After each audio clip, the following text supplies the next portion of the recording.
Good morning. Hey, Judy, Carla, Jelly Bean.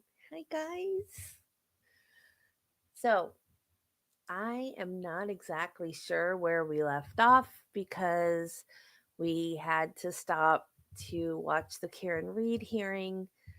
That made me very angry. So you guys are going to have to help me out. Oh, by the way, Jelly Bean, the little stinker, didn't tell us that yesterday was her birthday. So, belated happy birthday, Jelly Bean.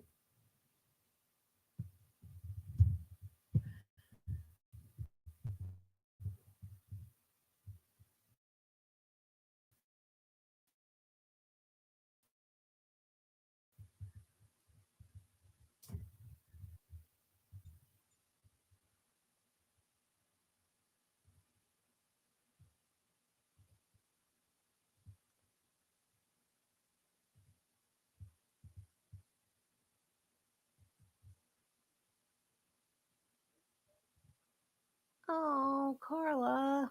Okay. Well, pop in when you can. Mr. DeSouza, you were asking a question.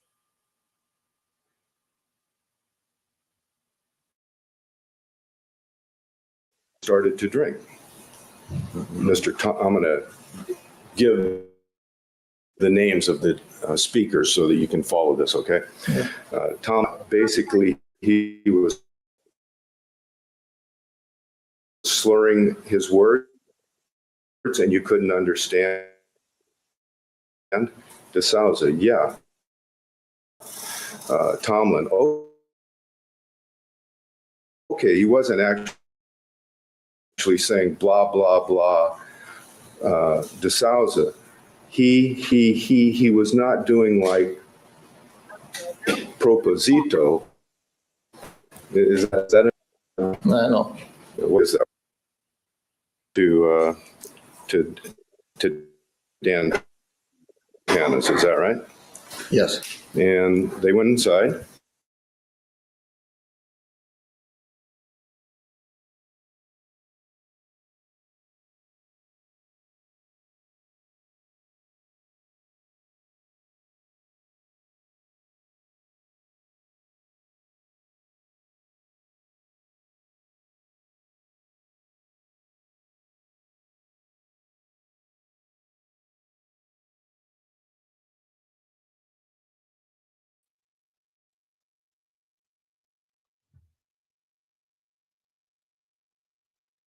We barely started.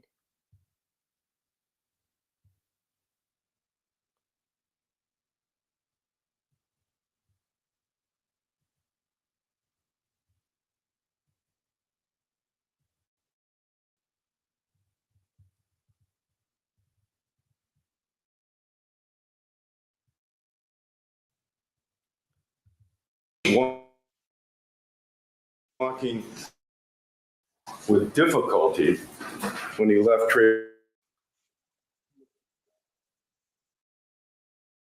He's in the restaurant and he comes out and he says, I didn't, at that time, I didn't like.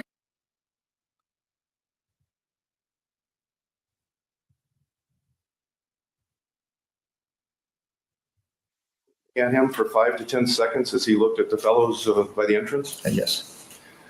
Do you know him that well that you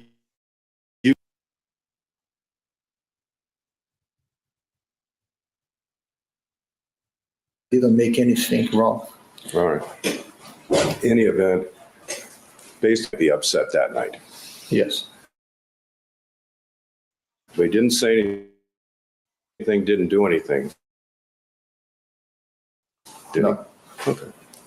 Well, he did do something. He asked you to.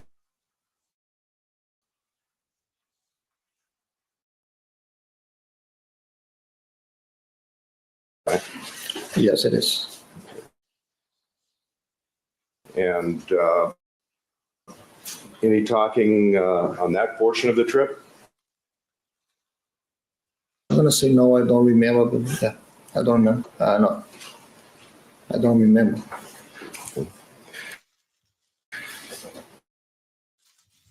At the House of Blues,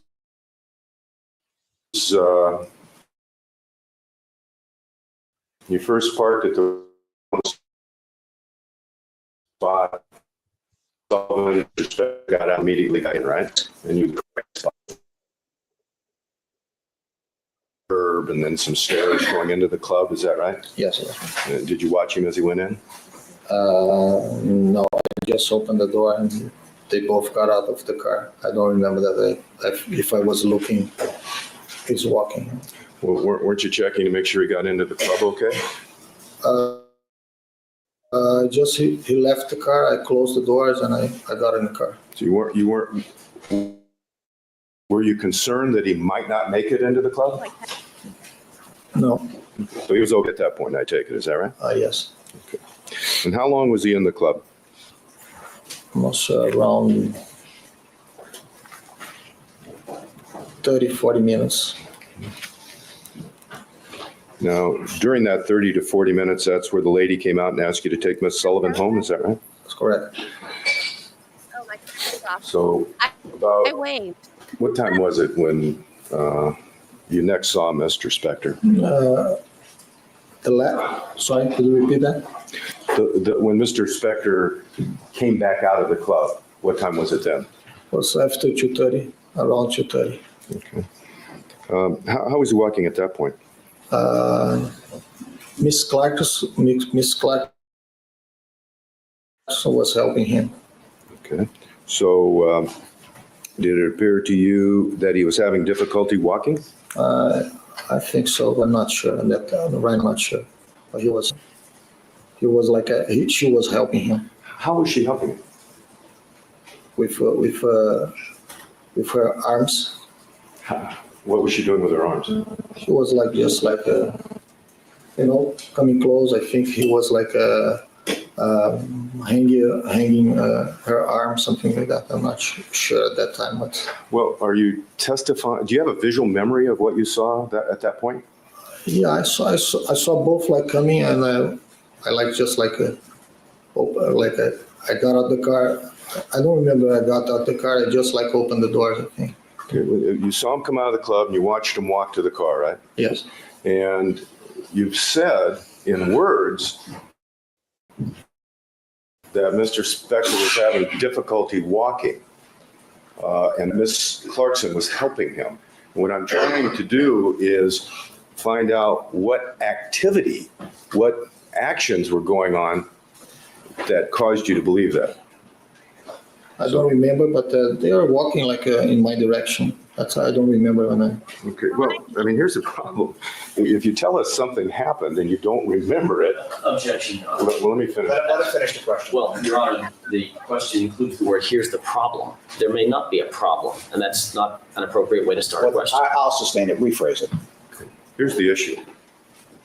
Again. You tell us that he was having difficulty walking and that Miss Clark. So he says, here's the problem, and here's what I'm trying to do, or whatever, and awkwardly asks a question. So AJ objects, and then the judge says, rephrase the question. And now he starts it with, here's the issue. I don't think that's what he meant by rephrase the question. This,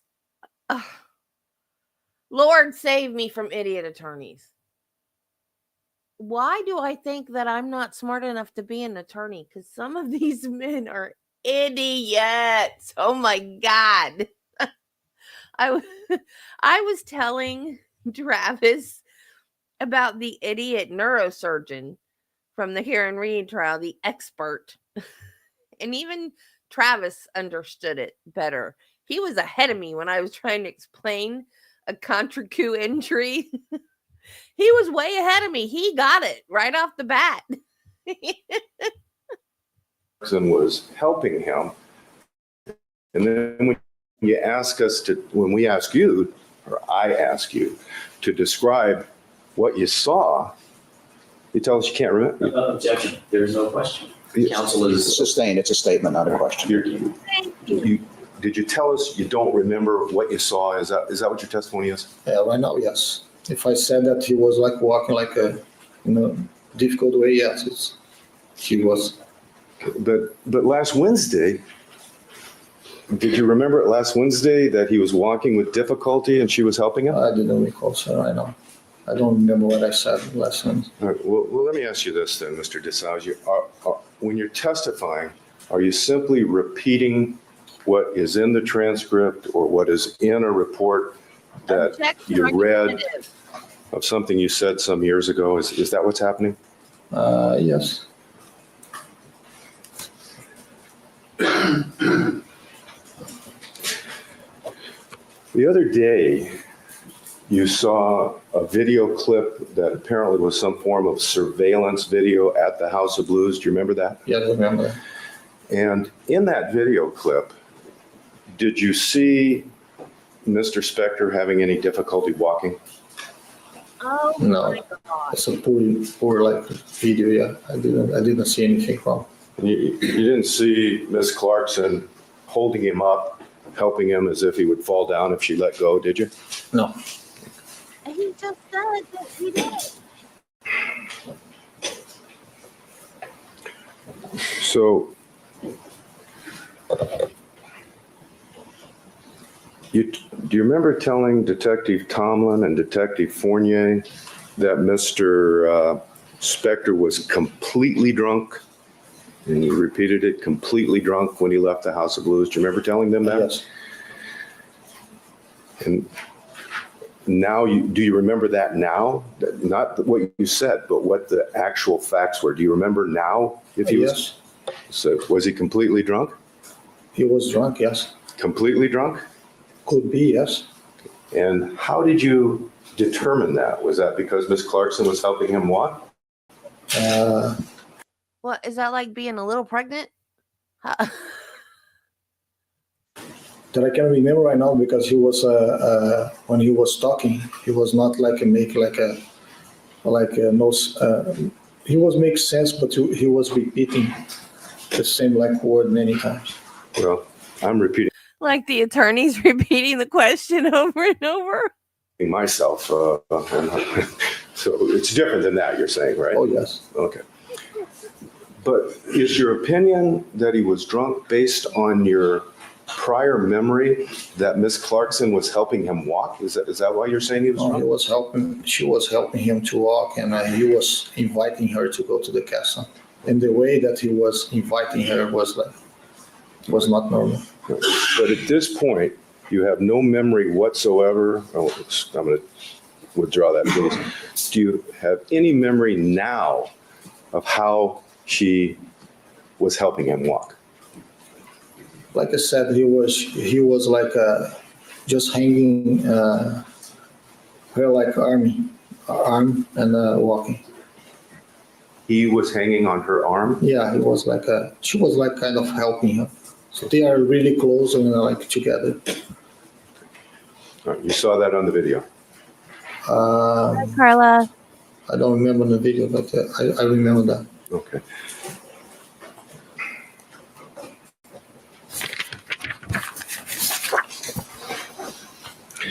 Now, at when they got to the car, Mr. Spector invited Miss Clarkson to his house. Is that right? Yes. What did he say? Let's go to the castle. Okay. And what did she say? She said that at that time, no. She was tired. I think she had like to work in the morning. And he insisted. Was there more? Yeah, he said like, let's go to the castle, let's go to the castle, things like that. Okay. Her response was, I'm tired, I have to work in the morning. And he repeated, well, let's go to the castle, something like that. The first time, yeah, she said that. I'm sorry? Yes, the first time, yeah, she said that. Okay. And then what was said next? He continues, "Hey, let's go to the castle. Yeah, I have a castle. Let's go to the castle. The castle." And he said that 2 to 3 times, you said? Yes, they repeat the castle like 3 times. Okay. And do you remember any other response from her?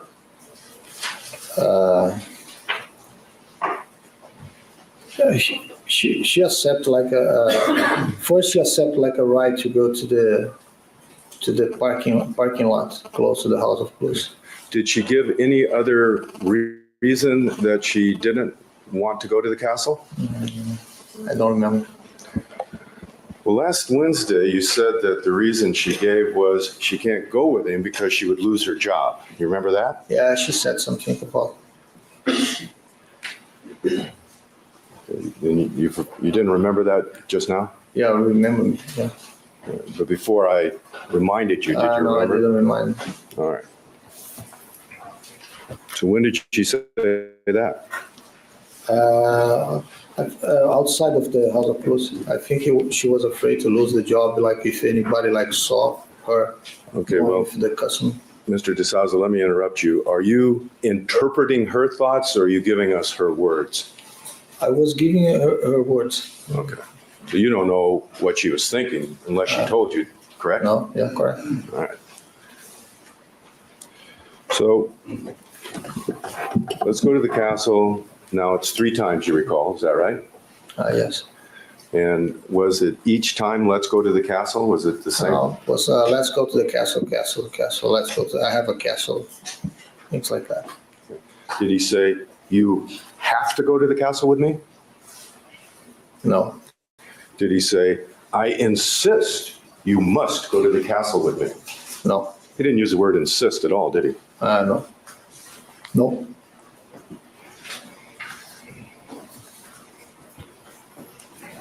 Now, he asked her, okay, then would you like a ride to your car? Is that right? Yes. And what'd she say? Sorry, could you repeat? What did she say? Yes, she accepted. Right away, right? Yes. And so into the car, Mr. Spector, well, actually, was this conversation happening in the car or outside the car? Outside. Okay. So after she says, okay, fine, I accept your ride to the car, got in the car, directed you to the. Oh, no, no, no, no, no. If somebody wants me to go home with them and I say no, and then they say, oh, well, get in, I'll give you a ride to your car. No way in HE double hockey sticks do I get in that car. I don't care if they're the Pope. I ain't doing it. Parking structure, is that right? Correct. And in the parking structure, she got out and went to her car, is that right? Correct. Mr. Spector got out and went behind a little wall, presumably to pee, right? Yes. You didn't see him do that, though. Yes. Did you see him do I that? saw. Okay. So we know he peed. That's not an assumption, right? Yes. Okay. Now,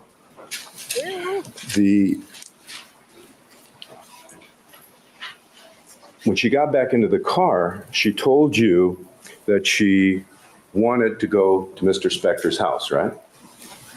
No. First, we parked the car on the street close to the parking lot. Well, in the parking structure, did she say, I'd like to take a drink with him in his house. I really need to take a drink because I worked all night.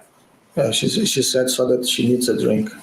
In fact, that I remember that she needs a drink. Okay, could we get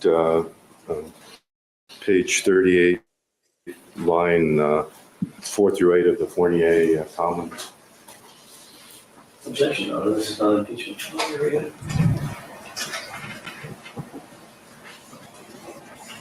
One. Yeah, I don't see it as being inconsistent or impeachment. Use your name, people. Don't get into a stupid guy's car. His answer, I don't think, was as complete here as it was. Well, that doesn't mean necessarily it's inconsistent. I'd ask that that be taken down at the present time. Thank you. Mr. DeSouza was the complete answer or the complete statement that she made to you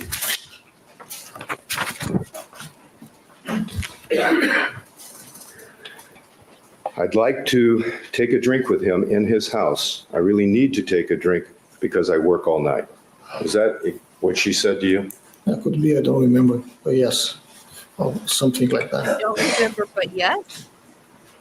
All right, well, there's three answers there. I don't remember yes and something like that. That's what she said, or at least that's what you remembered her saying the day after the event. Isn't that correct? Yes, I remember that he said that he was working like a whole night and needs a drink, but Okay.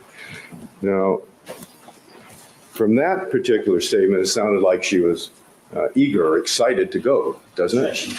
Calls for speculation. Sustained. The way she made that statement, I'd like to go to his house and have a drink. I've worked all night. Apparently, it's a replica of a real castle in Spain. I think. Was it Spain or Italy? I think it's Spain. That's why it's called a castle. It does not have a moat or a drawbridge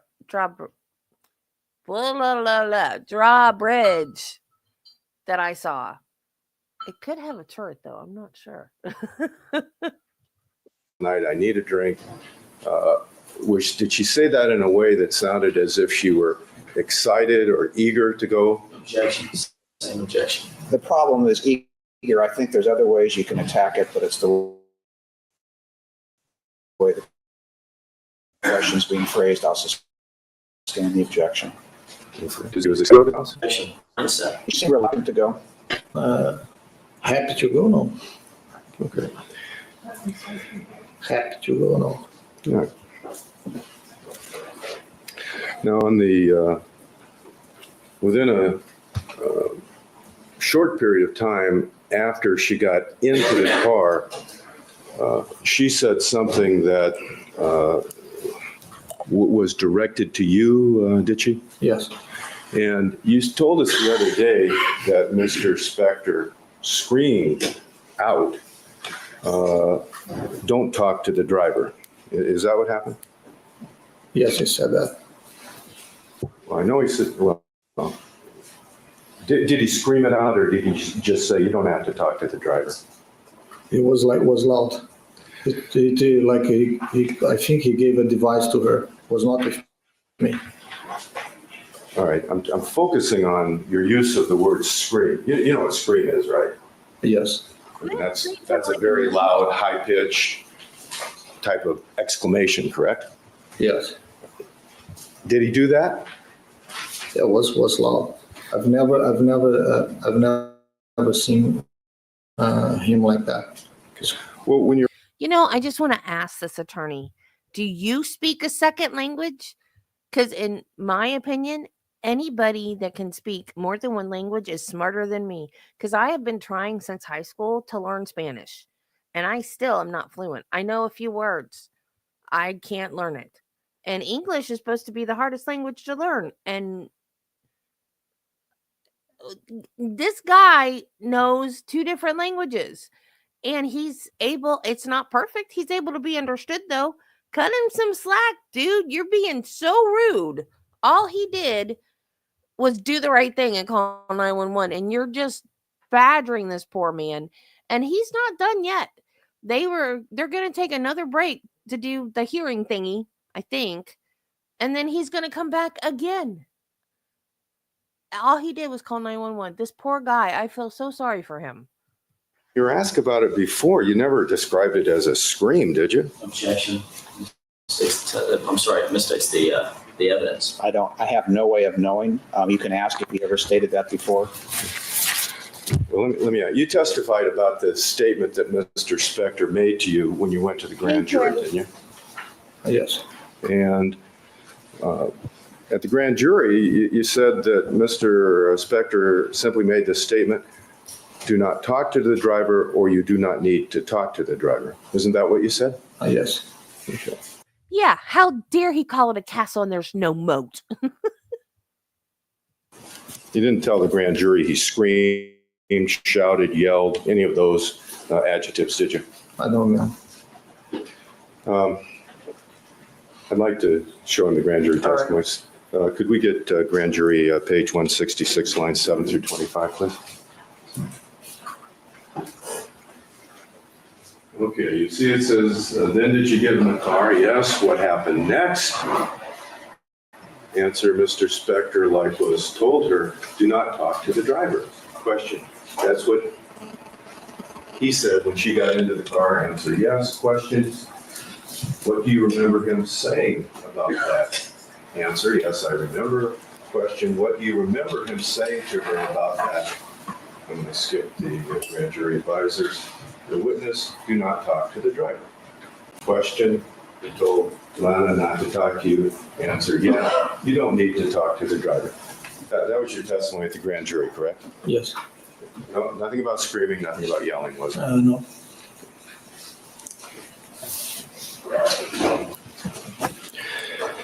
Now, on the ride from La Cienega in West Hollywood to Alhambra, you could hear Mr. Spector and Miss Clarkson talking in the back seat, right? Yes. This is just a regular S-Class sedan, isn't it? Yes. Doesn't have any kind of partition or thing that goes up between the passengers and No. the back and the front? No. Okay. They seem to be viewing some sort of a film or something on a DVD player, Yes. and they were laughing Yes. and talking. Yes. No arguing. No. There's no drinking in the car, was there? No. Now, how long approximately did it take you to get from West Hollywood to Alhambra? About half an hour, around half an hour, 30 minutes. Okay. When you got to the location, you pulled up to the gate, where there's a gate next to the sign that says Pyrenees Castle, right? Yes. And you pulled up the driveway, is that right? Yes. And Mr. Spector asked you to stop the car, is that right? Yes. And you stopped it in front of a long set of stairs, is that right? Correct. Okay. And I wonder if I could ask Ms. Suvi to help me put up Exhibit 24C.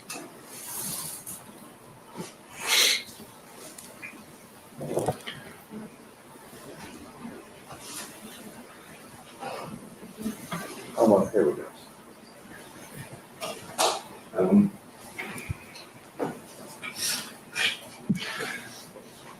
Okay, in the lower left portion of the four photographs, well, let me just take a step back if I may. In the upper photo that is beside the letter A, can you see that from where you are? Yeah. Can you see it clearly enough to see what's there?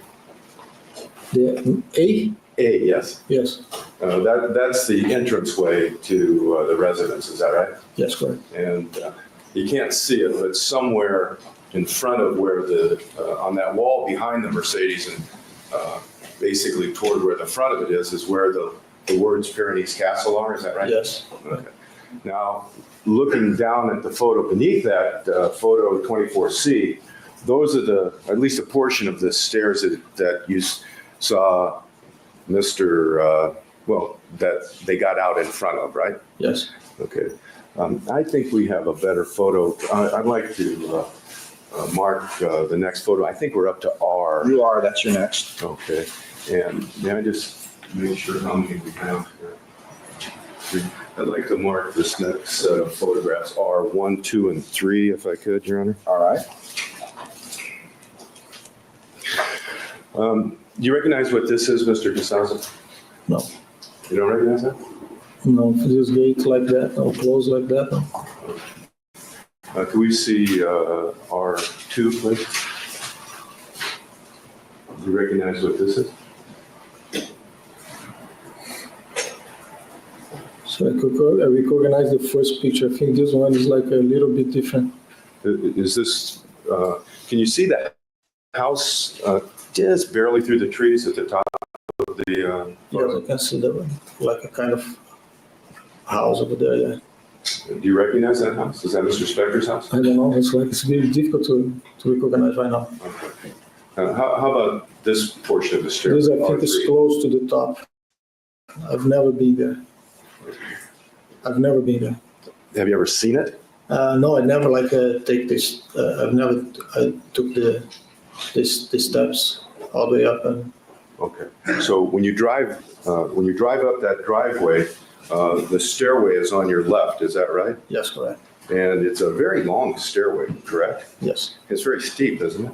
yes. Is it the portion that you remember of the stairway? Is it consistent with the steepness of what we were seeing there in R3? Yeah, could be. You have to show me the picture number C again. Okay. Could we do that, please? Could we take these down? Put C up again, please. 24C.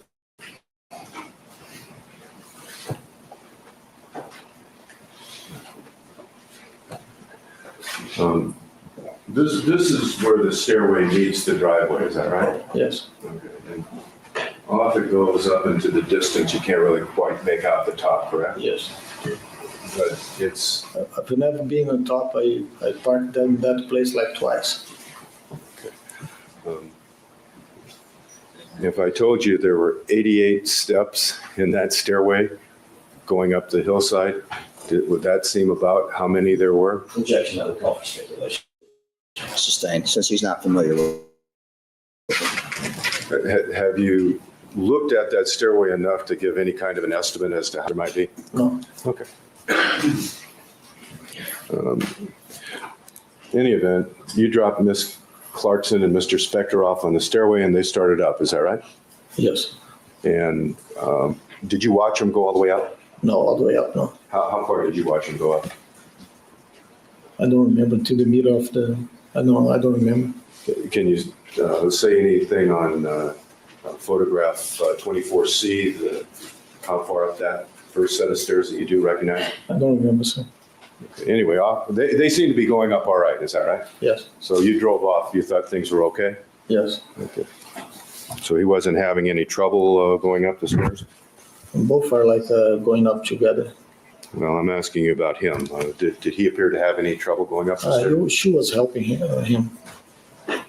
Like I said, she was with the arms together and going up. So they were walking arm in arm? Yes. Okay. I'm fine. Now, you went around to the, I'm done with that. You went around to that elevation at that point, is that right? Yes. And the other day, there was a photograph of a big fountain that's in that back parking area, is that right? Yes. And you parked between the house and the fountain, is that right? Correct. And do you remember how you got there? Did you drive around the fountain so you could pull straight up by that back doorway, or did you park and back in? Do you Back remember? up. Yeah, I made a back up. You backed up, okay.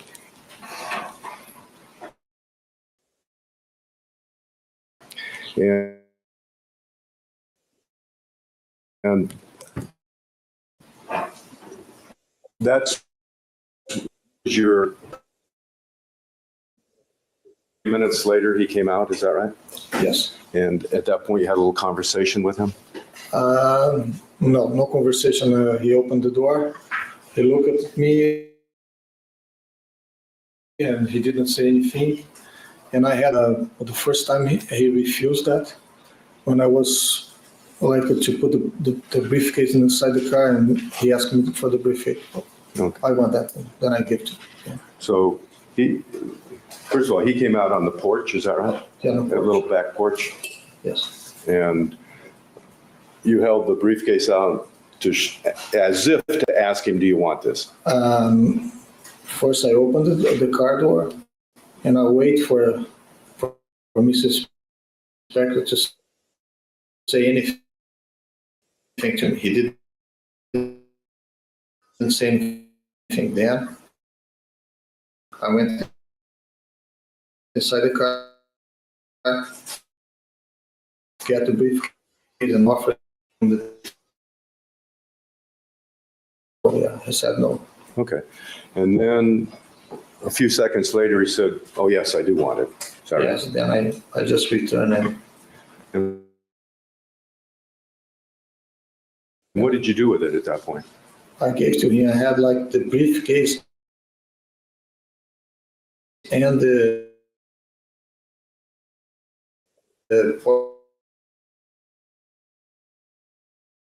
portable DVD. I think the portable DVD I gave to him and the briefcase I put close to the chair. You started to say you gave the briefcase to him, didn't you?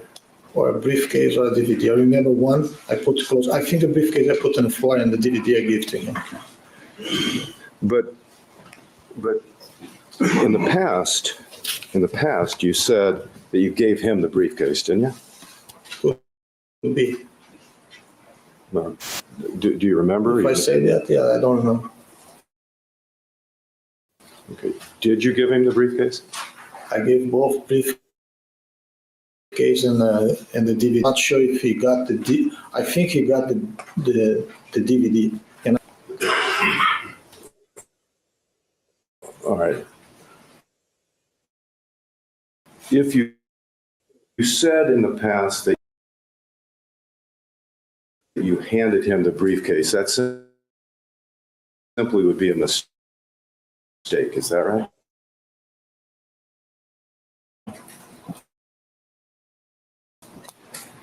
I could be. There's some confusion in your mind about exactly what happened. No. Objection. The mistakes the evidence. Overruled based on the answer I'll allow.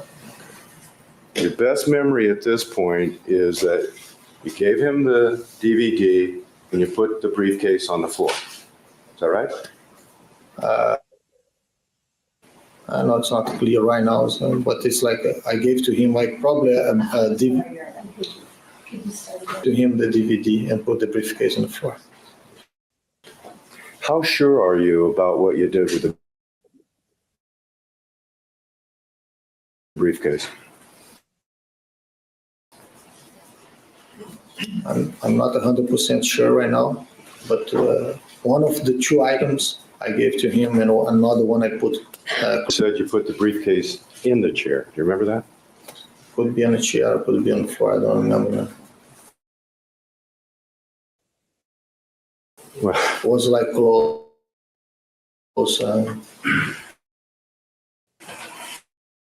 Yeah, probably in the chair, on top of the chair. okay, well,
Hey, Jenny.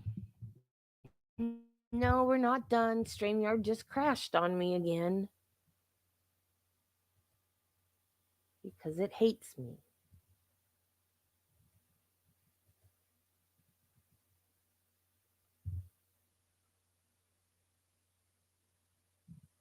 Gave to him. So you're not clear about that? 100% sure, no, sir. Okay.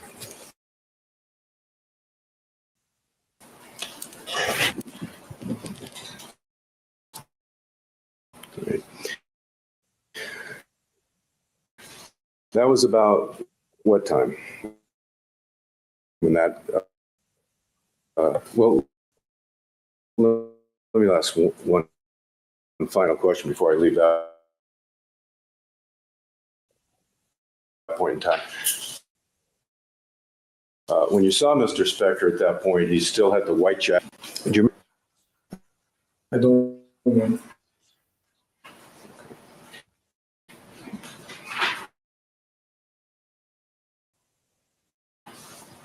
remember the style of the jacket?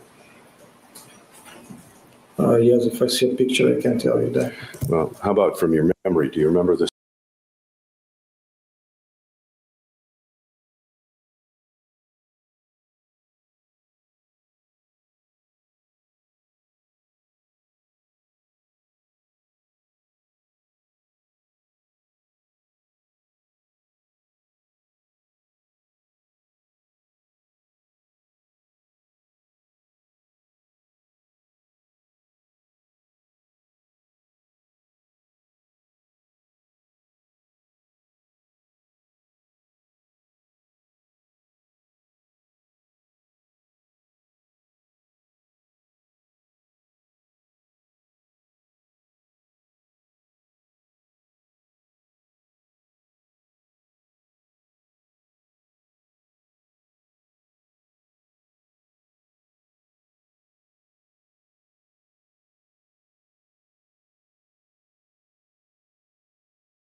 Hey, Jenny. It's great to have you here. You just came in at a very awkward time.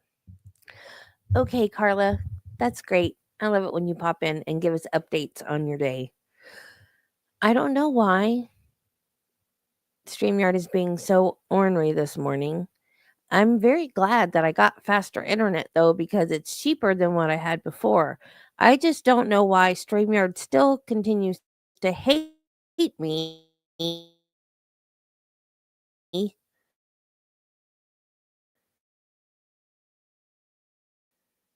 But I just wanted to say me type it and my screen just went black. Oh, there I am. I'm back. Oh, why? Why? I would just want to be a regular streamer. I just want to have nice streams like my friends do. I Why?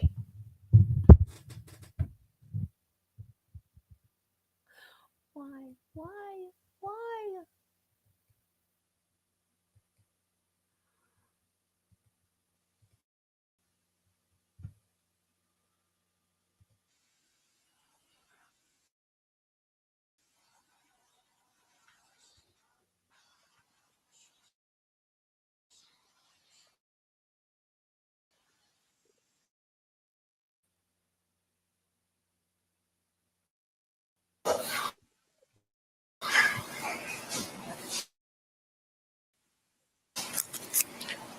Slightly. I'll do that for the reporter later.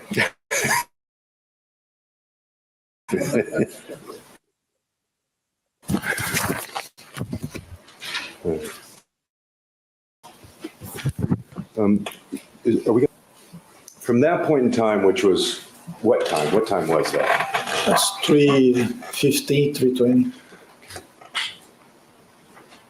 From that point on, you remained in the car. Is that right? I went to my car like once. Okay. And then came back to the car by the rear doorway? Yes. And let's say just before 4 o'clock, just before you heard the sound that caught your, 5 o'clock, just before you heard that sound, you'd been up continuously. You remember what time it was that you got up? Was, I think, 6 o'clock. In the morning? Yes. And did you work that day? Do you remember? Yes, I work When to when? to 11, And what did you do? driving people around. Okay, 11, you got all you were working. No, I didn't work. Did you take a nap? Did you sleep? Yes. Okay. Then you got the phone call to go to work at.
When you did doze off, it was for stretches of 5 minutes approximately.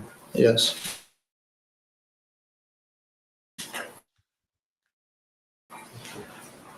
This is going to seem kind of off the subject, but I want to ask you this. When you dream, do you dream in the Portuguese language or in the English language? Objection assumes facts not in evidence. It's irrelevant. You know what? What the heck was that? Oh, Carla.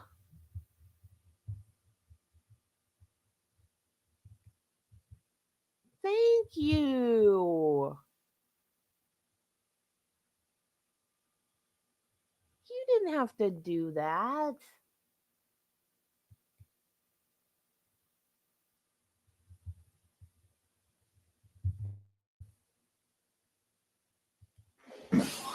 Portuguese and English.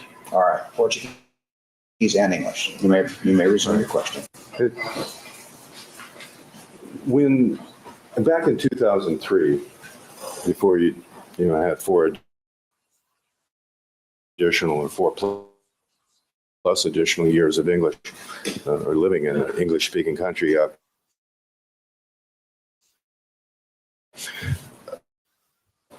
when you heard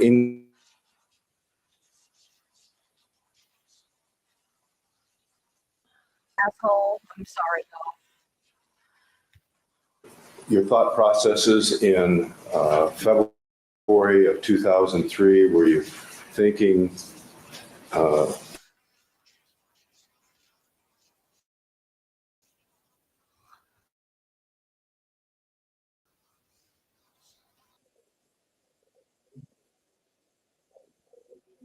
I didn't have like to translate anything. I just like answered. Your then girlfriend, current wife, she's Portuguese as well. I mean, excuse me, is Brazilian as well. Is that right? Yes, Do you speak Portuguese at home in your home? yes. All right, on that note, ladies and gentlemen, keeping in mind the admonition will be in recess for 15 minutes. Thank you. You may step down. Thank you.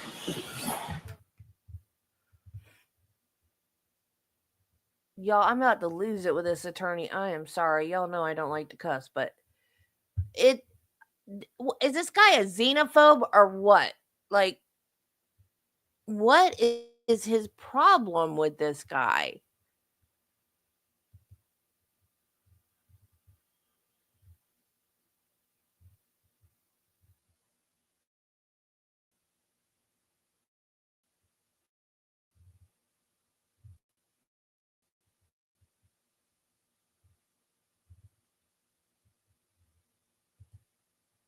And I get, is he, I think I get that he's trying to say that he doesn't speak good English, so he misunderstood what Phil said. And he's also trying to say, well, maybe he wasn't drunk. Maybe. But he's so freaking condescending. I can see both of those being valid things that need to be brought up at trial, if that's the case. But he's being so darn condescending about it.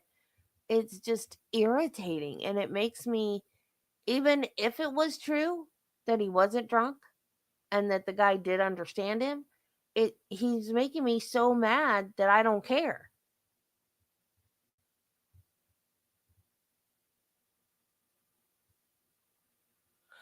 Oh, wait, my bad. No, he doesn't get interrupted. There's a part 5, 6, 7, and 8. Good God. This.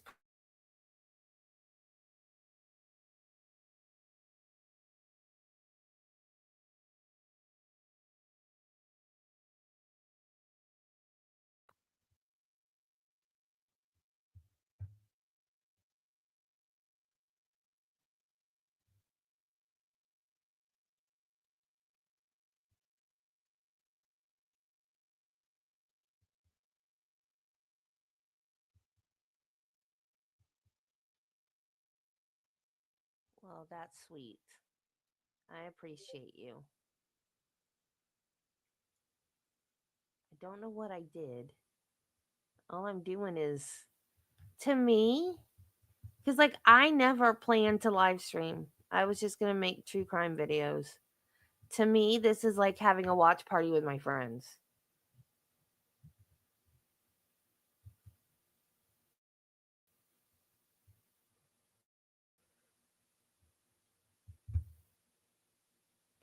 Okay. I wonder what my blood pressure is doing right now. More of this poor guy. I hope some of this is a redirect. Oh, okay, at least part 6 is because that jerk attorney. Why can't you guys see my cursor? I thought you guys could see my cursor. But you can't. Oh wait, maybe you can. I don't have my YouTube channel pulled up. I'm looking at StreamYard. Hey Jennifer. But the butthead attorney is sitting at the defense table in part 6. So that might be redirect. So I don't know if part 5, well, let's watch it and find out what it is. Why am I speculating? Let's just watch it. Duh.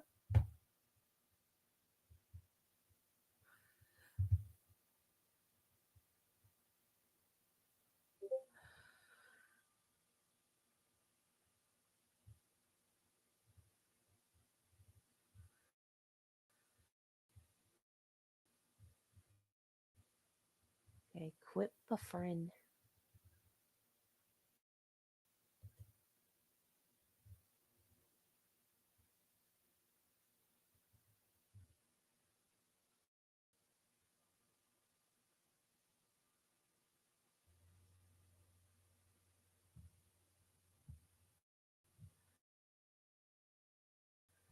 Sounds like my neighbor's dogs are in my yard and it sounds like they're fighting.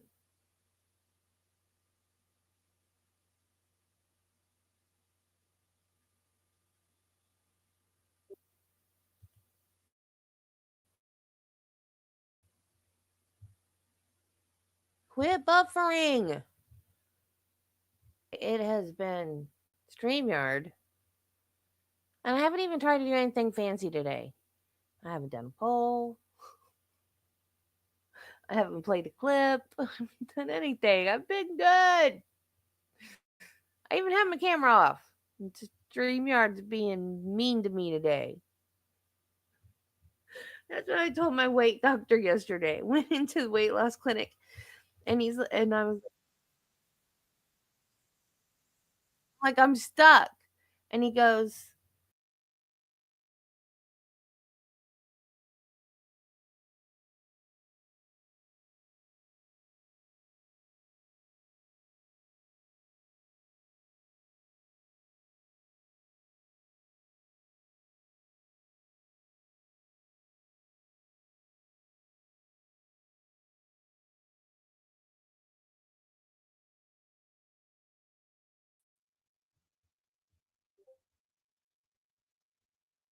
why am I on here twice?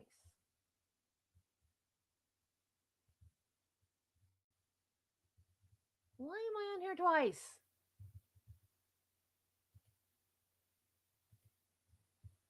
Rude. I was in the middle of a sentence. So he says, well, we haven't seen you since November, and you haven't gained any weight back. So you did really good at maintaining. I'm proud of you. I said, don't be nice to me. You'll make me cry. So we're going to try a different medicine because I've started getting hungry again. So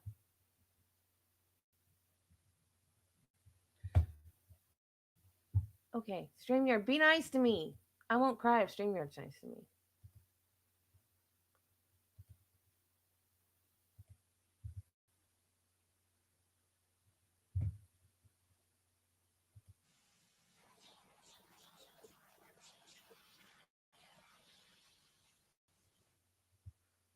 Oh, we still have more cross before we get to redirect. Mr. Souza, I was asking you about the afternoon and evening of the 2nd of February. You drove from your house to Mr. Spector's house to begin your job that night. Is that right? Yes. And StreamYard, I'm trying to turn my camera off. Do not crap. Okay. drove to Alhambra from your residence, from Alhambra to North Hollywood, I think, or Universal City was the first stop. Yes. And back to Beverly Hills. Yes. And then in the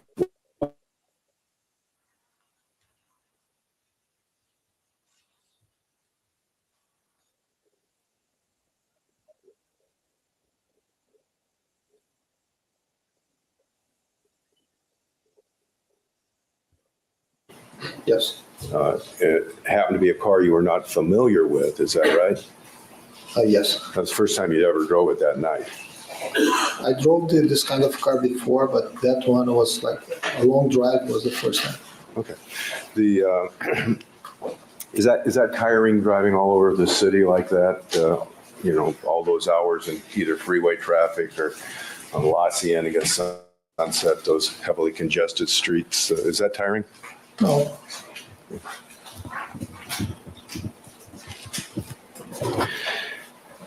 Between the time that you went to work and 5 in the morning, had you had any kind of a meal? From 7 o'clock until 5 o'clock in the morning. Yes. That's the. We had. I had some snack. What did you have? potatoes, chips, What water. is that is yours? What Anything with caffeine in it, like coffee or a cola of any kind? Not that I remember. When you were waiting in the car between 3 o'clock and 5 o'clock, you said you were sleeping little naps. I assume that's because you were tired. Is that right? Yes, I was tired. And having only had a bag of chips and some water, were you hungry? I was hungry, a little bit hungry. Okay. Now, the reason you park right by the rear doorway is so that if the door opens, you can hear that. Is that right? I cannot hear very well, like the door opening, Yes. but I can if anything move close to the door, I can see that. Okay. Well, you're listening for the sounds of somebody saying Adriano or walking up to the car. You're not only looking, you're Never listening. happened. Sorry, I didn't hear you. never happened like somebody going to the car and knocking the door. Okay, so the thing that alerts you to the fact that Mr. Spector is coming out of the house is when you see him? Kind of. Well, Well, it depends. If I'm inside the car yeah. and yes, I can see if the door is open, I can see the movement of the door, or Well, can you also hear sounds? I can hear sounds. So the closed and you're kind of dozing, you wouldn't be able to open it. If I was no, Okay. So you have to be on your ears as well, right? yes. And about 5 o'clock, you heard a pow or a poo, however you describe it, but you heard a sharp and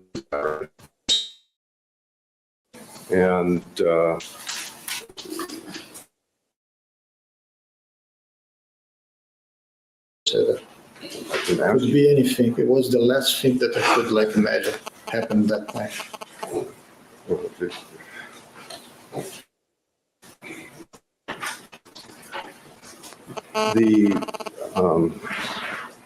The sound you heard was a pow, right? Yes. And did you tell one of the first officers there that definitely the sound of a gunshot? Remember that? Your Honor, I'm going to show Mr. D'Souza a portion of the police report. Basically, what counsel was shown, I would object is improper impeachment at this point. It doesn't appear to refresh recollection. Approach the bench.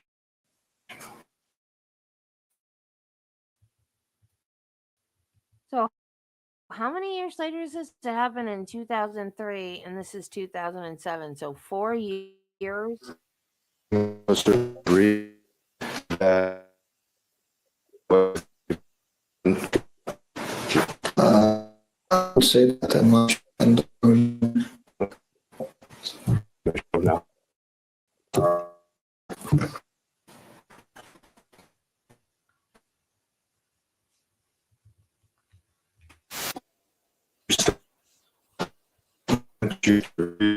Highlighted ending. Okay. So.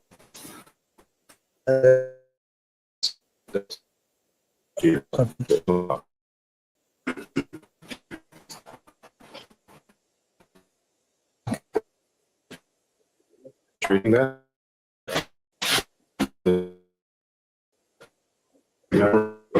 Office.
made you curious enough to get out of the car and look around to see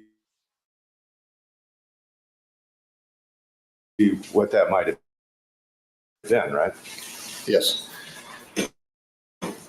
Before that,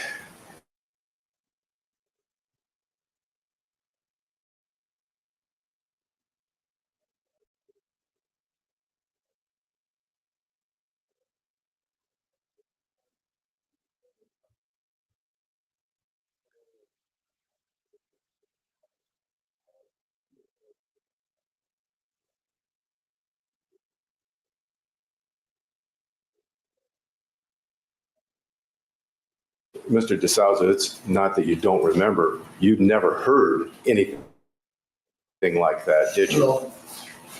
No. Okay. All right.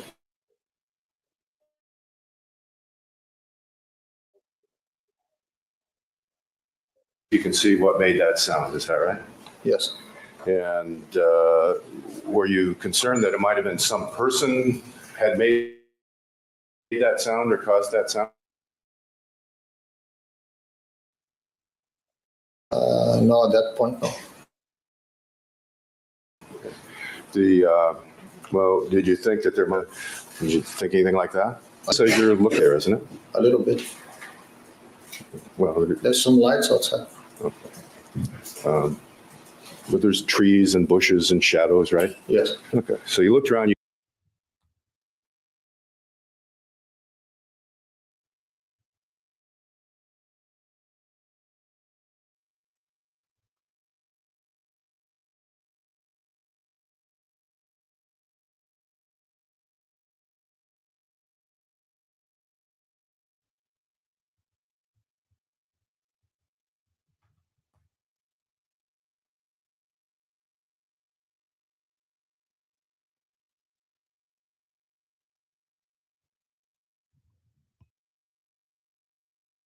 But yeah, could be 2 minutes, 3 minutes, 1 minute. Around 2 minutes. Your best estimate is 2 minutes. How's the sound? Did you? No.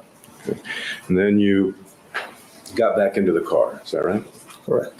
And you waited there, I think you said, for a minute or two before something else happened. Is that correct? Yes. So from the time you heard the sound until the door opened, that was what, 4 minutes, 5 minutes, something like that? Around 2 minutes, 2, 3 minutes. If I like looking for outside 2 minutes and they open the door like a minute.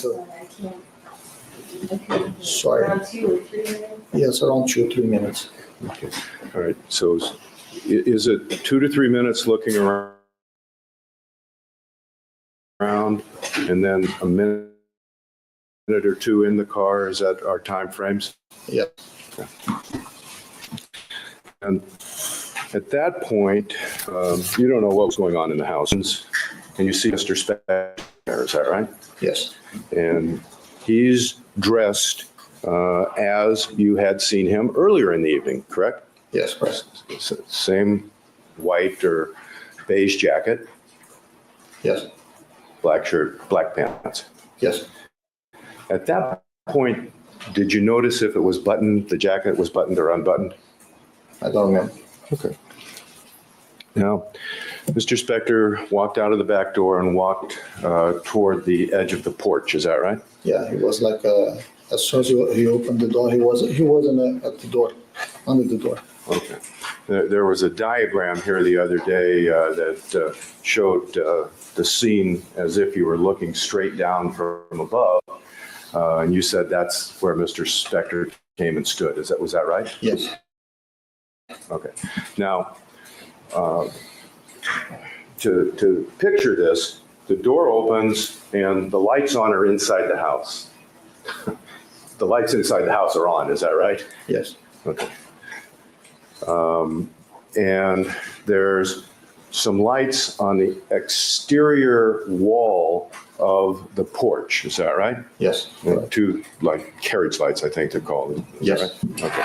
And then there's a light up above the little entryway in the ceiling. Is that right? Yes, Okay, that's the lighting for that particular area. Is that right? yes. Mr. Spector came out and stood toward the edge. Is that what happened? If you show me the picture, I show you where Okay. where he was. Could we please get Exhibit 27?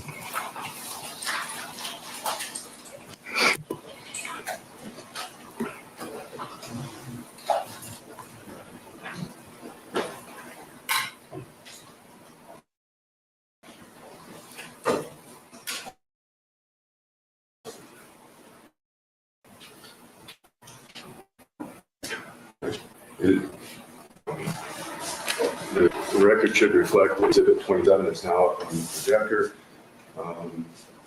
You recognize that same dude, sir? Ah, yes, And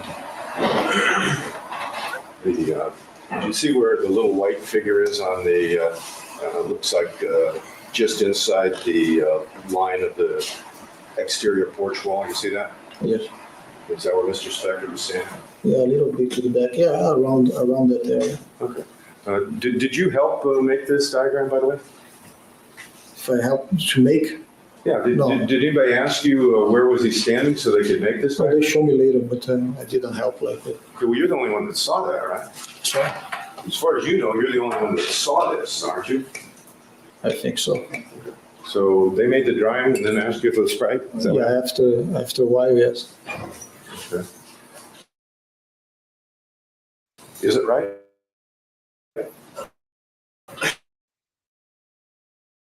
Yes, Okay, so what we have here is you're standing by the car.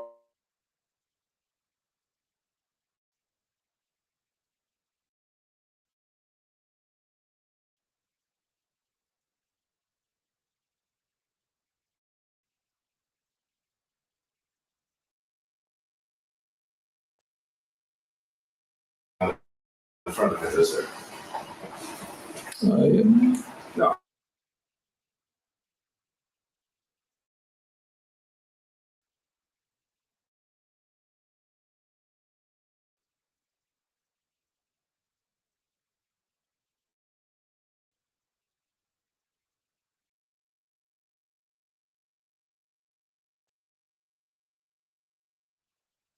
yeah, a little bit closer. Yeah, a little bit closer. It's about 8 feet. Okay. And that was when you, and that's when you said you thought you heard Mr. Spector say something. Is that right? Okay. Now, all of the woman that you known Lana, is that right? Yes, This is all happening in just a very quick period, right? yes, Once the door opens, you see the lights on her in the house. You look in, you can see there's some legs there. Is that right? yeah, You move your head slightly or you shift your position slightly and you see she's got a bloody face. Is that right? yes, Now, at that point, did you put it together in your mind that there must have been a shooting? yes, Okay. So at this point, your you see an injured woman, looks like she's been shot, right? yes, And you heard a sound that you now conclude that must have been a shot, right? yes, Okay. So at this point, your mindset is, but you're, based on those two other facts, you were expecting to see a gun, right? Objection. Some facts not evidence. Sustained. Once you heard the sound and saw the woman that appeared to have been shot, wasn't your mindset that there must be a gun involved? I saw it again before. Yeah.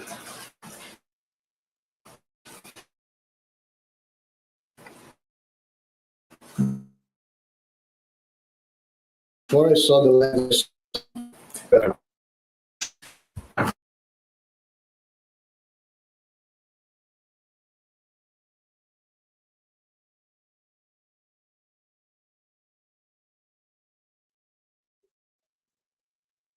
What you identified or thought might be gunpowder smell? no,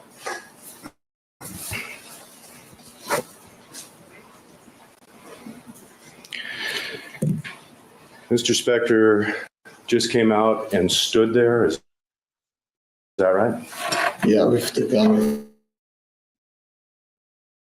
with his hands. Okay. And was he weaving or using the wall for support, anything like No. that? Didn't appear to be drunk. No, You sure? yes.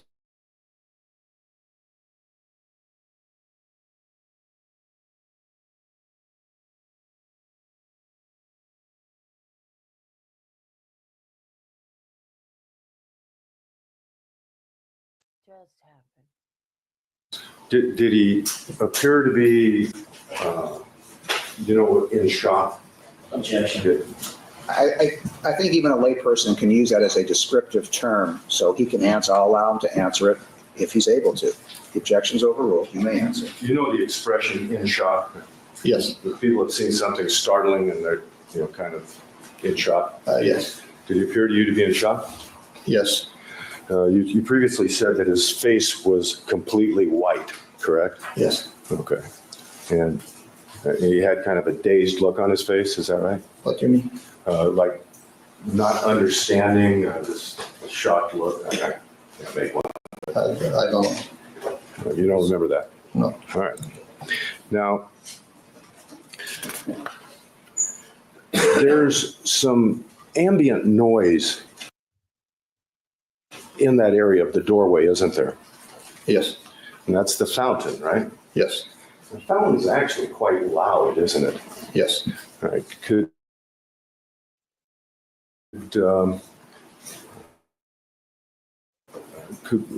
You did a, Yes, I did. part of that was to walk by the fountain and listen to the fountain. Okay. Could we get that video clip, please?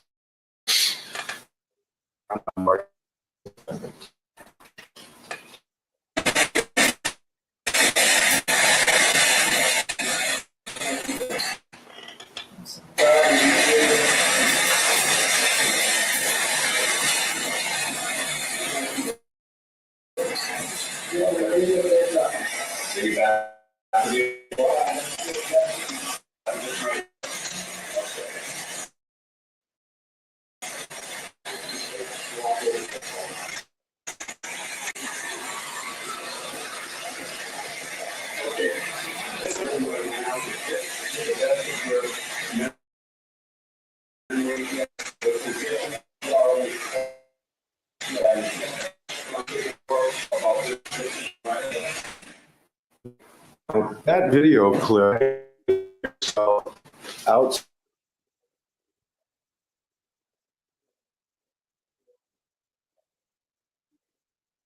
The sheriff's department, they were the ones that were videotaping this, is that right? Yes, And the fountain, you could clearly hear the noise in the background, right? yes, And that's the sound it was making.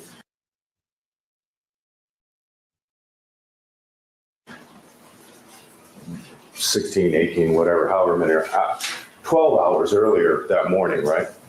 yes, Because that was about 5 o'clock in the afternoon of, in fact, it was a day later. I think it's 5 o'clock noon of the 4th, right? yes. But that's still the sound. Yeah, I think so. Okay. And that was the position that you walked to show. Now, your memory now is that Mr. Spector came out and said what? What do you recall him saying now? He said, I think I killed somebody. Okay. Now, are you completely sure that's what he said? Yes, Positive? yes, No doubt. yes.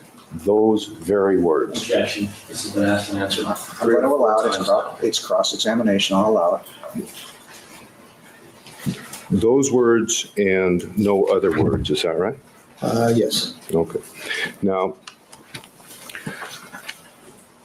was he mumbling?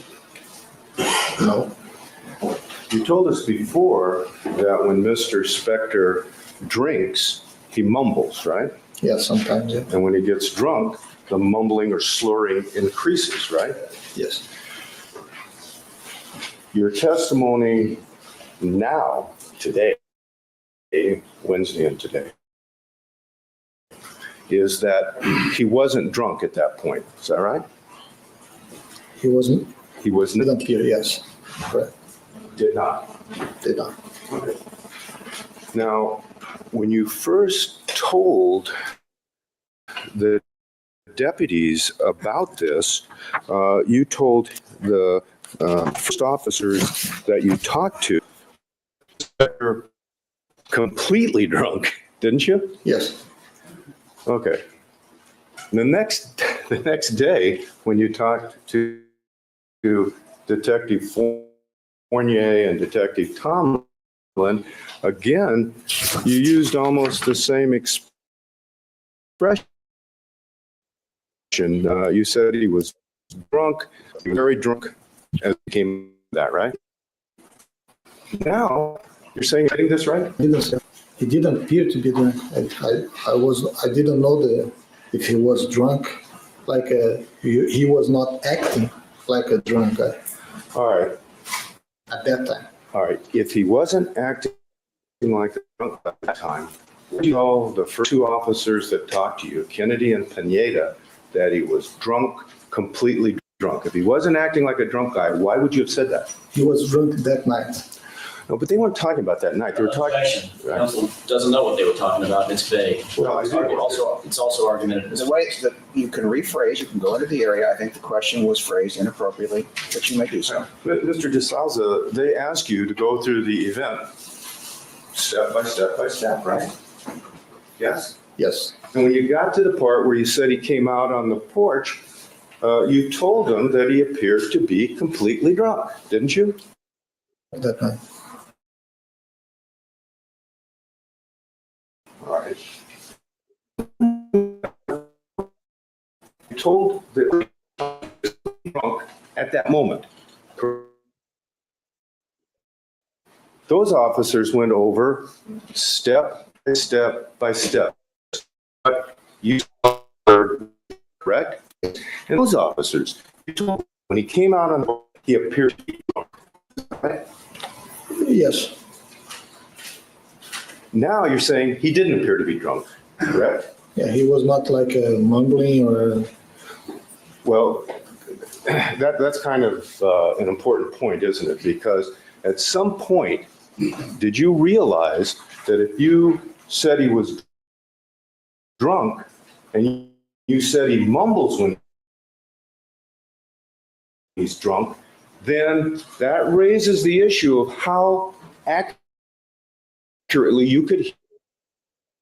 The question is, did he ever consider? At some point, I'm going to get up there. At some point, you became aware that what Mr. Spector said on the porch was very important, didn't you? Yes.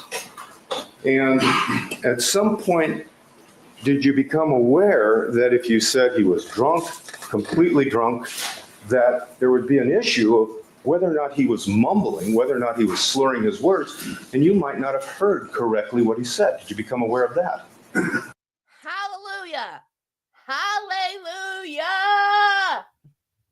They fired Trooper Proctor!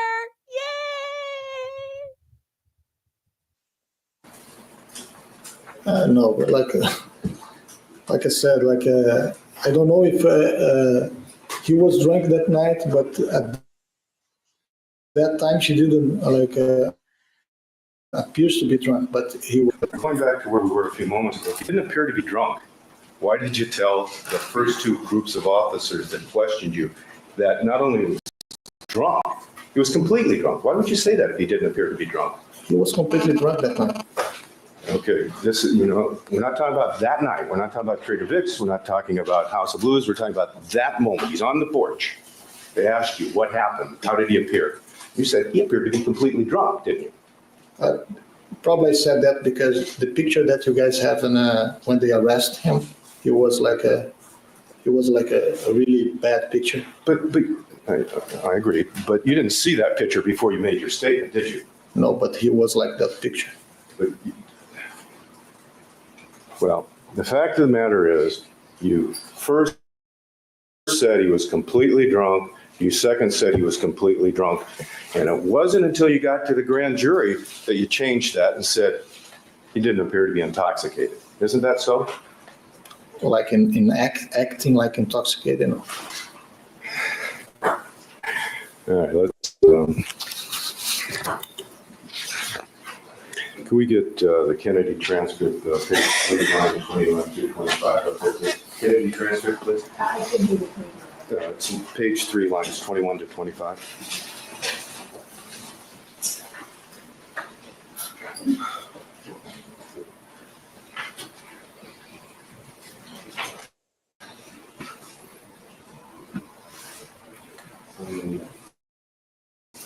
Let's take a look, make sure we have the proper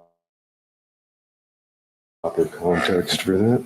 Anyway, do you remember making these statements to those two officers? They are recording that. No. I'm sorry. I didn't know that they were recording them, is what he said. Well, what difference does that make as to whether or not you made the statement?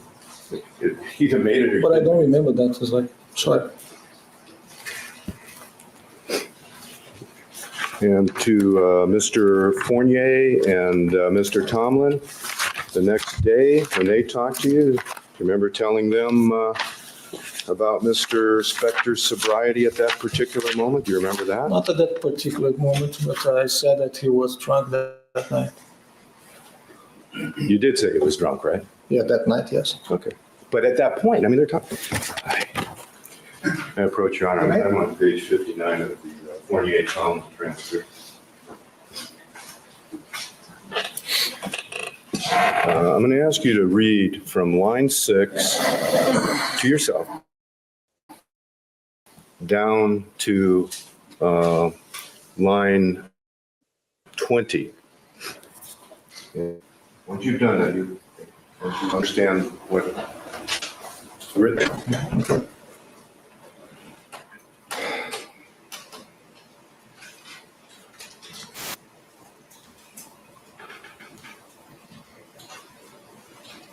Yeah.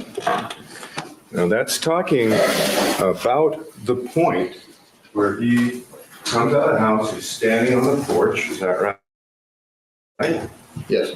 And you look inside and you see the woman, the injured woman in the house, right? Yes. And at that point, you said he was drunk, correct? Yes. Okay. But you're not saying that anymore. Am I right about that? Yeah, he doesn't appear to be drunk, but he was, yeah. Okay. And that has nothing to do with the fact that there's some issue about your ability to hear him or understand him when he's mumbling. That's not why you changed your testimony. I know.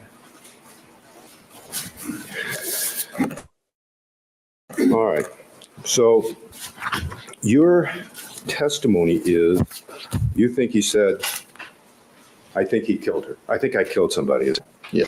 Didn't you tell the Alhambra officers in that same conversation that you didn't know was being recorded, that the words you thought he said was, I think I shot somebody? Isn't that what you told them? Could be, I don't remember. You could have told them that the words were different. Is that what you're saying? Yes. Well, if you have an exact memory of what was said, why would it be different when you say it at different times? Objection, that's argumentative. Sustained to the form of the question, but you may inquire. Well, if you know exactly what he said, and you think he used the word kill, why did you sometimes say shot? Why did you change that word? I think at that time he was trying, they were trying to be friendly and have like an informal conversation. Then they asked me what happened, and I was like, I think they were trying to make me calm. And Well, if they're trying to make you calm, your statement should have been more accurate than if you were freaked out, right? but that time it wasn't like, I was not at, they small room, like talked to these two guys, and the guys told me, look, this one could be recorded and everything. It was like, I think it was in the car, and I don't remember where I talked to them. But does it matter where you make a statement as to how accurate it is? That statements in a room are accurate, statements in a car are not accurate? Is that it? In different words, but it was the same thing. When I talk to a friend about something that I did on the weekend, I could like tell in the different ways. But if you want like the correct way, I can tell you like step by step. But you were asked, what exactly did he say, correct? That's what you were. When they were asking you about what he said, they asked you, what did he say? I don't remember that conversation. I don't have the transcript of that one. But if you responded what he said, you understood that they wanted to know what did he say, correct? I told them what happened that night. I'm not talking about happened. At this point, I'm talking about say. Let's focus on the words, okay? Yes, You said you were positive that he said, I think I killed somebody, correct? yes. And then you say, well, I also might have said, I think I shot somebody, correct? I don't know if they're in the transcript. Yes.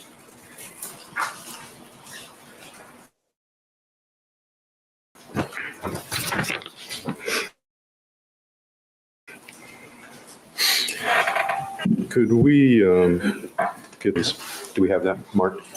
Page 26.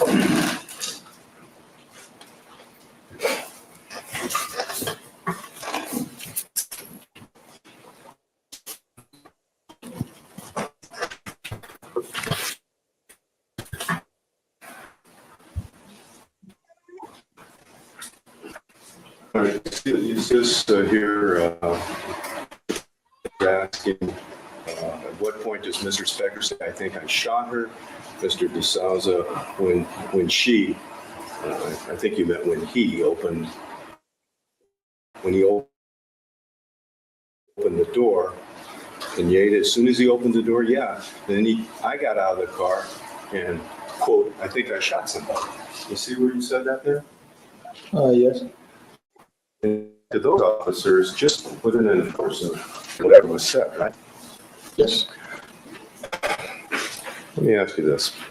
Is it possible, well, at this point, do you know which version it was? Yes. Now you're back to, I think I killed. Objection, that's argument. Sustained informed question. Is your testimony at this point, I think I killed is the word? Yes. Now, you told the officers, well, let me ask you this. Do you think you might have heard, I think somebody's been killed? No. So with that fountain in the background, with that, with the fact at that point you were saying he was completely drunk, with the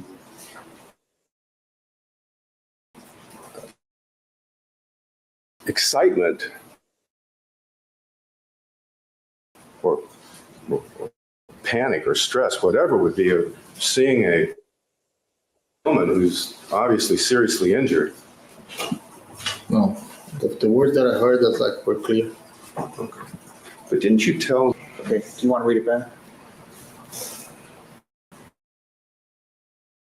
This reporter will read it back. Okay, no, I didn't get a response.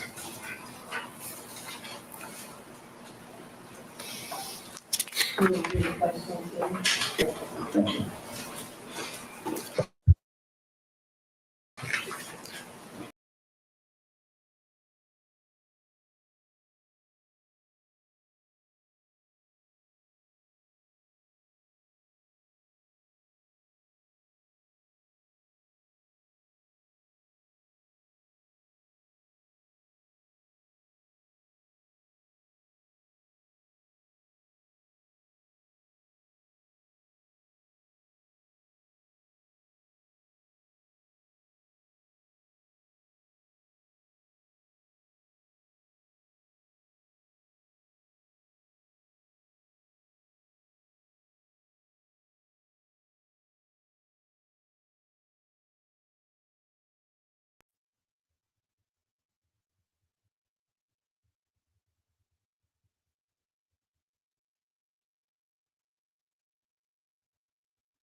attorney is, I'm not going to say bad attorney, bad attitude,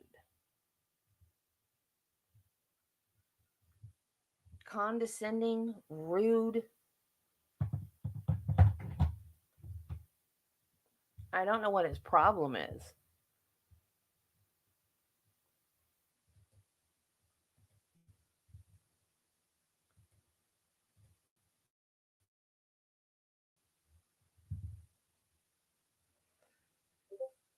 And like I said, I can't speak a second language. I have tried.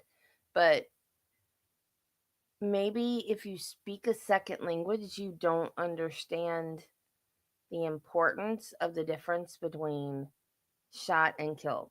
You know what I mean? Like maybe he doesn't realize I think I just shot someone or I think I just killed someone. To him, that means the same thing.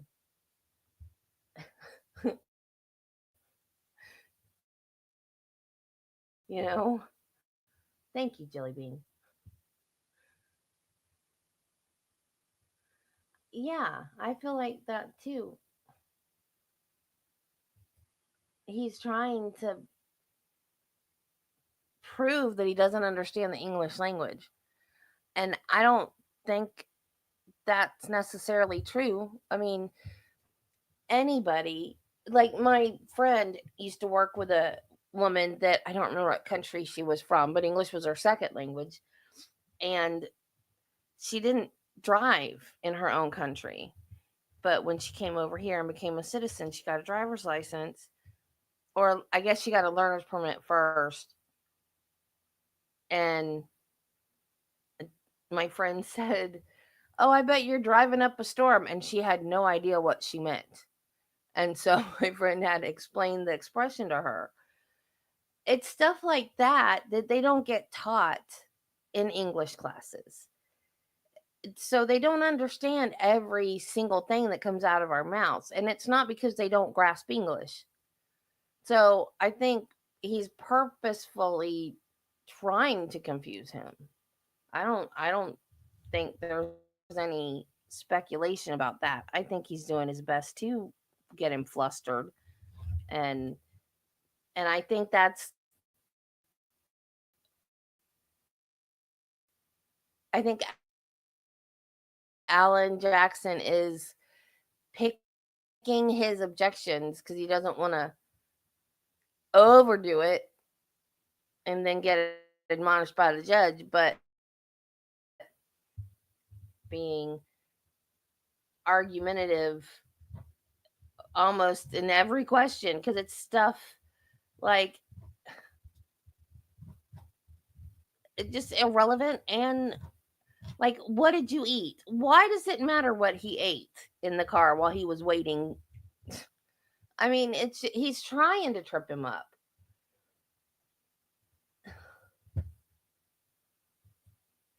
Exactly. To him, maybe I think I just killed someone. Or I think I just shot someone, because English is his second language. To him, that might be the same thing, and he doesn't understand why there needs to be a difference. You know what I mean? So he's doing his best as English being his second language. And because he's married to a Brazilian, that's what they speak at home. It would be different if he was married to an American and he spoke English more often. But his English is good.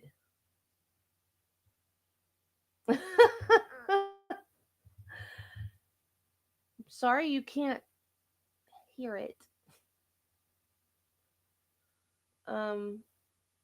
Yeah, we're praying for you, Carla. I know you can't hear that either. But I can't type because for some reason when I type stuff, it pisses off StreamYard.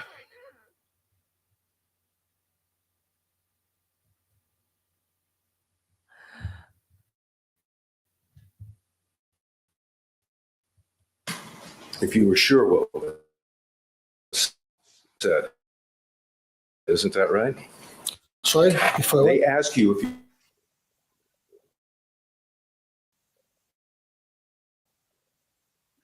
you told them? No, I don't remember. Didn't you tell them that you were not sure of what was exactly said in your English? No. The formal transcript, page 55 on.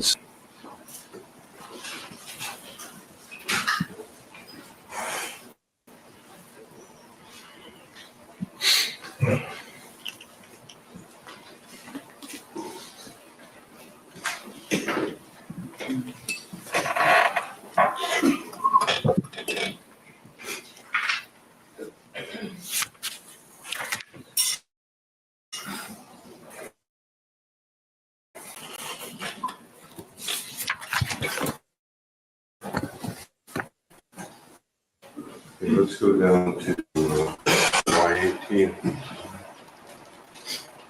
And he says to you, what again?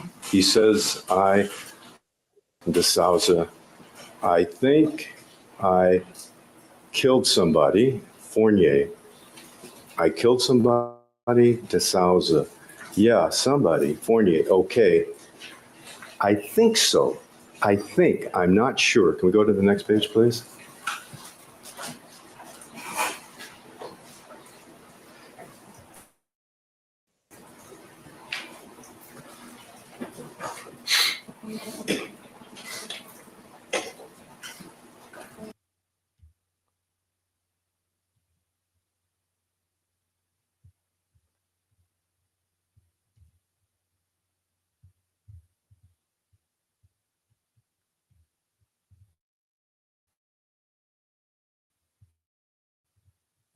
I have a question.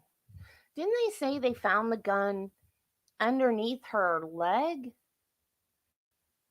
But he came out of the house with a gun. So that wasn't the gun that did it. So there were two guns?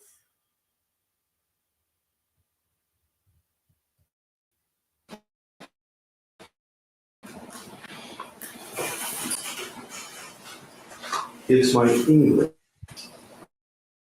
Fournier was right. Remember saying that? You're not sure what was. I think so. Yeah. I think I remember that. Okay.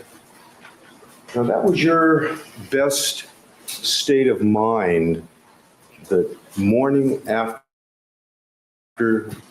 you saw these events and heard these events, correct? Yes.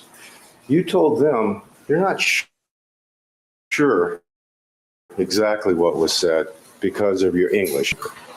And that was the truth, wasn't it? Wasn't that the truth that you were telling them? Oh, yes. I'm trying to do my best.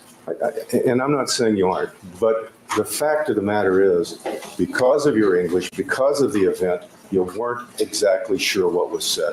And that's what you told them, right? Yes.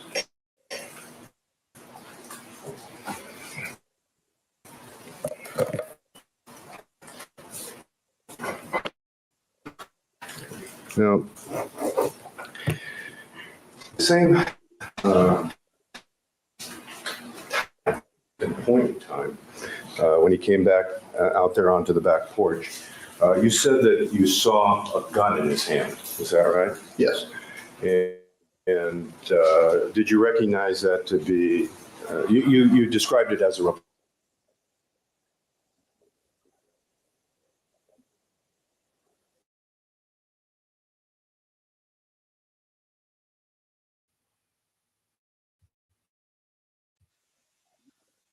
I'm sorry? I don't remember. I don't know if it was the first time that I thought about the wrong thing.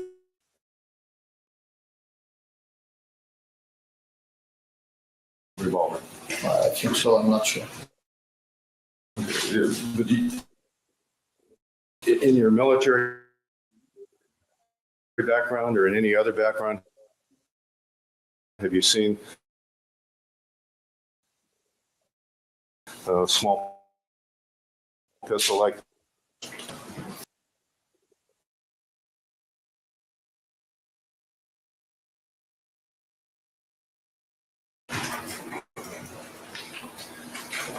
there's no particular scale on that, but that is what you think you saw in his hand? Yes. Right. Now, you said the other day that when he came out of the back porch, he had his hand with the fingers toward his body, or the second, third, and fourth finger, the little finger, the ring finger, and the middle finger curled up, and the index finger sticking out. Is that right? Is that how you illustrated it? Mhm. Yes? Yes. Now, do you actually have his index finger sticking out like mine is now? Yes. Was it along the frame of the gun? Yes. Over the cylinder? Yeah. You think he has? If you have a gun, I can show you some. No. No. Look at an Altoids can. This is bigger than the handle leg on this Altoids can, correct? Okay, yes. Okay. So you're telling me that he had it holding it something like this? Yes, like that. How could you see the handle? I can see. You can see. Just get the gun and I show you. Pardon? Just got the gun, just get the gun and I show you. Okay, we'll try to do that. But in terms of the finger sticking out, any idea why the finger would be sticking out or covering the cylinder? I don't know.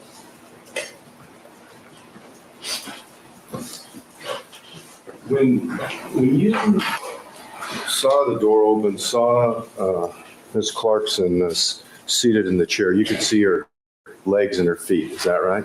Yes. She was slumped in that position that was in the photograph. Is that right? Yes.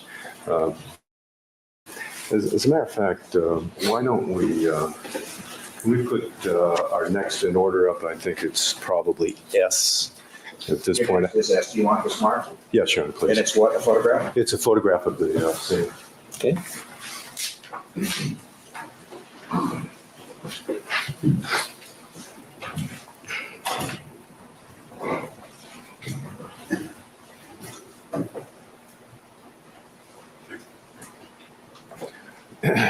This is the back door you're telling us about, is that right? Yes. And you can, it's very difficult to see, but do you see inside of the doorway in the background, you can kind of see a dark figure in a chair above the light. Can you see that well enough to make that out? Yes. Can you see, that's the, It's like really bad photograph. yeah, I know, but I'm just trying to establish that you're looking through the doorway in that direction, correct? Yes.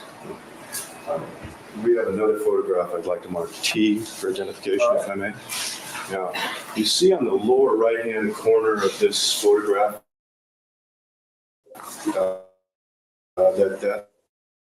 that's the door frame. Can you see that?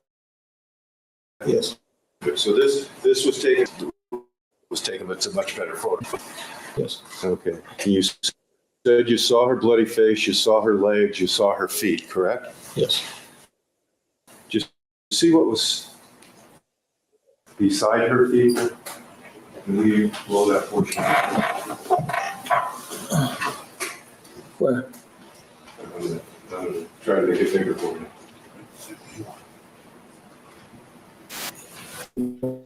With a brown handle, right?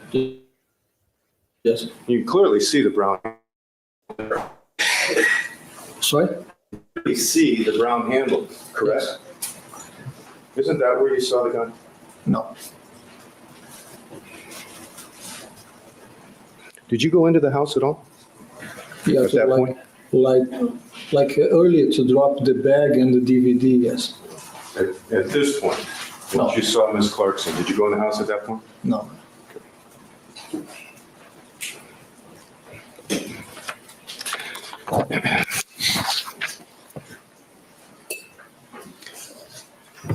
When you were looking at Mr. Spector's hand, you told us the other day you saw some blood. Is A that little right? bit. I'm sorry? A little bit of blood on the top of his finger. Are you sure about that? Yes. Have you always been sure about that? I don't remember if I told the police before. Yeah, I'm sure about that. You told the first officers that you talked to, you weren't sure about seeing blood, didn't you? I don't remember. If you show the transcript, could be. Okay, I'm gonna, If you say that, then in the transcript could be.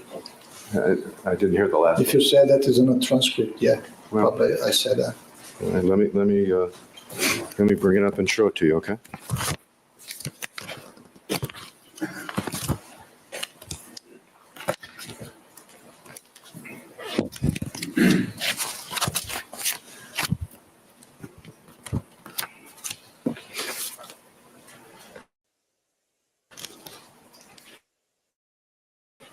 Sorry, I set it down. You see blood, maybe on his hand, but I'm not sure. Yes, I could say that.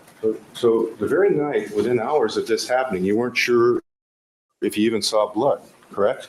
Yeah, right.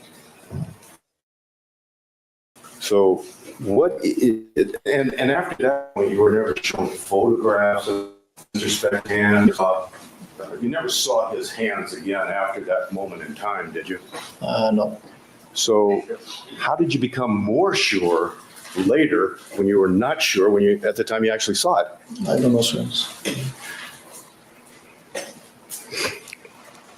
Did you ever tell anybody that there was blood dripping off of Mr. Spector's hands?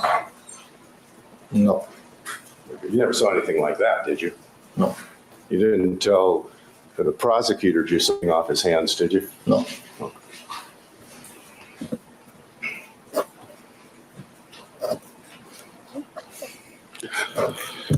When you saw Mr. Spector standing there,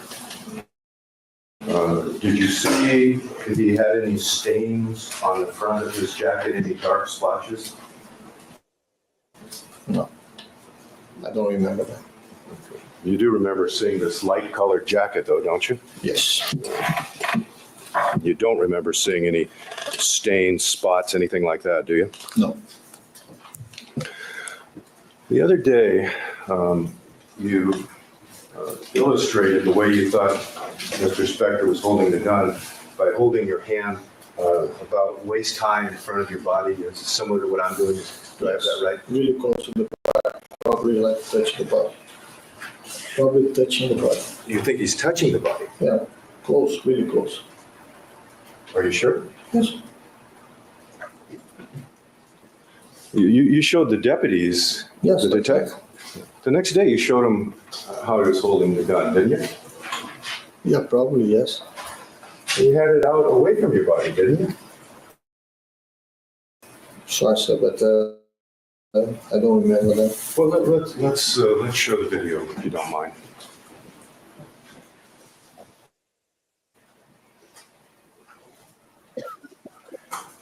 We had a gang in the front, and he told me, like, I think I killed somebody. See how you're illustrating that? That's what, 4 inches at least from the body? Yeah, could be. In my position, I was just like showing them that I was like a holding them. But when you showed them the next day, you held it away from the body, didn't you? They didn't ask me like the. They asked you. Your Honor, may we just be allowed to finish the answer, please? Yes. They didn't ask me like precisely what's the distance between the gun and the body. Didn't they ask you, show us how he's holding the gun? Yes, You didn't do like this, hold it over your head, did you? of course not. Not behind your back, right? Of course not. You made the best approximation, the best illustration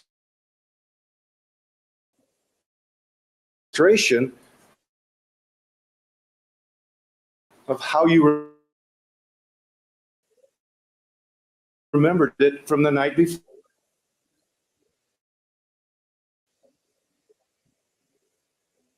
Just like they asked me, and I show like the way that As it wasn't in the right position. I don't know. Did somebody suggest to you that you should say the gun was close to the body? course not. Then why'd you change it? Didn't change anything. They didn't ask me the distance between the gun and the body. They just asked you to show how it was held.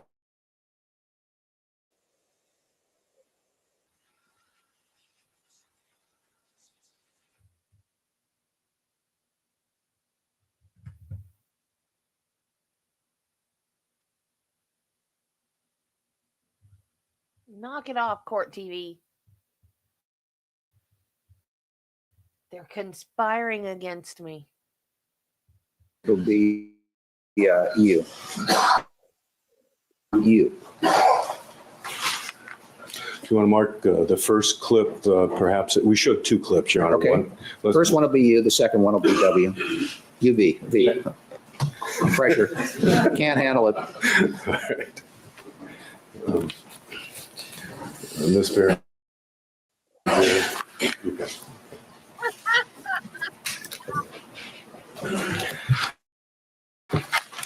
All right. Let me ask you, Victor came out on the porch. You asked him what happened, correct? Yeah. And he shrugged his shoulders like, I don't know, correct? Yes. And when you were asked to interpret that, shoulders up, hands up, and you said it's like he did not know what happened, correct? Yes. Now, this, we've been talking about this for half hour, it seems like, maybe longer, it's hard. But when it actually happened that night, it happened very quickly, didn't it? Yes. He came out, you saw him, you saw the girl. He made a statement. You asked him what happened, he shrugged his shoulders, and then you took off, right? That's the point where you said you panicked, correct? 5 seconds, 10 seconds, that whole episode? I don't know. We'll just go through it. Comes out, Yeah, about 10 seconds, 15 seconds. okay. You didn't, and at that point, your heart was pounding, correct? Yes. You, I think the word you used was that you were panicked. Is that Yeah, a right? little bit. Well, you were so panicked, you took off running down the driveway, right? Yes. And you forgot the car was right there, even though you were standing next to it. Remember you said that? I forgot the car was there. Yes. And then you got down the driveway and you thought, oh, there's a car. I'll go back and get the car. So, I mean, so you really were panicked at that point, right? Yes, a little bit. Well, it's a very frightening situation, isn't it? Yes. Correct. And it's hard to see and hear exactly what's happening when something is so frightening, isn't it? Yes, sometimes, yes. Okay.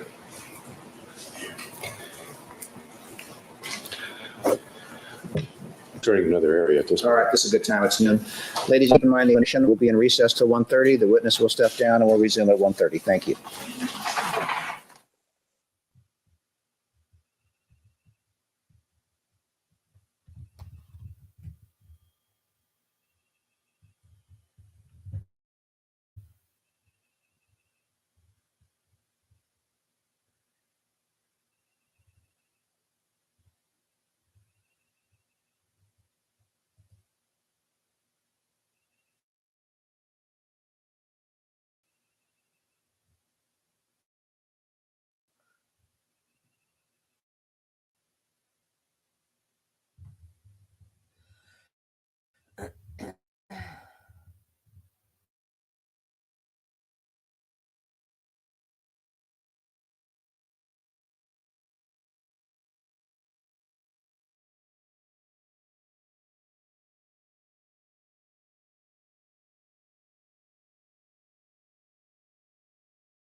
I got muted in mid sentence again.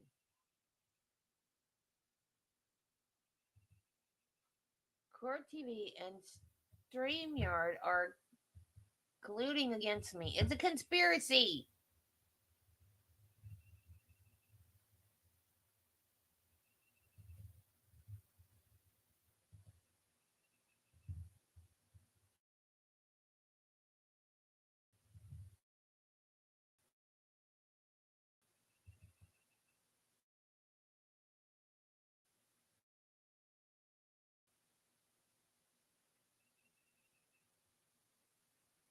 His testimony today.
Come on, Court TV.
court's remarks this morning for us to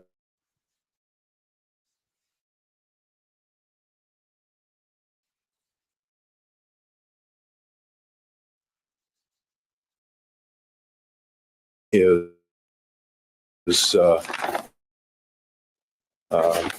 mark as Exhibit U a portion of the video, a videotape.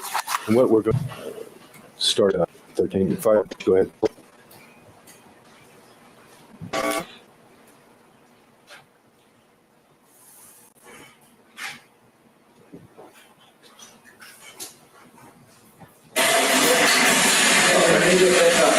Do you have to be a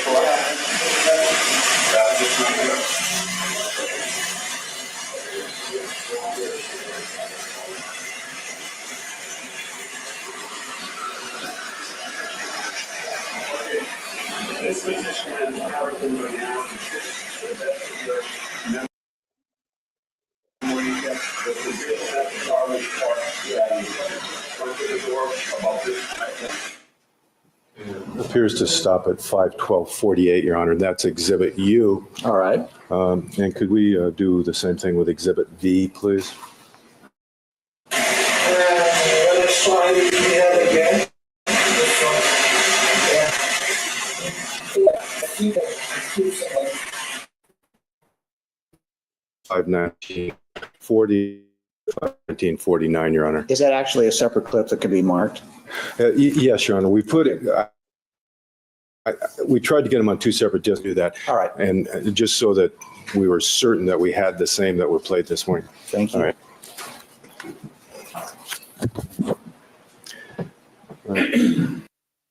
DeSanza, did you review anything in this last hour and a half based on any of the questions I asked you? Anything that you testified about this morning? Did you talk to anybody or review any additional materials?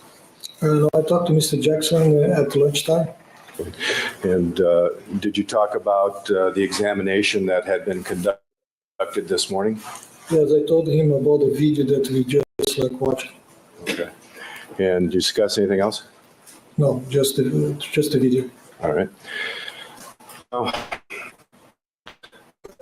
had numerous meetings with Mr. Jackson and Mr. Dixon and the other district attorneys that have worked on the case, haven't you? Yes, some meetings. Could you give us a building? Just when I had to go to the court. Okay, and you were here last week, and then I think 2 days last week and 1 day this week, is that right? Yes, I think so. And then back in 2004, before you testified at the grand jury, you had some meetings with the prosecutor. Probably one or twice. Okay, we talked like twice, I think. Okay, so if you had 3 or 4 now, and was there ever an occasion where they asked to meet you and you said, no, I don't want to meet you? No.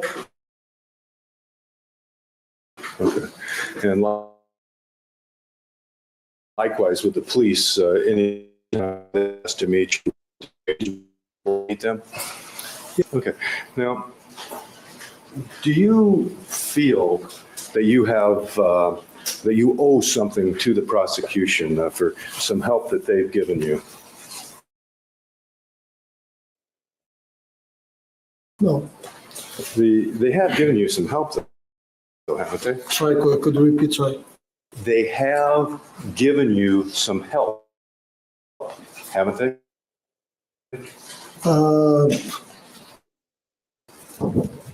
I'm not say yes because you have to talk to my lawyer about that. Like he knows everything. I don't know like that. Previously marked W for identification. What is it, please? It's, the document is a deferred action case summary. Your Honor, what I've done, and I discussed this with Mr. Jackson, the original document that was produced by Mr. D'Souza has an address on it. I made a photocopy obscuring the address if that's okay. Thank you. Yes. Right. And I'm wondering if actually have an additional. For some guidance from the court, can we approach briefly? You may. Thank you.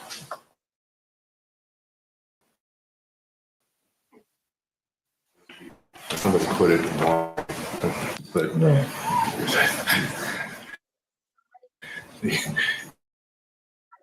do you recognize that document?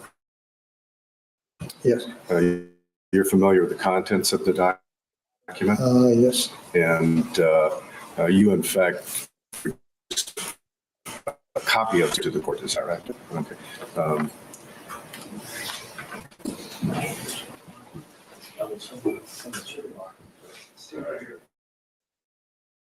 Okay. I thought I'd sprung a leak somewhere.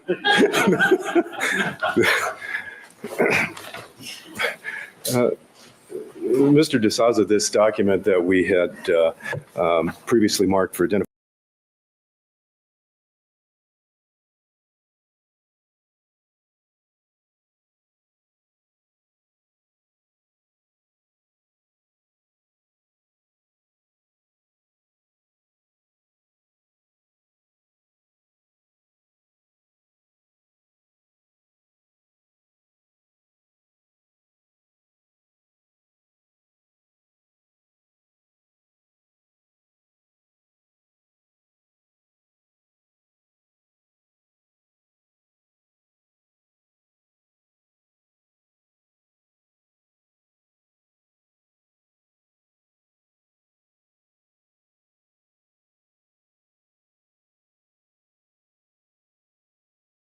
Yeah, you'd think that, Jilly Bean. It goes good for long stretches of time, and then it crashes one right after the other after the other. Today it's exceptionally bad. Yesterday it barely did it at all. So I don't know. I thought getting the faster internet would fix it, and it didn't. It didn't start until StreamYard changed hands, and they started adding good features to it and features that I like and I use now, like things I wanted them to do before that it wasn't capable of doing. So I appreciate the upgrades. The only thing, it's made it more difficult to stream.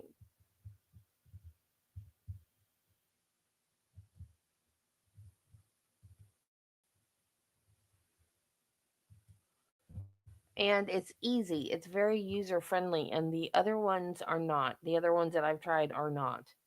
I guess I keep saying this, but I guess I need to sit down like on a weekend and pick one and learn it and try it and see if I like it. But I'm not good with change, and I really like StreamYard. So I'm stubborn.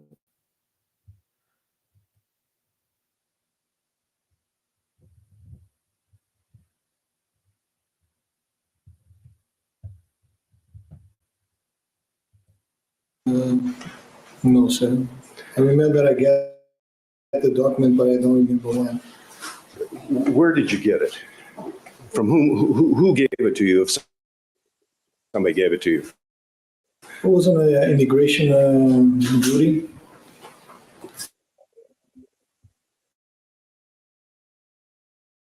The immigration office. Office? Yes. Okay. And then here? Do you guys see a purple screen, or does your feed just freeze? And now it says it's lost. Well, it didn't mute me this time.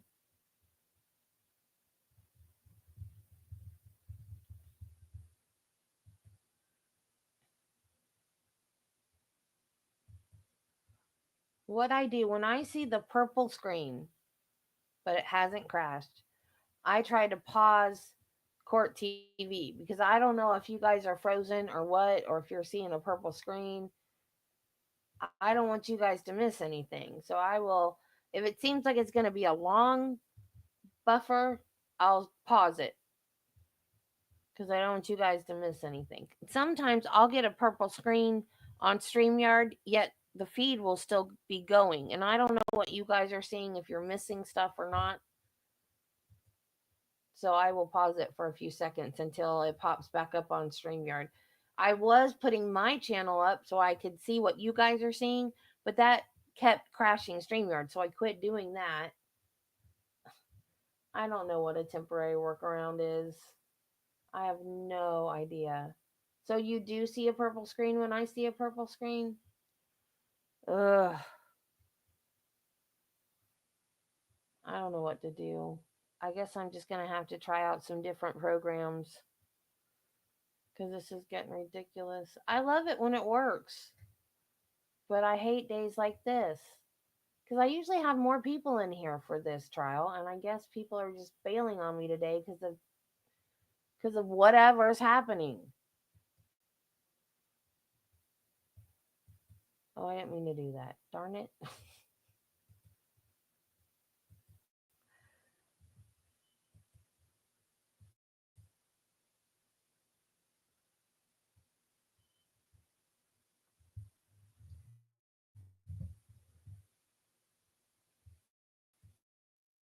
I think so.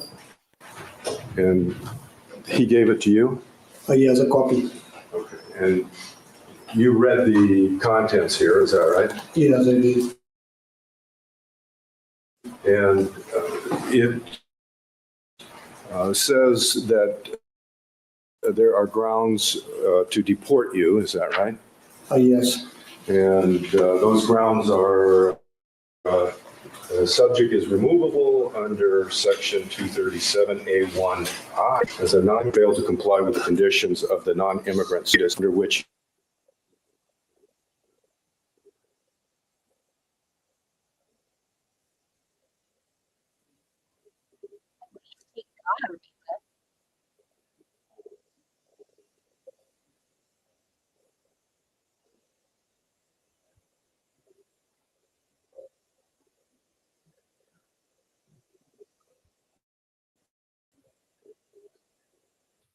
Dang it.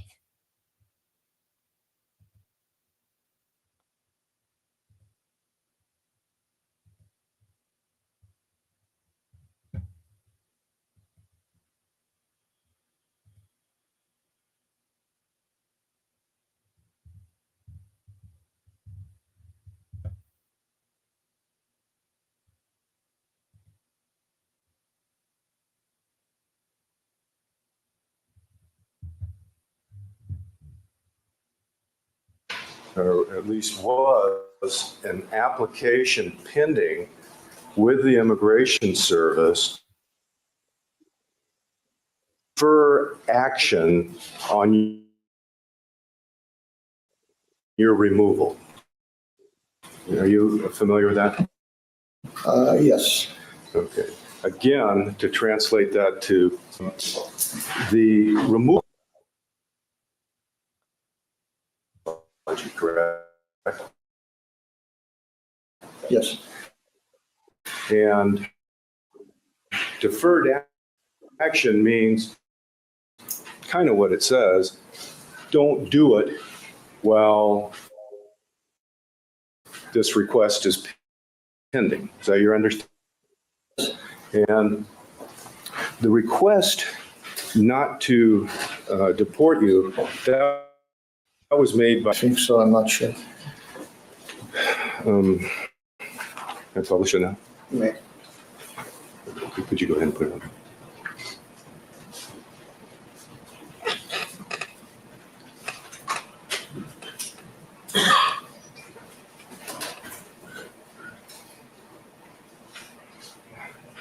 Reminds me of those old TV shows I was sleeping. on the very bottom, it says subject is a material witness and People versus the State of California versus Phil Spector. Douglas Sortino, Deputy District Attorney, requests deferred action for the subject. That, you understand that to mean that the former prosecutor on the case asked immigration not to carry through with the deportation, put you out of the country because you were in violation of your visa, right? Okay, yes. Now,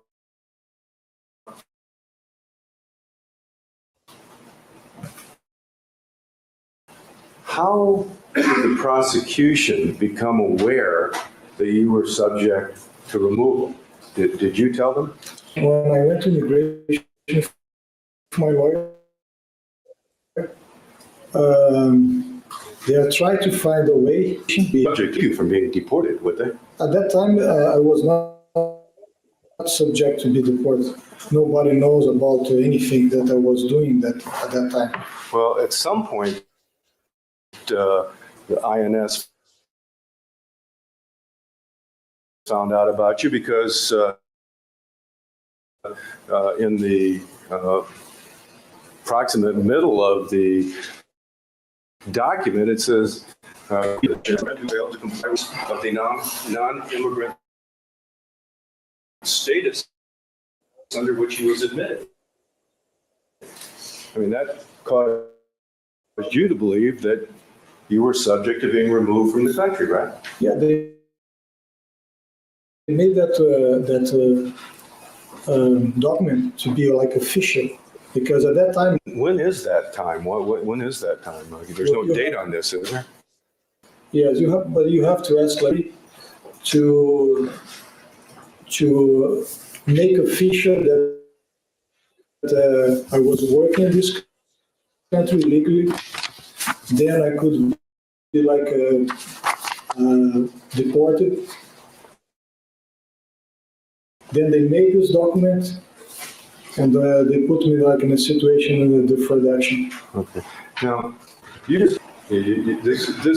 this one page is the only portion of the document you brought with you, right? Yes. Okay. Moving it up a little bit more so we can see. You see right above the signature line, there's a very small writing that says continued on the reverse. You see that? May I approach you? Yes. Directing your attention to the highlighted, copy of that document. See right there with that.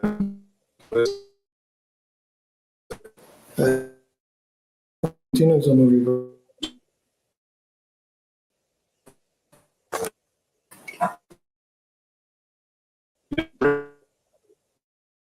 Side of this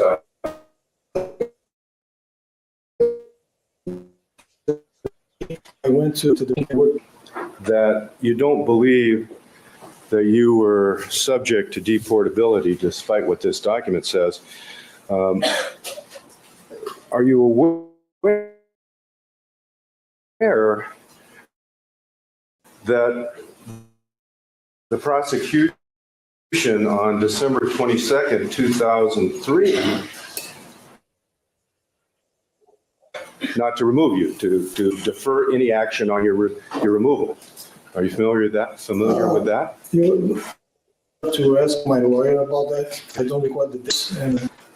Well, Your Honor, may I mark this two-page letter as defendant's X for identification? Yes. I'm really interested about your beliefs about what the situation is. Your attorney, that's Robert Morton, is that right? Yes, correct. And Rob Morton. the original district attorney you spoke with, that's Douglas Sortino, correct? Yes, at that time, yes. Sortino, I'm sorry, I added a syllable. And at some point, within a month of this case being filed,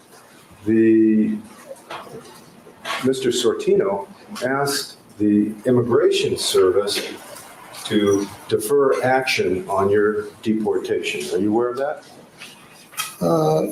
I'm not aware about everything that happened, yeah, but my lawyer asked something to the Okay. prosecution.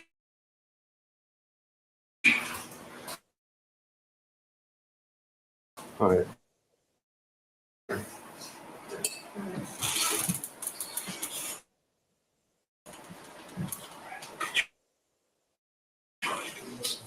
Oh, you have it?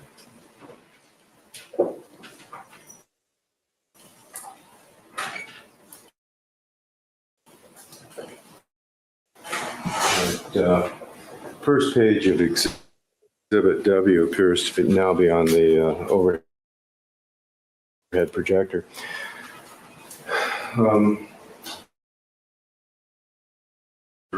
Then assigned to this case. Case was filed in November of 2003.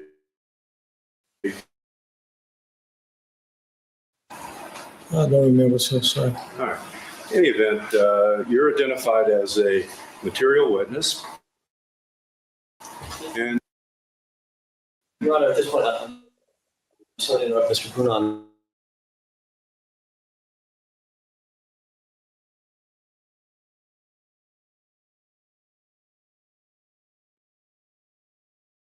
aware that the prosecution had requested that the Immigration Service not deport you. That is, they defer action on your deportation. Aren't you aware of that? I know that the means deferred action, but all of conversations between my lawyer and the DA, I was not like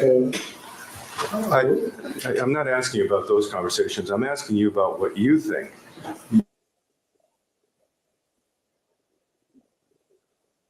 On between your lawyer and the prosecution to keep you in the country, right? yes, I think so. And so let's bring it back up. So as of December 22nd. All right, the same objection. It's still whether he's aware of this particular letter, the contents of the letter. He's aware generally of the subject matter, but the letter by itself is hearsay. And I know the answer.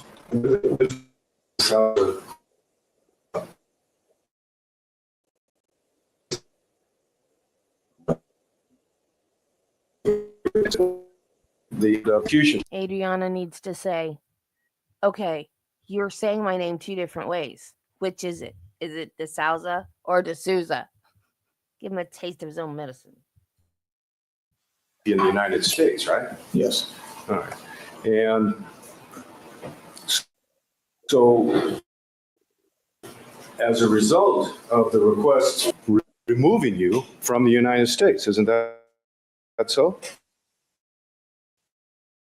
Yes, sounds like that. Okay. Now, in addition to asking that they not, INS not remove you, the prosecution has also asked that your mother and your sister be allowed to come to the United States. Isn't that? Yes. Okay. Request you initiated, that is someone to ask the prosecution, directly ask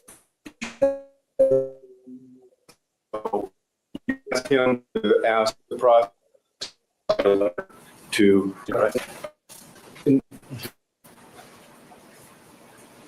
the reason that the prosecution, as opposed to you writing it, lawyer,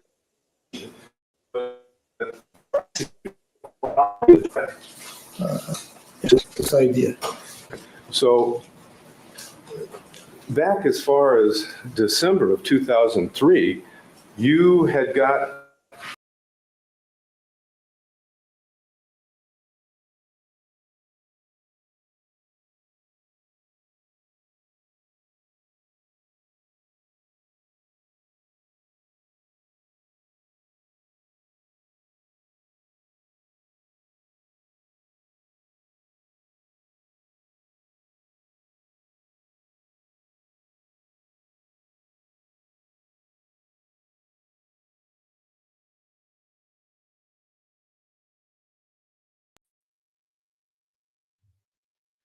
It's time to send StreamYard another strongly worded letter.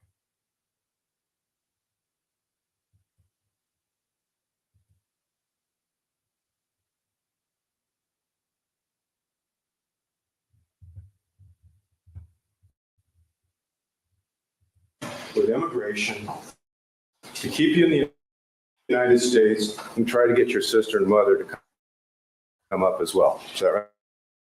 Right? Yes. No. Well, didn't you appreciate that? Oh, I appreciate that. Okay. I mean, that's a favor to you, isn't it? I don't think so. You don't think that being the country, you don't think that's a favor? Objection. Staying. Seems excellent. Very much not that. Mr. D'Souza, you know that there's a long list of folks from Brazil, as well as the rest of the world for that matter, that would like to immigrate to the United States, right? You know that, don't you? Yes. And you know that as a student, once your student status ends, you've got to go back home to Brazil, correct? Yes. And if you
it was enough to keep you here, you know that, right? Yes. Okay.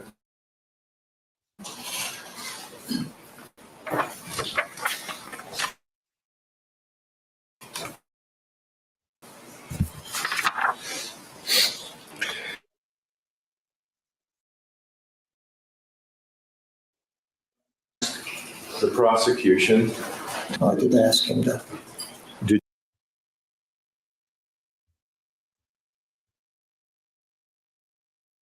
you ask your lawyer to ask for permission for you to work in the United States? Exactly. My lawyer. All right. And did you ever, Your Honor, I have an exhibit. I've previously marked Y for identification. Okay. Did you ever see a letter that was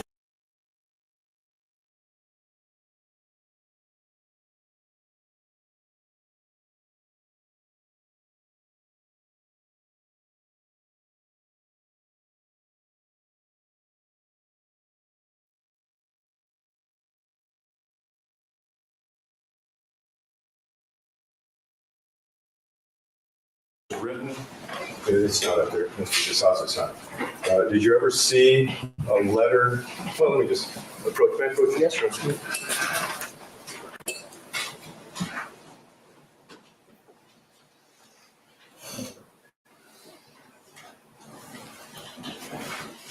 In January of 2004, or sometime thereafter, did you ever see a letter from Mr. Sortino to the Immigration Service asking for you to get permission to work? No, not this one.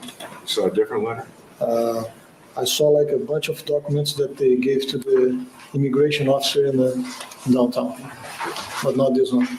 Whether or not We do know that the prosecution has asked INS to allow you to work, to change your status to allow you to work, correct? Yes, my lawyer told me that they are requesting that. Okay. And that also is a big favor, isn't it? Yes. And back when this case back when these events occurred, back in February of 2003, did you believe at that time that the prosecution, the police, that entity, the police and prosecution together had the power to help you with your immigration status? No, not at that time. Within a short period of time thereafter, you asked them to help you, though, didn't you? I did not. Well, through your lawyer, you asked to have the help. I tried to find a lawyer to ask them that. Okay. I tried to find I probably talked to like 10 lawyers. This one that I have right now was the last lawyer. Okay. Well, once you find one that can help you, you stop looking, right? Yes. Okay. So, but at some point, you became aware that the prosecution could help you remain in the country. Isn't that so? Yes, for a while, yes. Okay. How did you become aware of that? So How did you learn that? Did you hear that from a friend? Did you hear that in the Brazilian community? Did you hear it on the internet? And how did you become aware of that? you know, I was thinking about that, but I was not sure because when I talked to the lawyers, like I said, they said that there's no way that they can help you with that. Most of the lawyers, they told me that. All right. So your initial state of mind was you thought they could help you, but you weren't sure. Is that right? Yes. And how did you get the thought that the police would be able to help you with your immigration status? Do you remember where that idea came from? Yes, I remember like a few months after February 3rd, I went to the lawyer on Century City. He was like a criminal lawyer. And he told me, look, Oh, wait a minute. I'm sorry. I don't mean to interrupt you. You don't have to tell us what your lawyer told us. Just tell us what your thinking was. No, but I'm trying to explain that. But Yeah. that criminal lawyer told me to go to the immigration lawyer and try to find a way to help me. Right? All right. So at some point you figured out that the prosecution would be able to help you, and you pursued that, and they did help you, right? Yeah, my lawyer helped me with that. But he's helping you by getting the prosecutor to help you, right? Yeah, I don't know the conversation that they have, but probably yes. Okay. Now, as a result of that help, I mean, this is important to you to stay in the United States and be able to work and, continue your life here, right? Officially, yeah, helping. I'm sorry? Officially, yes, helping. Okay. And aren't you thankful for that? Yes. And doesn't that make you favor the prosecution side of this case? No. So when you have changed your statements from, for example, Mr. Spector was drunk on the porch to Mr. Spector was sober or not drunk on the porch, was that in any way motivated by the desire to help the prosecutor? No. That states the testimony. Well, you changed it from he appeared drunk, completely drunk, to he didn't appear drunk. I mean, that's basically how you changed that bit of testimony, isn't it? I didn't change that. I just said that at that time you were not like a walk like a drunk guy or talk like a drunk guy. Well, actually, you didn't qualify it like that. Initially, you said he was drunk, completely drunk, and you repeated it the Yes. next day. And then by the time you got to the grand jury, you say he didn't appear to be intoxicated. Yes. Okay. Those two things are the same thing to you? Completely drunk and does not appear to be intoxicated? Those are the same? Yeah, I think so. The Okay. way that you were like trying to understand, probably not. And any of the other changes, he walked funny, he didn't walk funny, he spoke slurred speech, blah, blah, blah, he didn't speak slurred speech. None of those other changes were motivated on any level to help the prosecution. Is that what you're telling me? Once again, that misstates the testimony. Sustained. Any other change without having to go through the particulars of every change? Did you make any of those changes to help the prosecution? Once again, Your Honor, I believe it misstates the testimony that he's. The problem is you're using the word change, and that is, I believe, inappropriate. Different, yes, but it has a certain context and a certain understanding that I believe is objectionable. The objection was made, the objection is sustained. All right, that's fine. When your testimony was different from your earlier statements to what you testify now, that difference, was any of those differences motivated by a desire to help the prosecution? No, so I'm here because it's the right thing to do. Okay.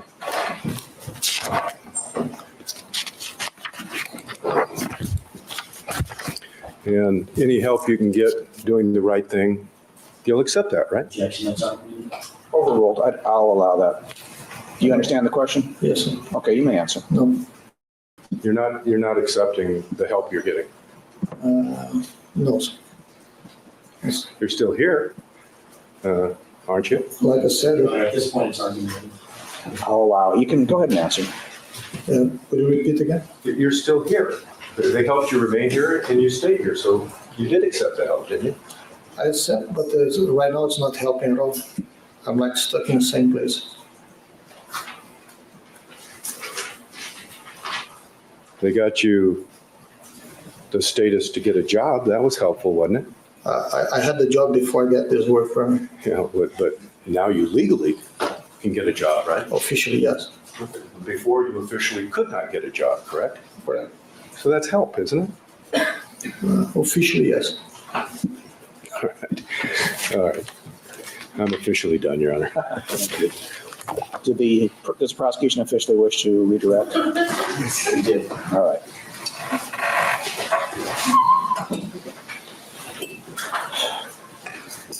Mr. D'Souza, I don't expect to be very long with you, but I want to bring up kind of the last point that Mr. Brunon made. In terms of the deferred action, your immigration status, when this trial is over, you're still going to be facing whatever immigration action they decide to level against you, correct? Your Honor, I'm going to object. That's quite leading for the The prosecution. way it was phrased, it was leading. You may ask it in a non-leading fashion. Sure. Are you aware of what deferred action means? Yes. Are you aware, what does that mean in your mind? Is there like any action against me that like they're gonna stop that? All right. Does that mean suspend it? Do you know what I mean by suspend? Yes. Does that mean they're going to suspend the action for a period of time? Yes. Were you told that that deferred action was in order to facilitate or to allow you to testify in a case like this? Yes. All right. And once you testify and that's over, do you get permanent residency? No. Do you get automatic citizenship? No. Are you stepping in line in front of, whatever Mr. Brunon said, tens or thousands or hundreds of thousands or millions of people to get your citizenship? No. Are you stepping in front of anybody else to get a permanent work visa? No. Are you stepping in front of anybody else to get a permanent student visa? No. You indicated that you were aware that a prosecutor, previous to me being on this case, that another prosecutor had written a letter on your behalf to ask if your mother and or sister could come visit. Is that right? Correct. Why was that? Why did you want to visit with your mother or sister? Sorry? Why did you want to visit with your mother? Because I had to stay here. I could not like leave the country. Is that because of your position as a witness in this trial? Yes. Did you ask to be a witness in this trial? No.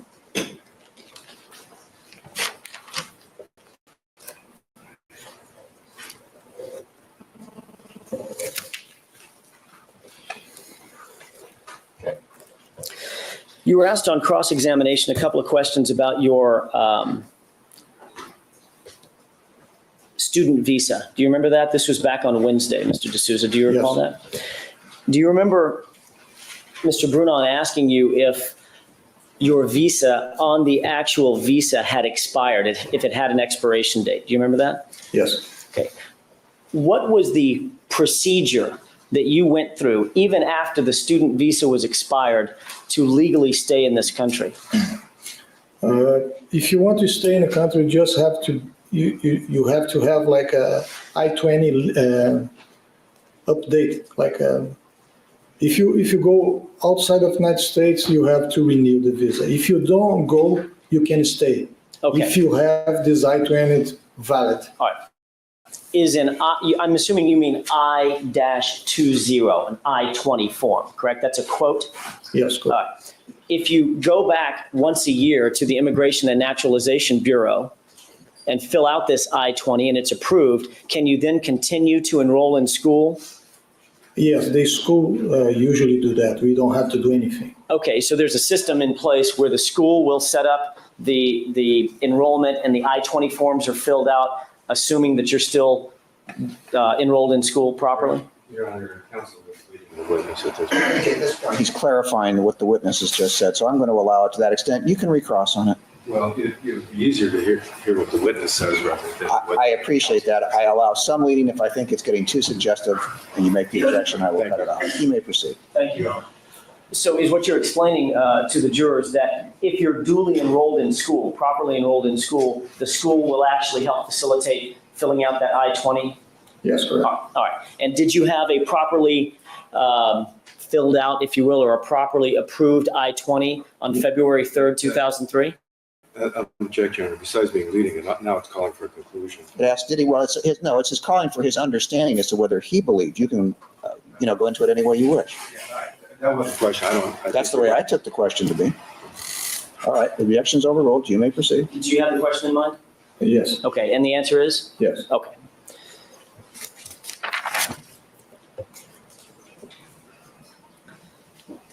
Mr. Brunon asked you several times if you had had meetings either with other district attorneys or with myself or police investigators or anybody else, correct? Yes. Mr. D'Souza, did I ever tell you how to testify in this case? No, Did I ever tell you what words to use? no, Did I ever suggest to you what your answers to any question by Mr. Brunon should be or any answers to any questions from me should be? I know. What did I in fact tell you? Just to tell the truth. Have you been telling the truth? Yes. Objection, Your Honor. That's argument. Overruled.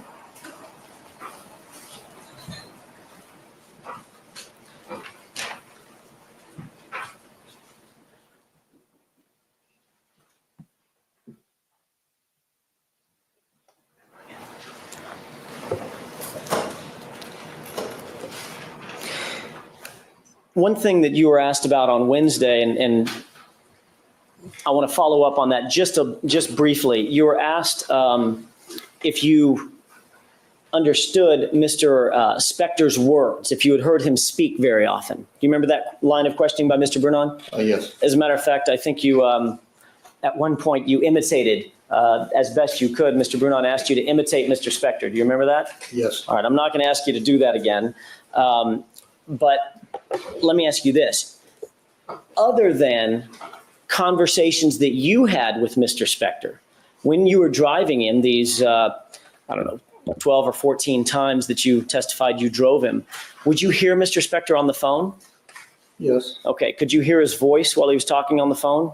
Yes. Did you ever hear him talking to any guests like Rami Davis or Kathy Sullivan? Oh, yes. But not on the phone, but actually when they were in the car? Yes. Okay, so you could hear conversations because there was no partition between you and the back seat, correct? Yes, correct. Right. At that point, even if you were, well, let me ask it this way, even if you were not involved in certain conversations, did you get, or did you have enough opportunity to hear Mr. Spector's tone of voice, how he said things? Yes. Did you have any problems other than when he was mumbling or didn't finish his sentences? Did you have any problems understanding Mr. Spector when he would speak to you? No.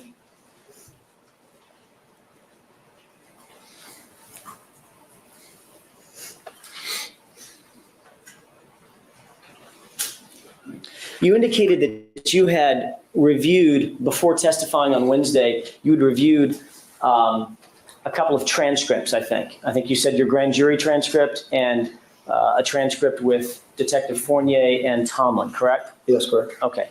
Did those transcripts help you recall details about the events you're testifying about? A little bit. Okay. Are there certain details that are fuzzy in your mind? Oh, yes. Are there certain details that are very clear in your mind? Yes. With regard to, let me ask you a question. With regard to what color shoes Kathy Sullivan was wearing, I don't know.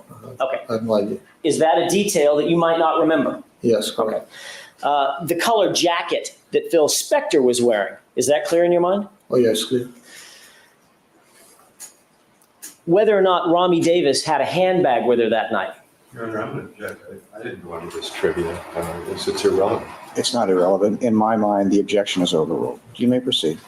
What type of handbag, or if Miss Rami Davis had a handbag, do you remember? I don't remember. Might that be a fuzzy detail in your mind? Yes. The fact that the defendant stepped out on the porch and said, "I think I killed somebody," is that clear in your mind? Oh, yes.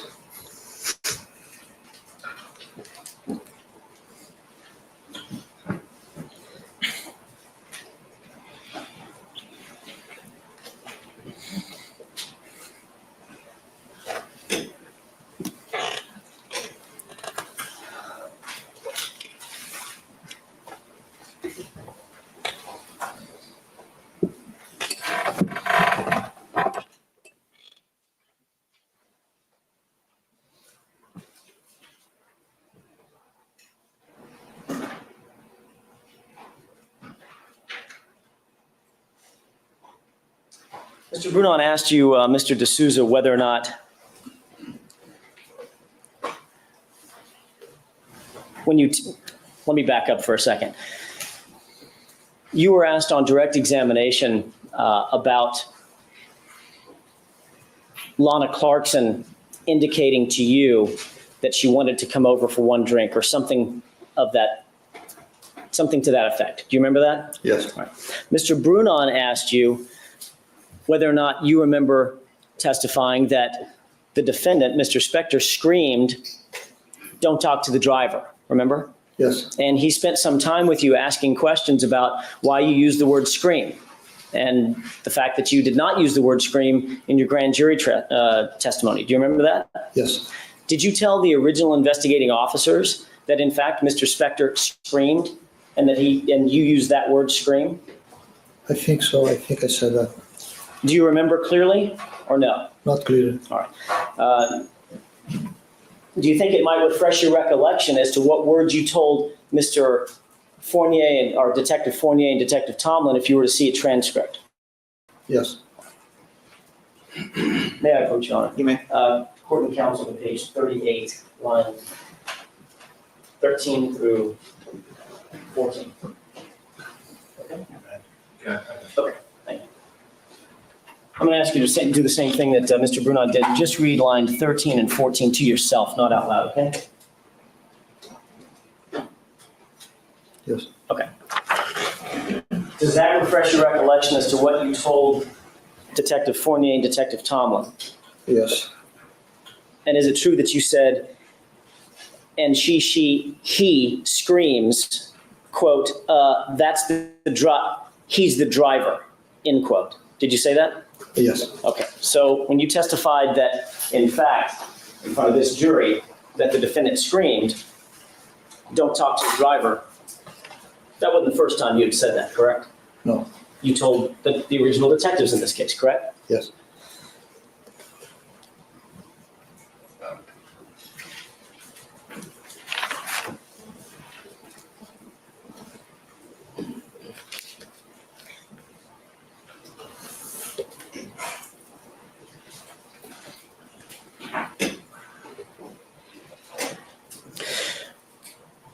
You indicated on cross-examination that there were times throughout that 2-hour period from say 3 o'clock or 3:15 to about 5 o'clock, so that hour and a half, 2-hour period, that you may have dozed off or taken, I think Mr. Brunon used the phrase cat nap, meaning a quick little nap, correct? Yes. All right. And you indicated that maybe those were 5 minutes at a time, but you were not in a deep sleep, is that right? Correct. When you heard that pow sound, Mr. D'Souza, did that awaken you? Yes, I was alert All right. after that. That was my question. Were you alert to that sound? Yes, As a matter of fact, did you get up and move around? yes, So you weren't sleeping right after that sound, correct? yes. How far would you say you walked? What distance? I mean, we've seen pictures of the fountain. What distance is it if you were to walk around that fountain and back again? It was close, it was not far. It was on another side of the car. Okay. So did you walk all the way around 360 degrees around the fountain, or just halfway around and halfway back? Halfway around and back. Okay. So you favored the front of the car. In other words, you stayed sort of toward the front of the car rather than walking all the way around. I'm not remember like the really like a walk that I made. What was like a round? Okay. And this was February, correct? Yes, Middle of the night or very early morning? yes.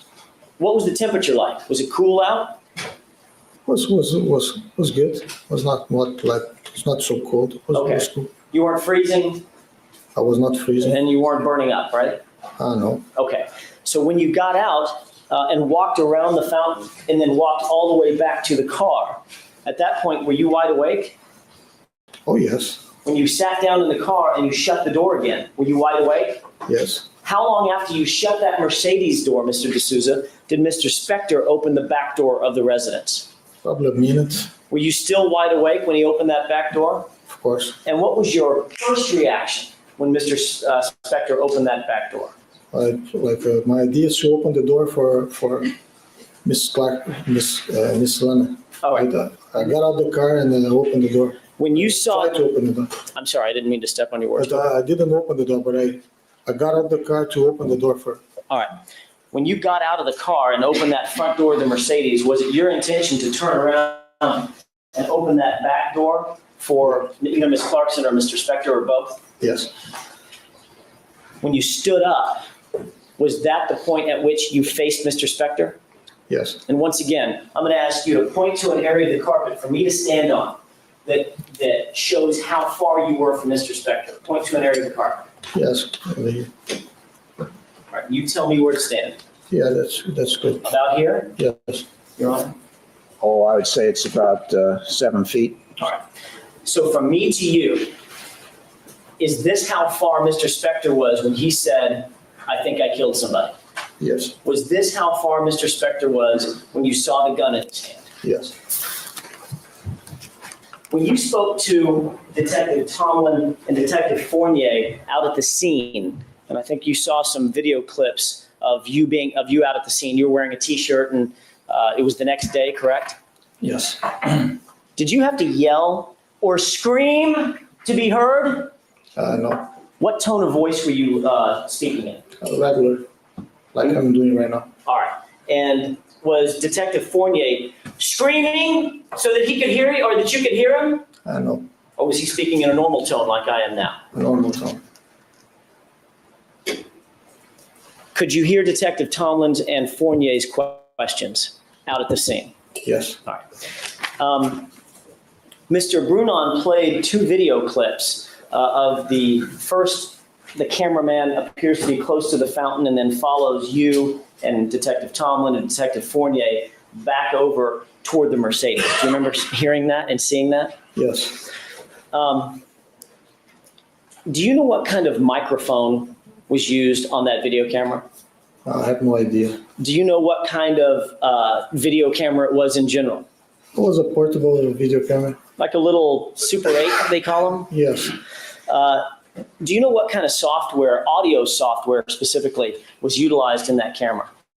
No. Do you know what kind of audio card, the hardware, was slaved into that camera? I know. Do you know what kind of software the defense used to take that audio file from the camera and put it onto their laptop? No. Do you know what kind of sound card or sound blaster the defense may have in their laptop? No. He obviously doesn't know this. This is argumentation. I think we could move along at this point. I guess it draws us to one point, Mr. D'Souza. Did the jurors hear? I'm going to object to that. The way the I'll rephrase it, Judge. All right. Well taken. I'm learning every day. Did it sound like that video sounded that night? No. What was different about it? It was so loud. The video was so loud? Yes. Did the video reflect the actual sound of the fountain and the sound of the ambient noise and the trees and the birds and that stuff? Did that accurately reflect that? No.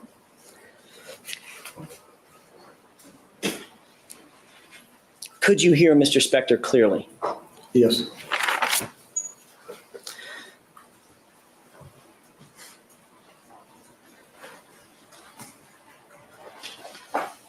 You were asked if your testimony do we have the Elmo up?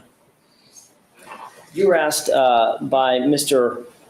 Brunon whether or not you ever said, I think I shot someone, or I think I shot somebody, instead of I think I killed somebody. Do you remember that? Yes. And Mr. Brunon pointed you to a particular place in a transcript with Detective Pineda. Do you remember that? Yes. All right. Do you remember what the first quote you gave to Detective? Well, let me back up and ask you this first. Where was it that you were being interviewed by Detective Pineda, or Corporal Pineda from Alhambra Police Department? I talked to her in the car, outside of the house, outside of the gate, Okay. and inside the car. Okay. So it was literally minutes after this event had taken place, correct? Yes, correct. Like how long, approximately? Probably 50 to 1 hour after that. 50 minutes to an 50 hour? minutes, yeah. So what you had seen and heard that night concerning the shooting, okay? What you had seen and heard that night had taken place within an hour when you talked to Detective Pineda, correct? Yes. Do you remember what your first words to her were about what Philip Spector said when he came to the door? I'm not sure, but I think I said, I think I killed somebody. Page 4.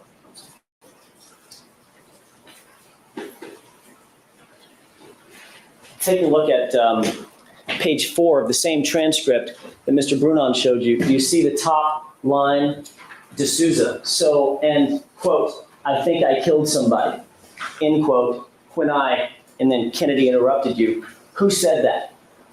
You said, I, and then Kennedy interrupted again. Who said that?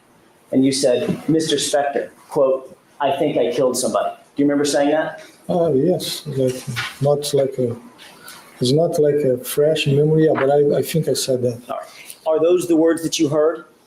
Yes. You went on to tell your story in more detail to Detectives Pineda and Kennedy, correct? Yes. Page 9, the same transcript. Further along in the conversation, do you remember again describing exactly what you had seen and saying, and the first thing he told me, quote, I think I killed somebody, end quote. And then Detective Pineda said, you know what? I couldn't hear you. Come over here. He has to actually take your statement. So the first thing he said to you was, D'Souza, quote, I think I killed somebody. Pineda, okay. D'Souza, I killed somebody. Do you remember saying that? It was not like, I don't remember for sure, but yeah. Okay, do you have any quarrel with the accuracy of this transcript or this tape? Objection, we tried to stipulate that. It's irrelevant if he has a quarrel. Your Honor, I'll withdraw the question. All right. Do you remember if the conversation went on after that statement? You continued to talk to Detective Pineda? I think so. Page 24 of the transcript.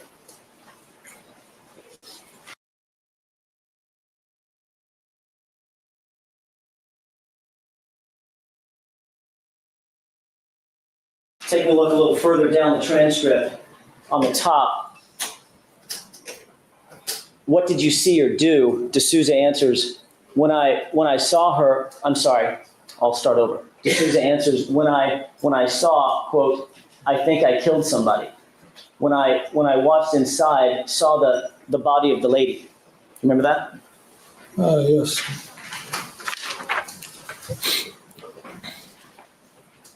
Page 25 of the transcript. And do you remember Detective D'Souza? I'm sorry. A long afternoon, hadn't it? Do you remember Detective Pineda saying to you, Mr. D'Souza, basically paraphrasing you and saying, Excuse me, I'm going to object to that. That's argumentative commentary. The question speaks for itself. all right. Thank you. Do you remember, and this is the next page of the transcript, Mr. D'Souza, do you remember Officer Pineda saying, at what point does Mr. Spector say, I think I shot him? And then you answered a few lines later, yeah, and I get out the car, I think I shot somebody, end quote. You remember saying I that? don't remember that, but I could say that. Okay.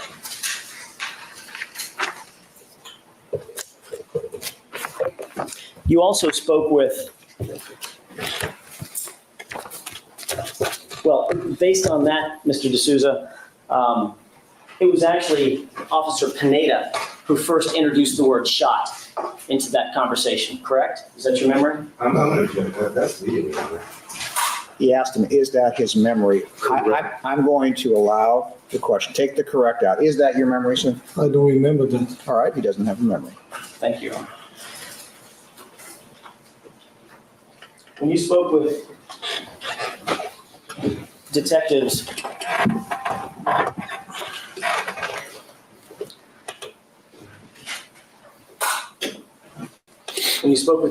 Fournier and Tomlin,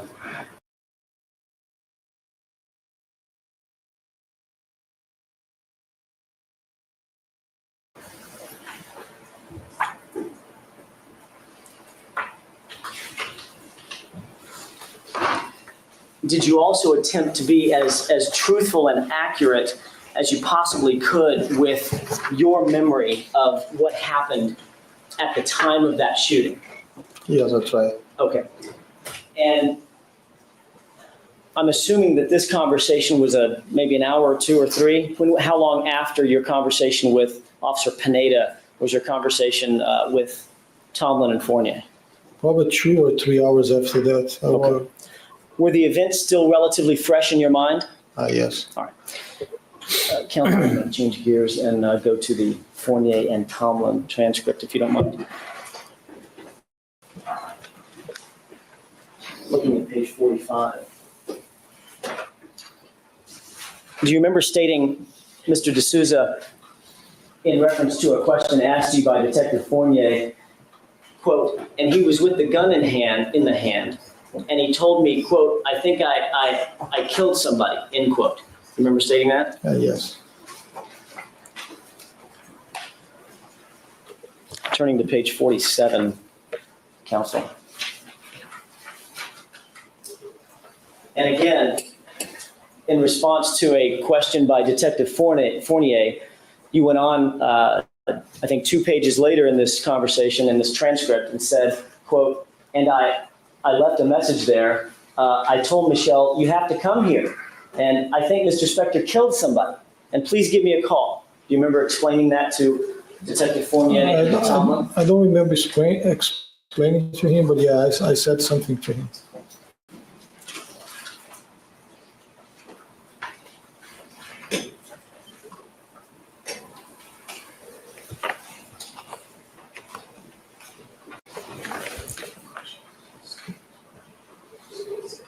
Mr. D'Souza, do you recall a few minutes later being asked to, again, go over with Detective Fournier and Tomlin exactly what you saw and heard, and in response to Detective Fournier's question, what did you say? You said, and I say like, Michelle, you have to come here.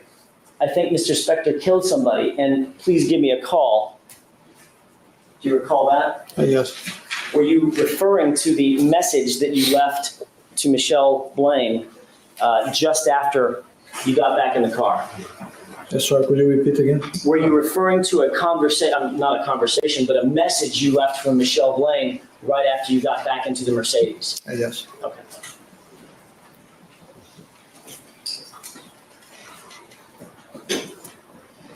Page 55, counsel.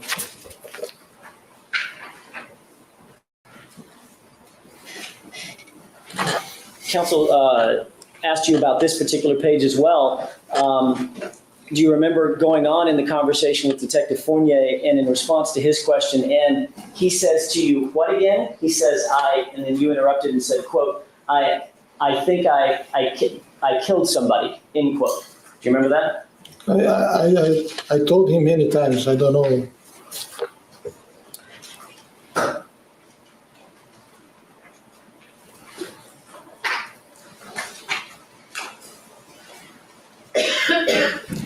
As a matter of fact, you told him at least on 2 other occasions, did you not?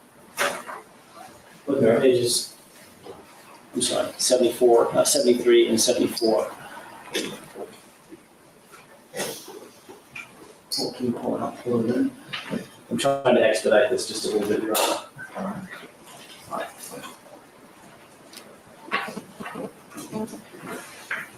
While that's focusing, I'll just ask you, Mr. D'Souza, do you remember Mr. Tomlin, a little bit later in the conversation, Detective Tomlin asking, and what did he say? Yet again, you were asked that question. Do you remember? Yeah. As a matter of fact, Mr. D'Souza, were you asked what Mr. Spector said over and over and over again by Pineda, Kennedy, Tomlin, and Fournier?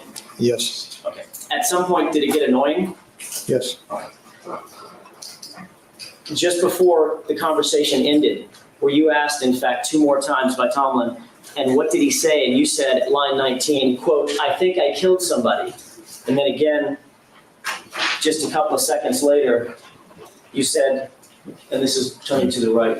Move this to the right. On page 74, D'Souza saying, I was paying attention to him, his face. Quote, I think I killed somebody, end quote. Then I saw the legs over there. Then I take this position and I saw the body. Tomlin asked, you clearly heard what he said? D'Souza, yes. Tomlin, I mean, there was no doubt. Then you saw and then you see the gun in his hand? D'Souza, yes. Do you remember that? Yes. As you sit here today, is there any doubt in your mind, Mr. D'Souza, about what Mr. Spector said that night when he stepped out of the doorway? No.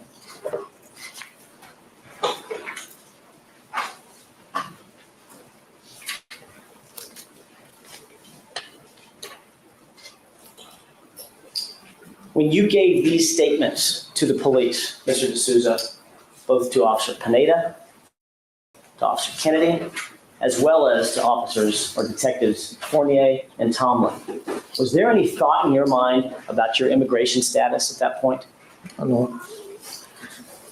You hadn't met a district attorney at that point, had you? No. You hadn't gotten a lawyer? No.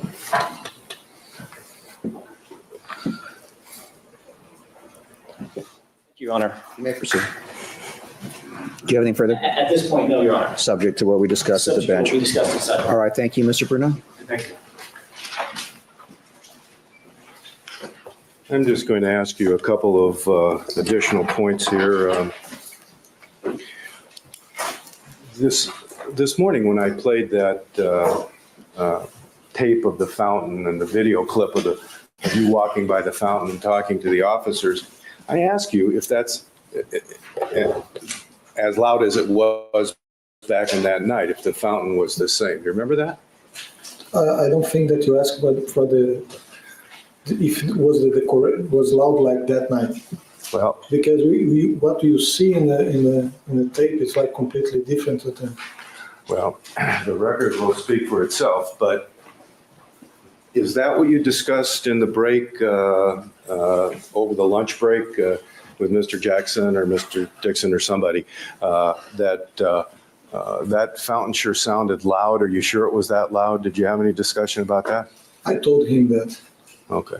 And you don't recall me asking you if that was the same fountain and it sounded the same the day after the event? I remember that you said that it was the same fountain, but it was not the same sound. So if you said that, like, If you answered that it sounded the same, that was just a mistake?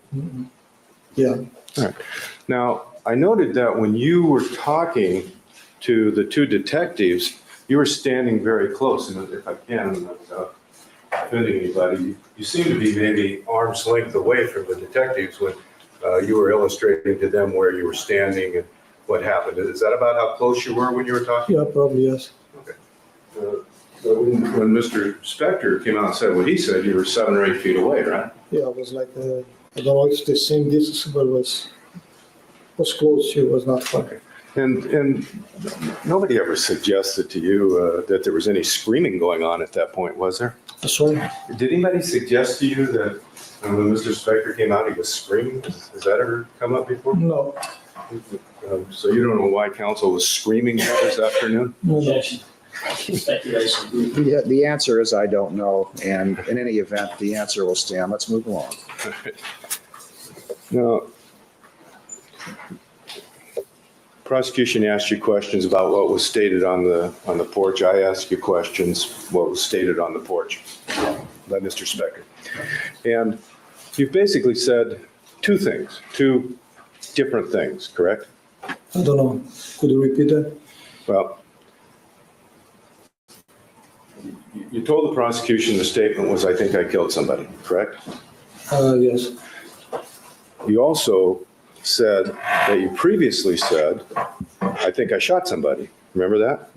When I was talking to Detective Pineda, Yes. yeah, I saw that.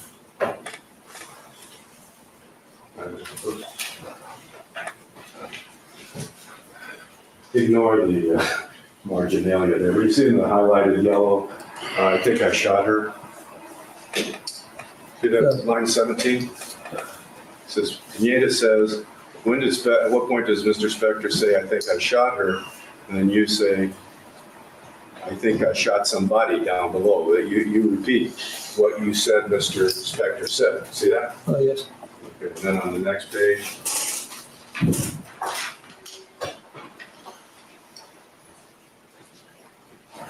Sorry about that. I just see him in the door. I think I shot somebody. See that? Yes. So sometimes you said killed, probably more times you said killed. Sometimes you said shot. Is that right? Yeah. Yeah. And both of those are not right. Only one of them is right, correct? Yes. Or maybe something else is right that you just don't remember. Oh, there is only one thing, right? All right. So, and you also told the detectives that next day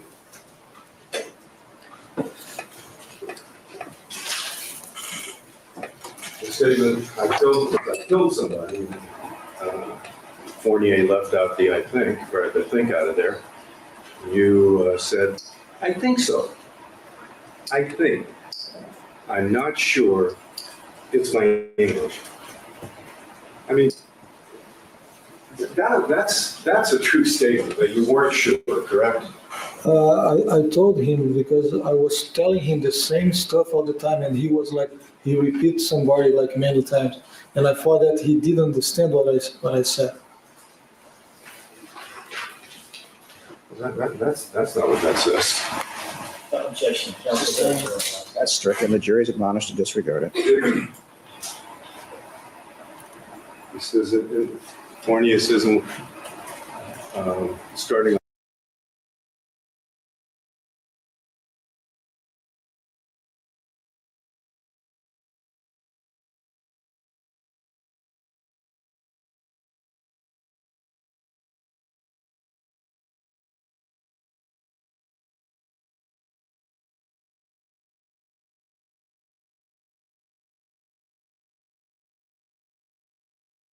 on line 18, and he says to you, what again?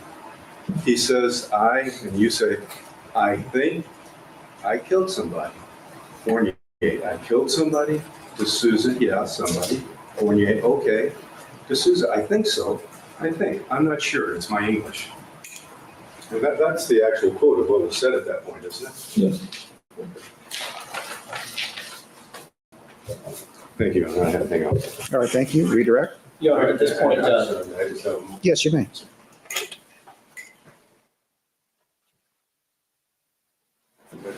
That's all. All right, thank you. Redirect? at this point, Your Honor, I have no further redirect except for the issues that I think we need to take outside the presence of the jury. Yes, there's been a request that a certain transcript be admitted. It's 98 pages, actually, a recording of the transcript. I need to review it. I'll go as fast as I can during the recess. Ladies and gentlemen, the recess may be a little longer than normal. I am sort of a speed reader. I don't know that I can keep up with that, but I'm going to do the best that I can. Keep in mind the admonition. We'll take our afternoon recess, and we'll see how we're doing. So with that in mind, you may step down for the time being. Thank you.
All right.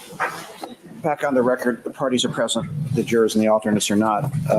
Dealing with two issues. The first issue is the admissibility of the recording of the conversation of Mr. DeSouza on February 3rd, and whether there are grounds for admissibility. I would point out that very clearly this morning and this afternoon, Mr. Brunon, you have attempted to impeach the witness with the fact that his immigration status and whether he's tailoring his testimony because of his being grateful to the district attorney. That's been both very explicit and implicit. This conversation, which was recorded right after the death of Ms. Clarkson, certainly can be used to show that his story was given before there was any possible motivation to, quote, please the district attorney. There was no immigration question raised. The district attorney was not a part of the case. And this, in essence, is a consistent statement, certainly, if not in whole, in a majority. And the district attorney may show it. One, for that, I'm not done, for that reason. That's okay. Number two, you have clearly raised the question of the witness's ability to understand the English language. The jury can judge for themselves by listening to the tape as to whether at the time of this incident, because you have pointed out that he has been this is now over 4 years ago, and he has continued to learn English, as to what his understanding was at the time of the incident. This is a very clear indication of how good or how poor his understanding of the English language is. The only concern would be, is there anything in the taped interview, one, that would be unduly prejudicial and outweigh its probative value? First of all, much of it is admissible as either a prior consistent statement, and while portions have not been specifically challenged, the probative value, based on the issues you have weighed, far outweighs any prejudicial value in it as far as I can see. So I am, at this point, going to allow the playing of the tape recording. I made my ruling, now you can argue. Sure. Well, you had a chance, you argued at the bench. Well, but, it's kind of. If you want to make a record, you certainly may. I would like, Judge, there are portions of the transcript that address issues that I raised in my cross-examination, and I can see that. And insofar as the prosecution would like to play those portions, I would concede that as well. But the vast majority of that tape, it deals with nothing that I raised on cross-examination.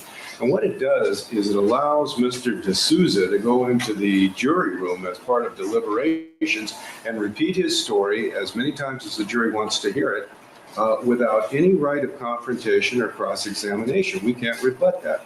It's no different than if we would have had a witness that made a statement and something inconsistent was raised, and we said, fine, let's offer the whole tape of that witness's statement so the jury can listen to our witness over and over and over again, testify, or at least talk about the events that he testified about. That statement doesn't contain any of the inconsistencies, or doesn't contain many of the inconsistencies that came from the grand jury or from the earlier statement to Kennedy and Pineda. And what it does, it infects the record with this tremendous amount of hearsay that isn't rehabilitation to any inconsistent statement I made. Now, the next issue is his English ability.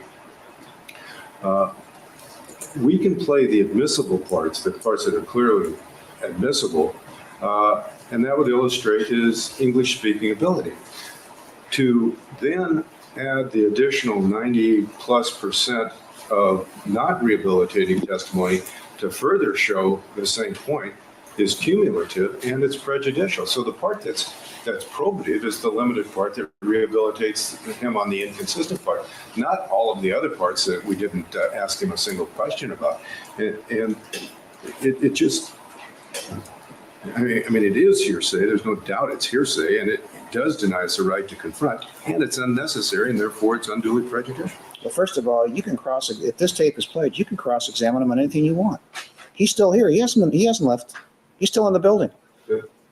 Well, can we videotape my cross and send it in? I mean, that's the portion of confrontation. You know, when you attack a witness's credibility and his motivation, then unfortunately you run the risk of showing that the motivation didn't exist the way you say it did. And that's something that, you made that decision. Well, first of all, attacking a witness's credibility doesn't open the doors to every prior statement he's ever made. No, it doesn't. But in this case, you very specifically attacked it on a specific ground, which this tape, certainly it can be argued, rebuts. Well, except for the fact that there's not one question or statement in the tape about his immigration status. So it certainly doesn't rebut any question I've asked. How could it? The status wasn't even in question at the time. Well, but see, we disagree here. We disagree, Your Honor. As he knew in February of 2003 that he was out of status. He'd been working for years. The first person that found that out, the first official person that found that out, would have produced the result that got produced. And he's a sophisticated enough individual to know that working in and of itself would have violated the condition of his visa. He already testified he knew that. So he knew he was working. He was talking to the officers about working. So it doesn't rehabilitate his state of mind on immigration. It's just a very lengthy recounting of a statement that was designed to produce evidence against Mr. Spector and didn't allow any defense input. All right, thank you. People wish to be heard? No, you don't. All right, I'm sorry, Mr. Brunon, you have not convinced me that the ruling is incorrect, so the tape may be played. I need to see counsel, however, at the bench concerning the other matter that was raised. Yes. In light of the tape, we're going to ask you, before the jury comes in, to order some witnesses back. All right. You want to do that right now? Sure, I think we're staying by that. Yes. Should we go ahead and protest? You can start coming up and we'll just order the witnesses back. Your Honor, yes, we have two witnesses. Unfortunately, things just got a little bit longer, folks. I apologize. We're going to ask you to be ordered back for tomorrow. Would you please state your names to the judge, please? Sandra Hill, Catalan. Could you spell that, please? First name Gamaliel, Catalan, Catala. Thank you. Each of you, thank you for being here. We are still running with the other witness, if you will, so 9:30 tomorrow morning. Your Honor, I've just been told with a caveat with Ms. Hill, I have no objection if Ms. Hill coordinates with Mr. Dixon to have another custodian in her stead. Or on call, as the case may be, or if your testimony is covered by another witness, that'll be fine. Okay? Along with counsel that we may. Yes.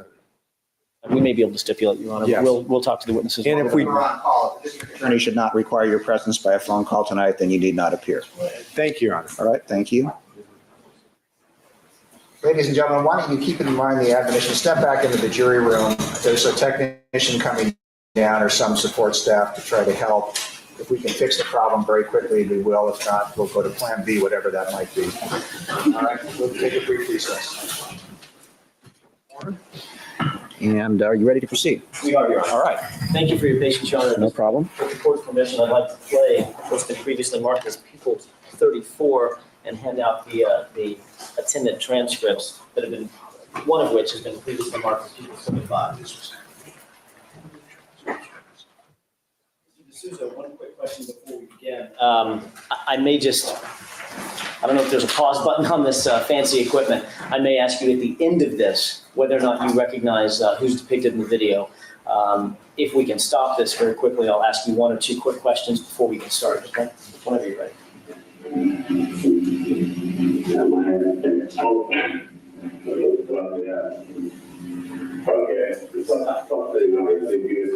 Okay, having stopped that, Your Honor, may the record reflect that I've played maybe 20 seconds of what's been previously marked as People's 34, if I may inquire. Yes. Mr. D'Souza, did you recognize the person depicted on that video? Yes, Who was that? that's me. Okay, was that a live video of the, let me rephrase that. Is that a copy of a video taken when you were interviewed by Detective Tomlin in Fournier? I think so. Okay, is that the same interview that you've referred to when you've been asked questions by me and asked questions by Mr. Brunon? Yes. With that foundation, Your Honor, with the court's permission, may Mr. D'Souza step off the witness stand given the length of the video? Yes. Mr. D'Souza, why don't you make yourself comfortable in the front row, that way you don't have to sit up on the witness stand the entire time. Whenever you're ready. I know it's very traumatic, obviously, what you just experienced. Okay. First of all, do you understand this very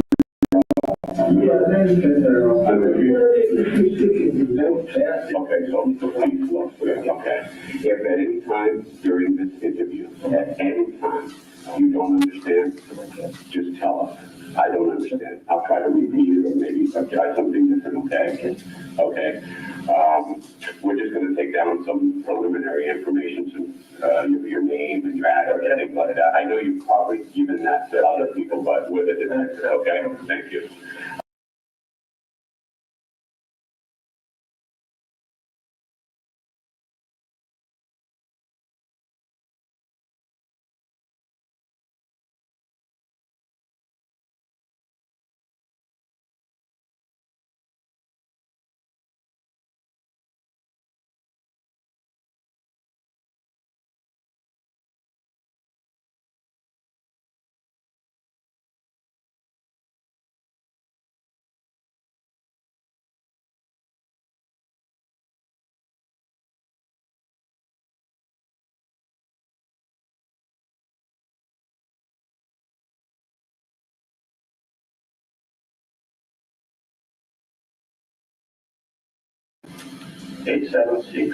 Just 676. I'm sorry, 876 2676 26.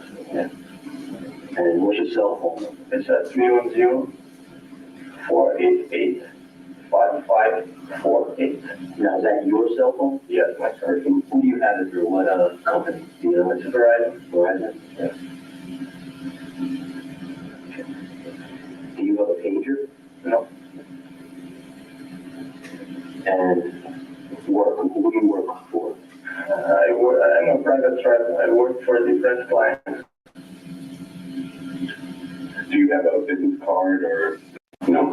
Okay, so you just personal driver? Yeah. So whatever client? I worked in two small companies in the past, Express Shuttle, 21st Century.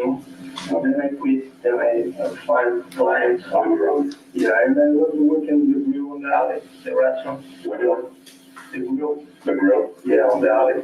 And down with hills. Okay. Okay, you don't work there anymore either? No, sometimes I help my friends out.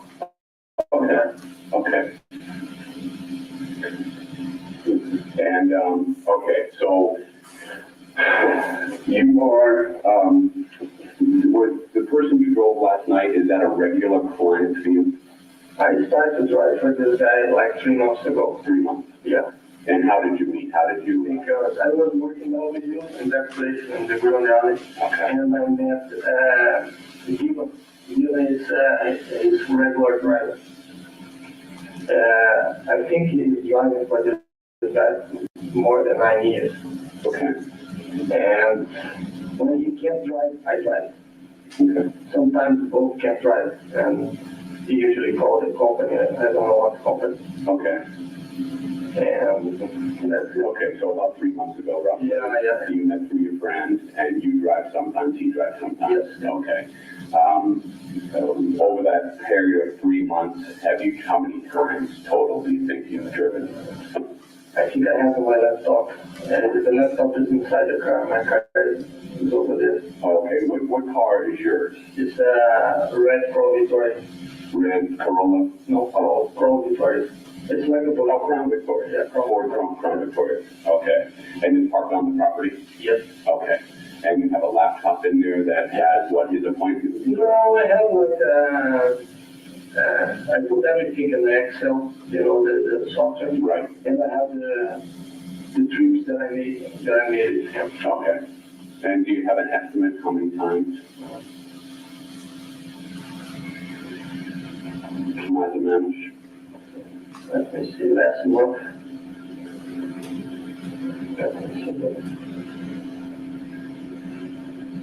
Times I think 10 times, 11 times last month. That's fine. The last one. Yeah, last month. Okay. I'm not sure. Yeah, you don't, I'm asking for an estimate. If you don't know exactly, that's okay. Now, this evening, or last evening, I should say, how is it that you got to work last night or yesterday? Wednesday? Did he call you, or how did it? His secretary called me about 4:30. He usually do that before like 2 hours, 3 hours he started the job. They called me, and he said that's the problem because sometimes he Last minute. Yeah. Okay. But this time this Sunday, I can do the job. Then I went to his house and I arrived there about 15 to 7. Okay. And switched the car. I parked my car over there. And this is the new car, the first time that I'm driving this car.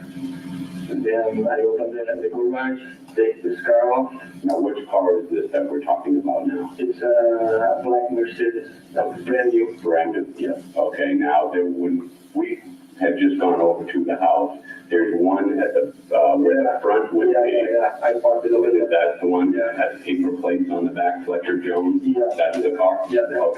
Okay, so you arrive about 7:30? No, I arrived at 6:45. 6:45, okay.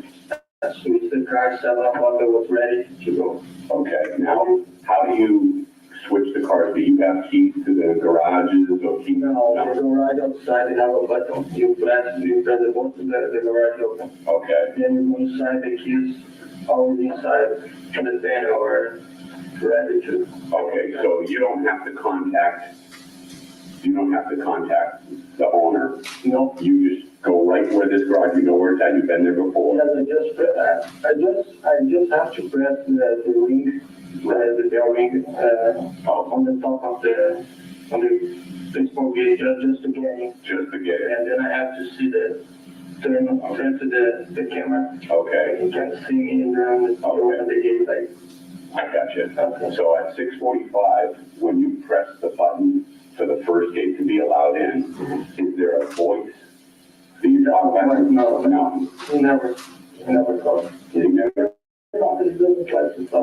Okay, so you don't know who let you in at that point? No. No. Okay. So continue on. You go in and you go to the garage. By 7 o'clock, you've exchanged cars, and now you've gone where on the property? Where have you gone? Usually, do you have one? Can I write? Sure. I think it's. Okay, here, let me give you a pen. And this is they call it like this. This is the back door. Okay. And this is the garage. I have one door here to get in the property. You have the ramp over here, And the gate, the baseball gate, I think it's here. Okay. And I have a stairs here to go to the. That's the long stairway thing? Yeah. Okay. And I usually ring the bell here, go all the way up, and park my car here. Okay. And I usually go to the garage. It's have a whole spot inside, but I think they went to check out because the last time we had a big noise in the back, and I was afraid to drive this car again. You know about the Rolls Royce, yeah? Yeah, I think then we got a new car and put the car in the garage. Okay. The secretary told me that it's gonna be in the first garage, and I pressed the button. Make the windows here and stop right here, I'll have my phone here. And I usually park the car right here. Okay. This is the front. Okay. And this time I have a problem here. This is a car. A problem from the car. Yes. Okay. This one. Then we are ready to go. We usually do that, me and you. Okay. And then I wait outside here. And at 7 o'clock here, you went out and I opened the door. Okay. I get in and I get in the car and he told me, I want to go to Studio City. When I go to Studio City, he usually goes to his friend's house. His friend's house is a lady.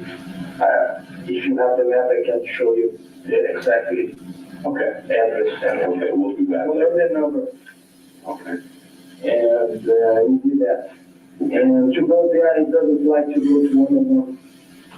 Okay, and 101. He usually he likes to go to 134. Then we take 134 until 101. Make it in Laurel, yeah. Make a left and make a right on Blue Park and make a left into the street that I don't remember the name. Okay, left on Rural Kingsley, right on Moore Park? Yeah, right on Moore Park. Moore Park. Yeah. And then, Before the light that you have in Moore Park in that direction, you make a left in the left street. I don't know the name, well, that I have to show. And the next block on the corner will be the. okay, yeah, we'll get a map for you, and you can see, so this is where you went last night, first thing? Yeah, the first lady. First lady? Yeah, the first. And that was at, you left the home approximately 7? This home. This home? Yeah. And then drove straight to this address you're talking about? Yes. Okay. I'm not sure what time we got home from, right at there, maybe 7:45, I'm not sure, maybe 7:40. And then he usually goes inside the house, like spend like 5 minutes with the lady, and they came both at the same time, and I opened the doors, they gave me close the doors, and then we went to the group, the rest of the day was working. Okay. And we stopped over there, I opened the door, they went to the restaurant, I went to the gas station, put some gas, restarted the car, and wait over there. I parked in the bar as well because my friend worked there, and then I can park over there. Okay, yeah, that is the car. Okay. Then, let me see how many times we spent there. Do you know what this woman's name is? I know. Okay, go ahead. I did this job before. Okay. For the same house restaurant and different restaurants. Okay. And I think we spent there like 2 hours maybe. Okay. Then they came, got the car, and he didn't say anything. Then when he doesn't say anything, I usually go to the place that we came, like the lady's house. Oh, okay. And then I make left and Beverly Drive. Take Coldwater King to the Universal City and left the lady there. And I think he had another appointment or another. Do you know the time that was? I'm sorry. I think I left the restaurant 10 o'clock, 10 something. Okay. And I think we arrived in Studio City maybe 10:20, 10:30. Okay. Then I think he had a reservation on Trader's Week. It's another restaurant on Santa Monica and Wilshire.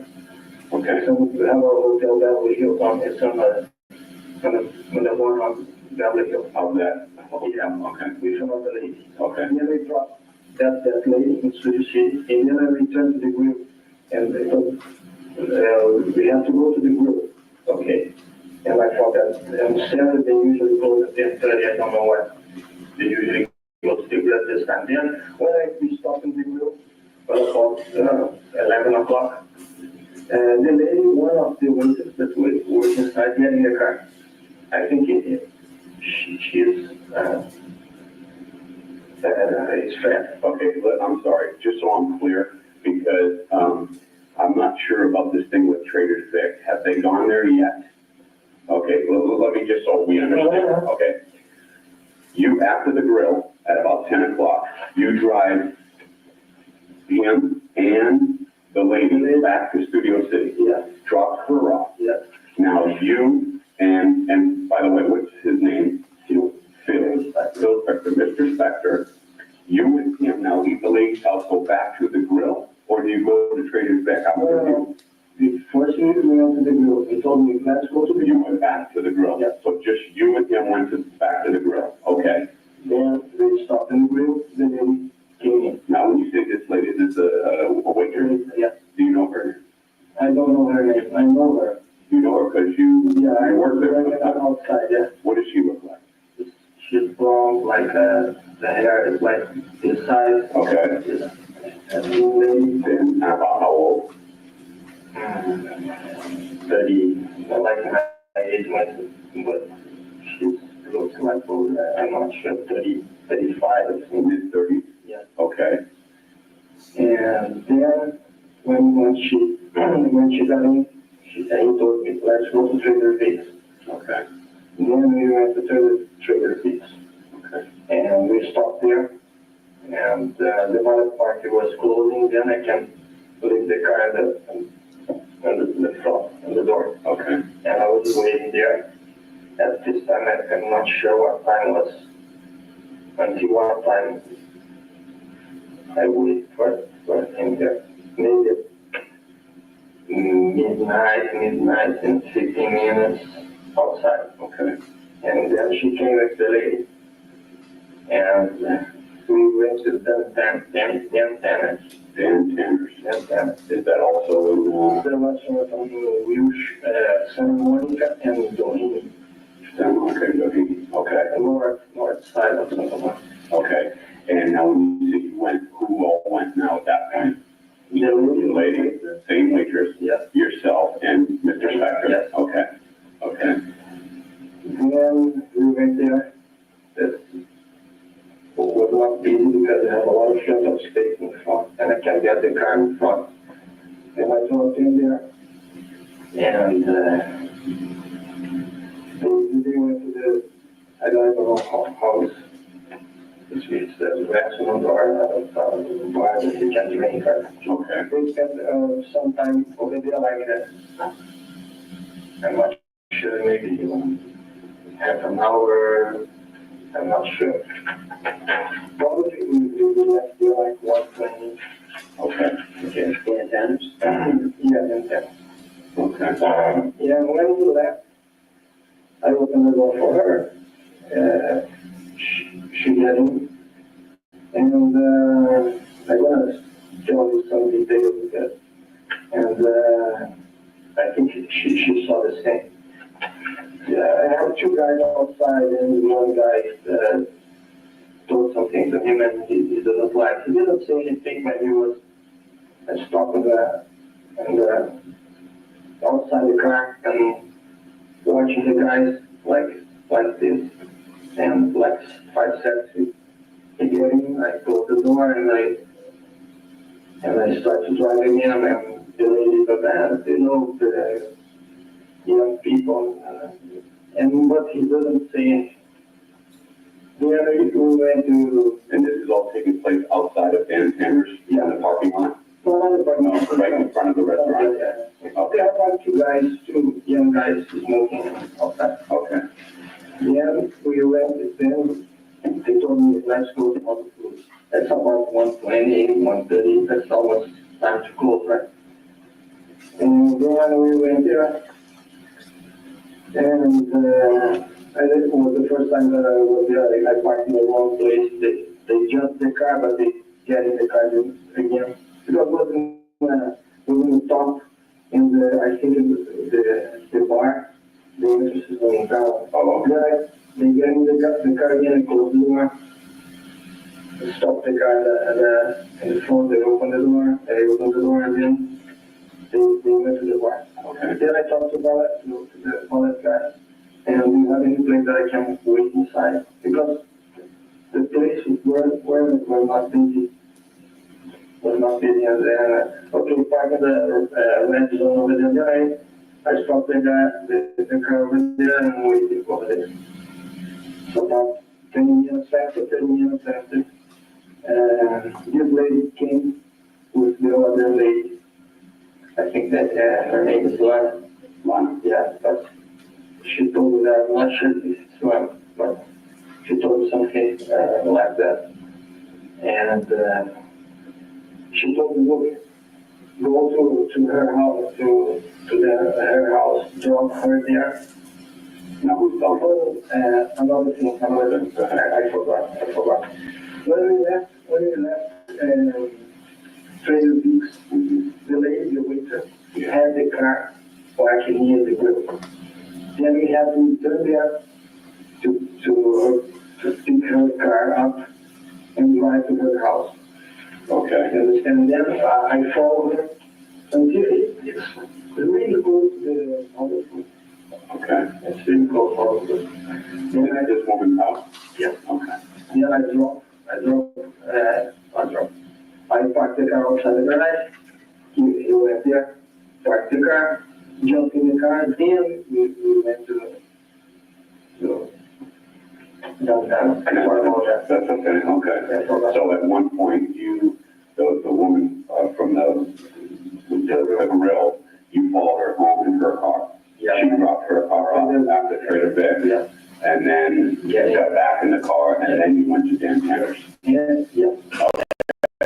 All right, now, hey, Tom. No, I'm sorry about that. That's okay. You went back to the grill about 11. Yeah, I just tried to fix I forgot that about that her car. Okay, you pick up the bond. That's when you went to Trigger Vic's? Yeah. And then you went to Dan Tanner's? No, we stopped. And then we went near the grill. Where her car was parked. Yeah. Then it jumped. She got in the car, and you followed her to her home, somewhere over by the House of Blues. Yes. She lived. Yeah. You got it. You followed her? No. Okay. They go to Trader Vic's. Everybody, okay, the blonde, the waitress, and her and Mr. Spector, and Mrs. Spector. Okay. After Trader Vic's, they go back towards the grill, and right near the grill where she parked her car. Yeah. They followed her to her home, which is somewhere by the House of Blues. She dropped her car off, she got back in the car, and they all went to the end. Yeah, that's it. Okay.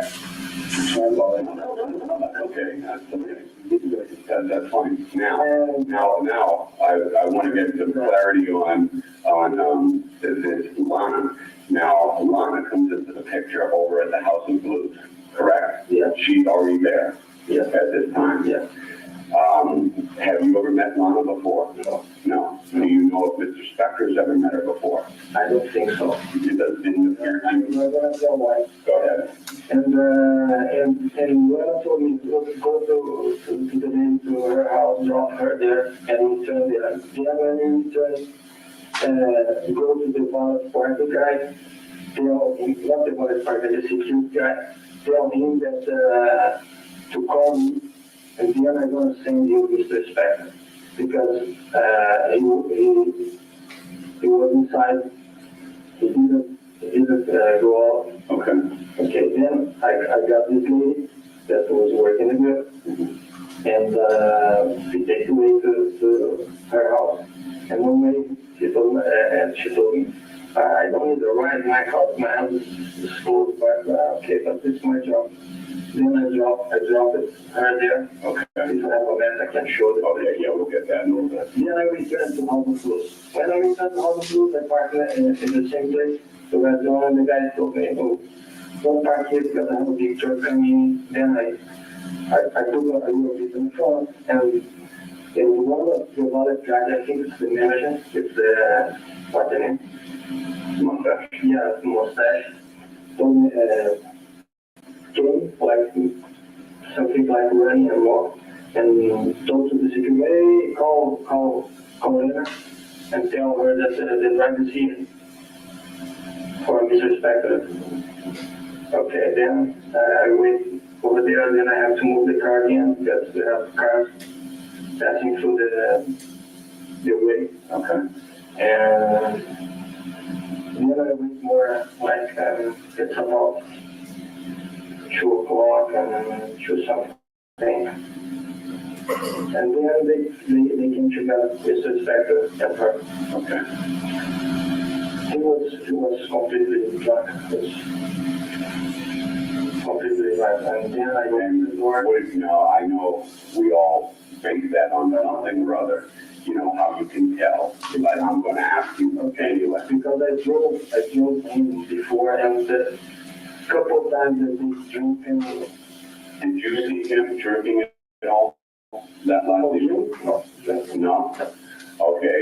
You didn't see him drinking. I don't tell Okay, explain why, please. Because inside the car, I'd like to tell all the story them and the talk. Okay.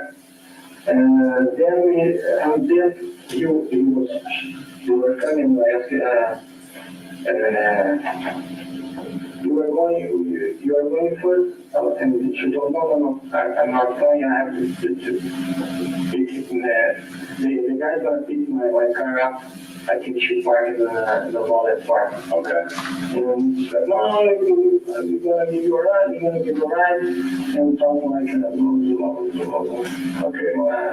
I don't know. Yeah. They weren't slurring his words? Yeah, no. They weren't clear to you? Yeah. Okay. And then she accepted the right away.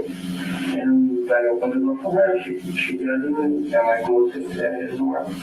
And we started going, and I don't like to hear the conversation, but some part of the conversation I was listening because it was too long, and she told that I had to pick up a guy, and he was telling like, oh, my guess is so beautiful, it's, you have to know, and that's it. Then she showed me the way to go to the parking lot. It's a big parking lot, it's like a building. I don't know if the guys over there usually park the car over there. Then she told me to go to the underground, like to Ford. And I thought it was the only car in the Ford. It's a black Cougar. I think it's a Cougar. Mercury Cougar. It's Ford car. Okay.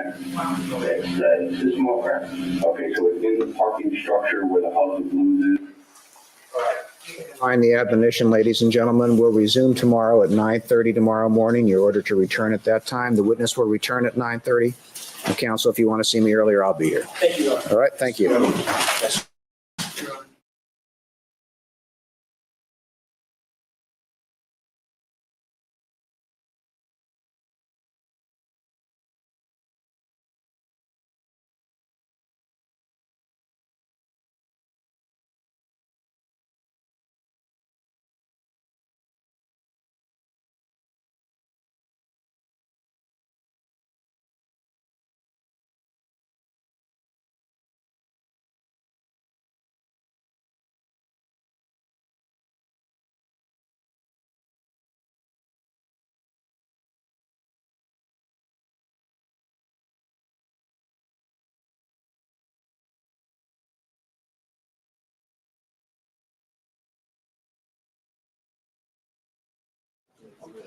The record will reflect that the defendant is present with his counsel. The district attorneys are present, the jurors and the alternates are not present. We have had a hearing in chambers with juror number 6 just to finalize his comments that were made in open court. He brought in the emails that he had spoken. We reviewed the emails. When I say we, I mean myself and counsel. I asked him certain questions. we're all satisfied unless somebody wishes to be heard that no improprieties took place on behalf of the juror. The contacts of the reporter certainly are questionable at the least, as the Times recognized when it sent me that letter back when this happened. In any event, the hearing will be part of the transcript, tomorrow's transcript, and can be reviewed. And I will file the emails and the cover letter written by the juror. I have redacted the name of the juror out, and I have redacted out the email address of the juror as well as the email and phone number address of the reporter. Everything else is in. All right, we ready to start with the jury? Yes? All right, let's bring out the jurors. Good morning. Good morning. All right, the record will now reflect the presence of the jurors and the alternates, and we will resume with the playing of the last exhibit, which is People's 30, let's see, People's 34. Yes, Your Honor, and I All right. believe to get everybody on the same page, literally and figuratively, I think we left off at page 38, Okay, if I'm not mistaken. 37. Let me see if I can.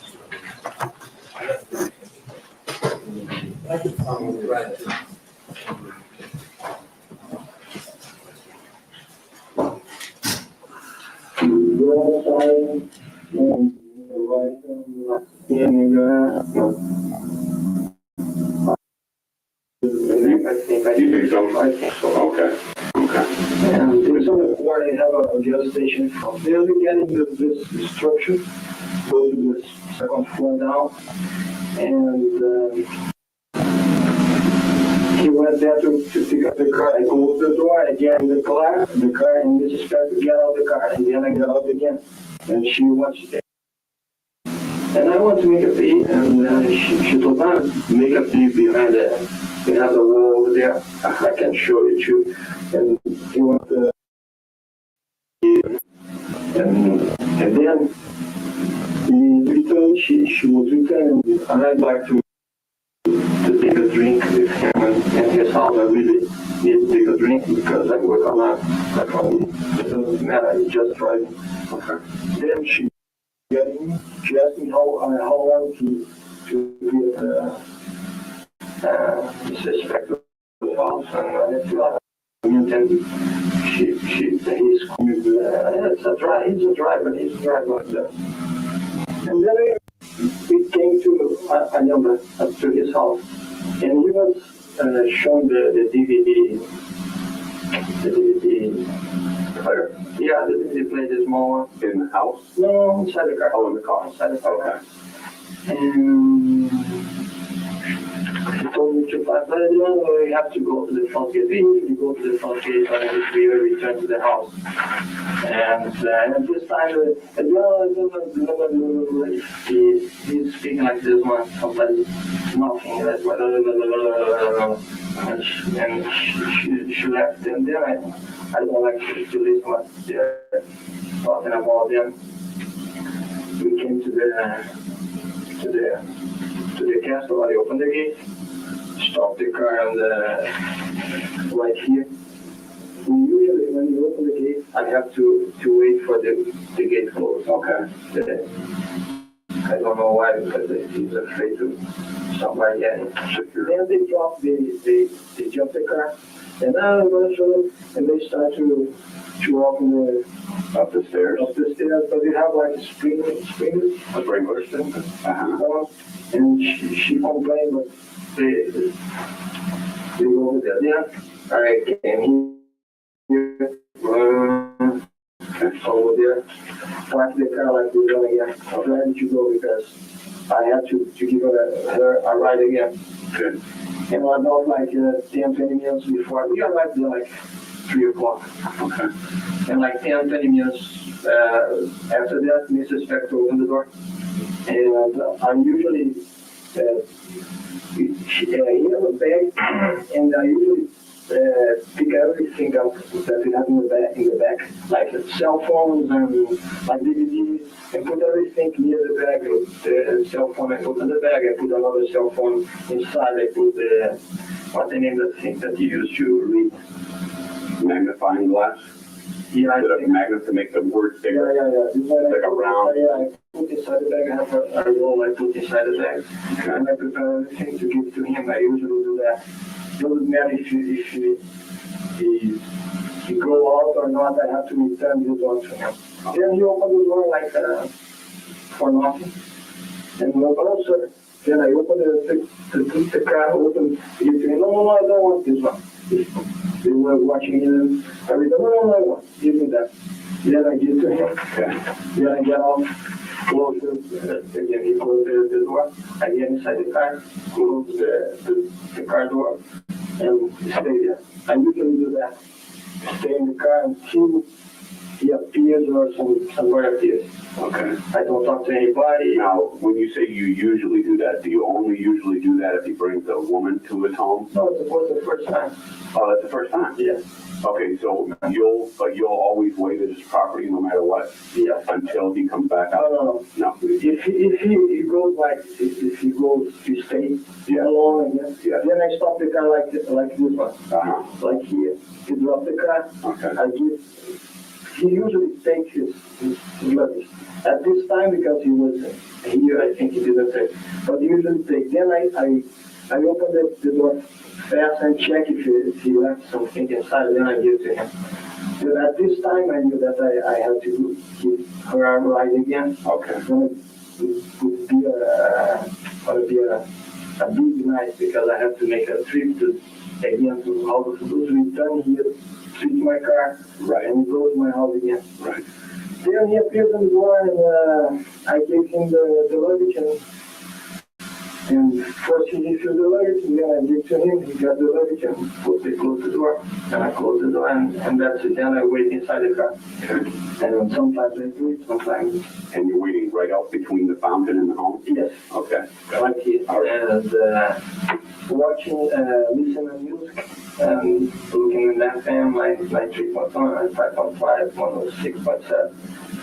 And then I went inside the car and the phone has like a noise, all the time.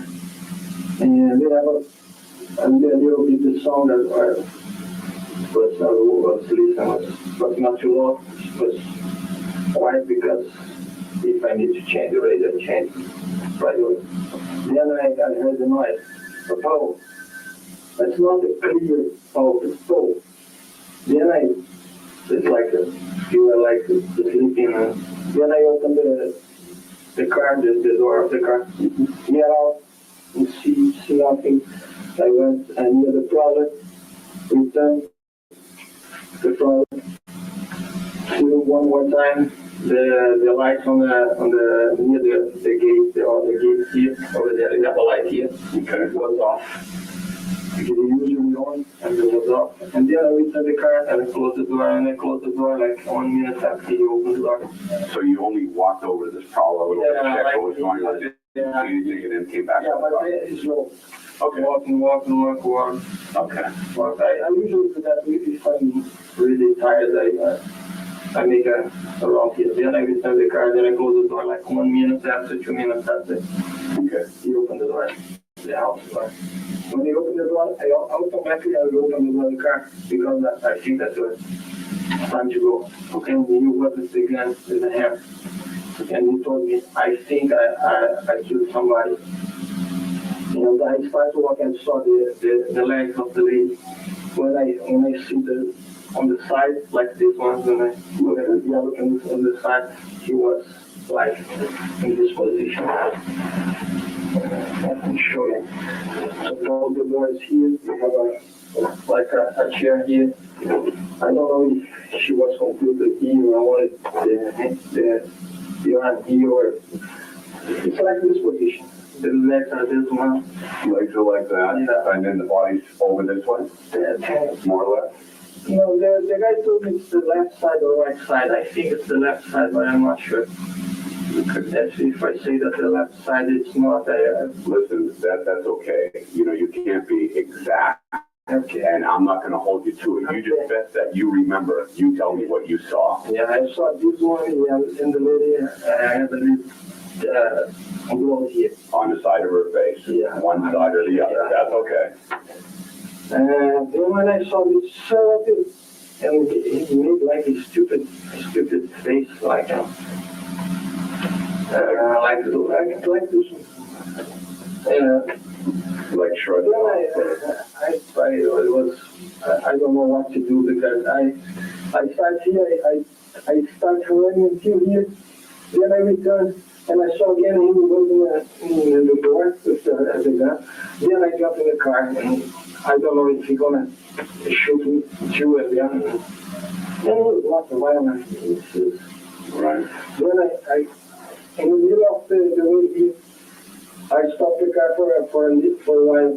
I tried to call the secretary first, and I left a message there. And I told Michelle, we have to come in, and I think we just killed somebody, and please give me a call. And then when I arrived here, I opened the gate. I made a U-turn here, parked the gate here. I didn't know the address, but I knew that we had an address outside. Oh, okay. Because I always park here and I see it's Castle, Peregrine Castle, and Right. but then I stop here, I call the police. Then I stay on the line till the first guy. Okay. Now, let me ask you a question, because it's important. Why did you call the secretary first? I don't know. You don't know. You didn't know. I don't know. I don't know what to say to the police. I don't know. But after that, that I left a message. I think that then Oh, you left it. You didn't talk to her. You just left a no, message. just left a message. Just left a You message. can see that in her mailbox. And when I see that, and I was And completely. do you know her number? I know. I'm.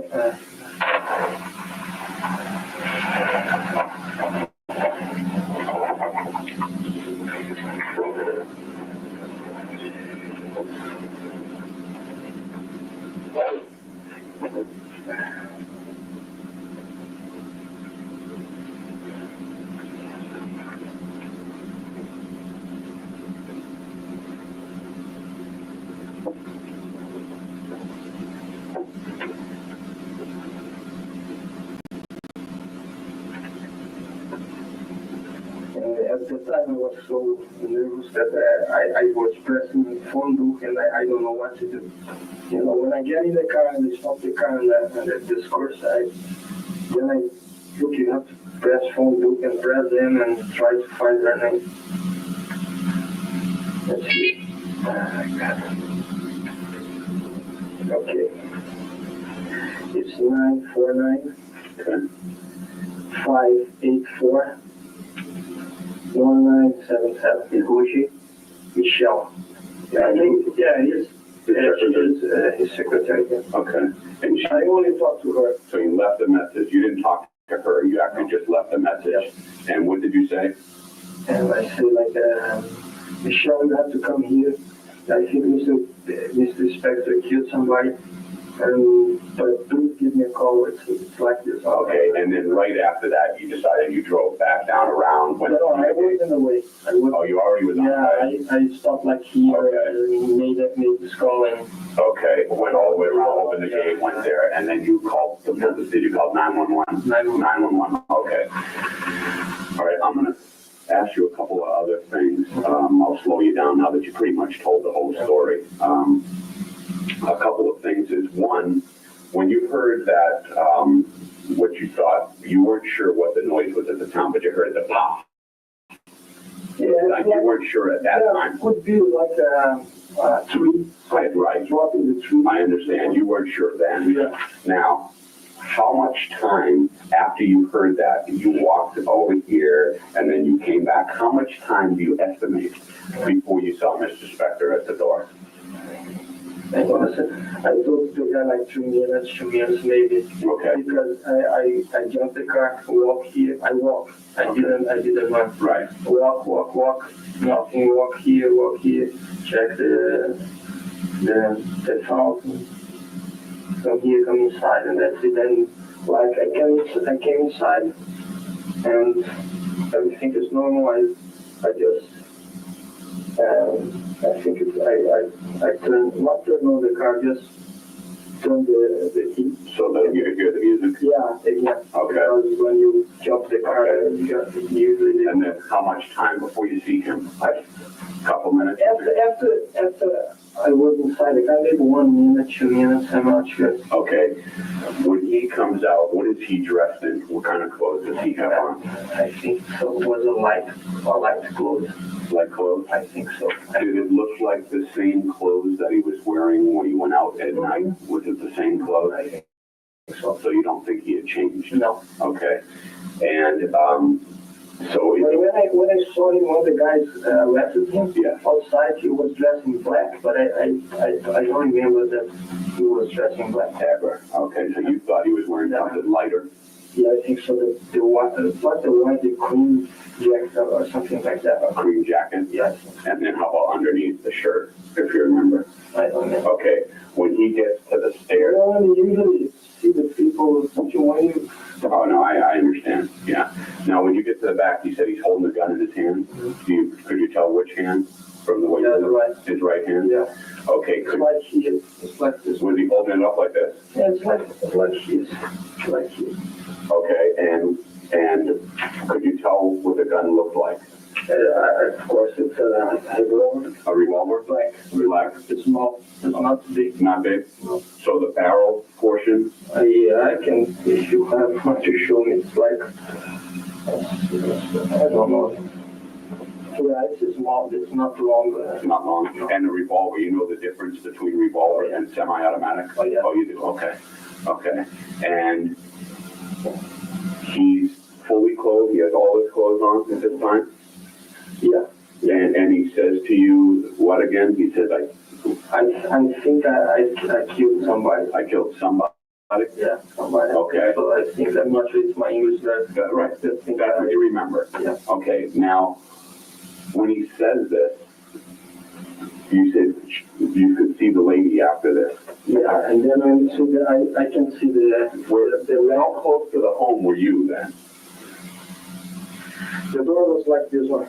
From where you are to this wall away, so maybe 6 feet? Yeah, and I can see the legs over there. Then you lean to the left and look Yeah, in? then I saw her.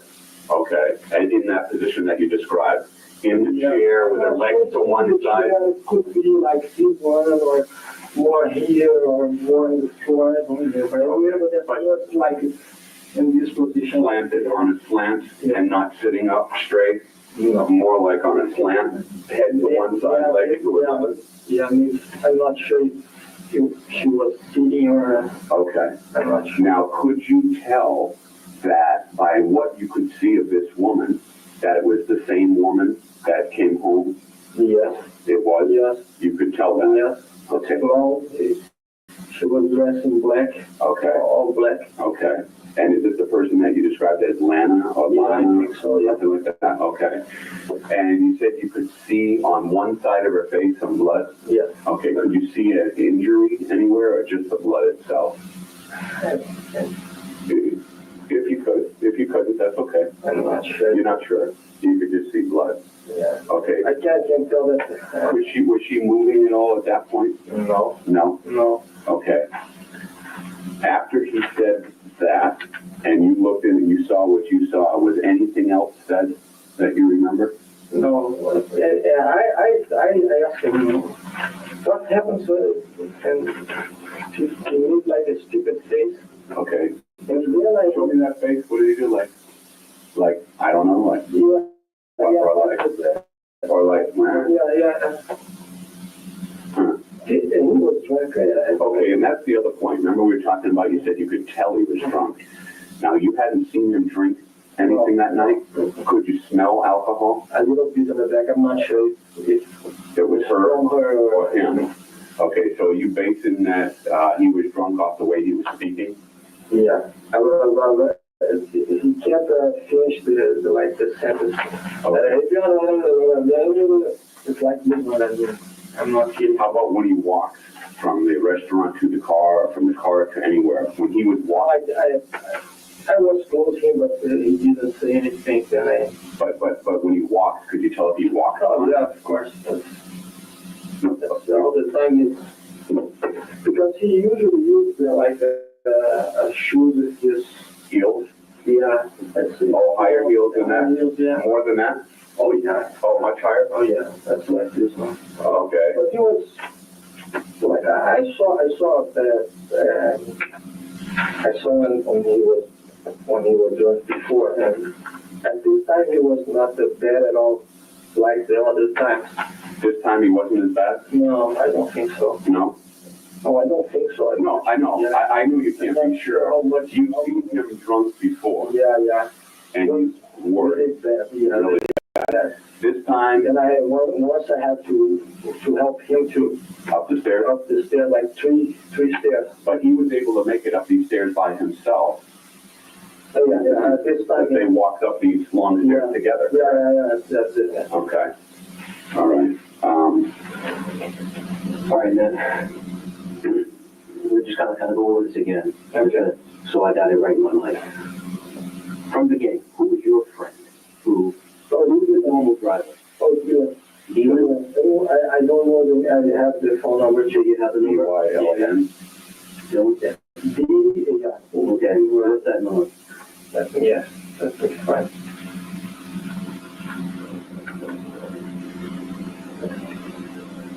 Okay. 213 280 7539. Okay.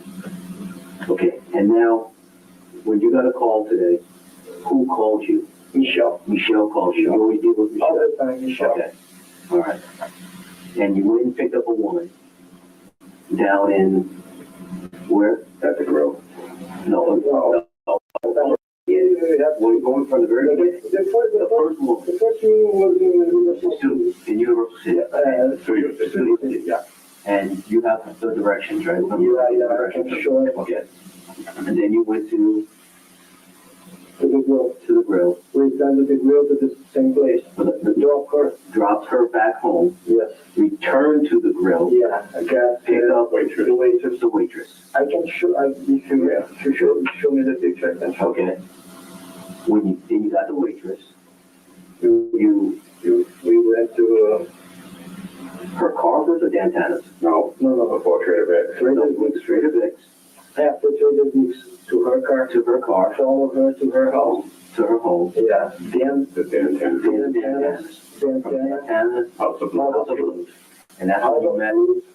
You drove her home, Yeah. Then which was close I by. met.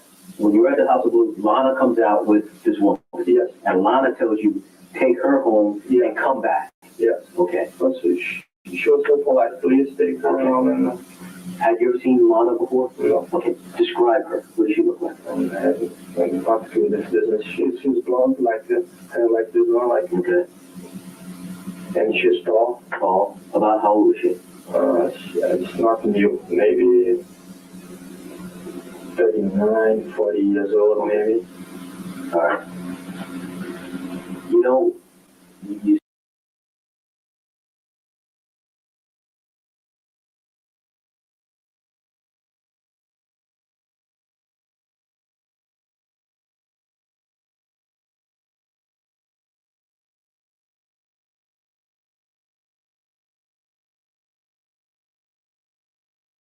say Mr. Spector was drunk. Okay. And when you first picked him up from his house, No, started evening. I don't think so, no. So his appearance and everything changed later on in the evening? Oh, yeah. All right. All right. And you know how you keep saying, he was saying blah, blah, blah, At blah, blah, the blah, time blah. that he dropped the lady on the studio C, that dropped the lady, Uh-huh. he was okay. Okay. He was laughing for her in the back, talking to her all the time, and it was okay. After Trader Vic's, they started the train.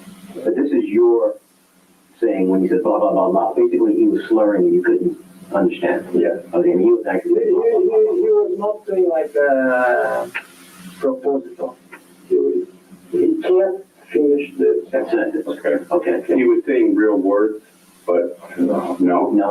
He was like, no. Was he trying to say words or was he actually blah, blah, blah, blah? I'm not sure if he was kidding, but I don't think You couldn't understand. because we don't have like a.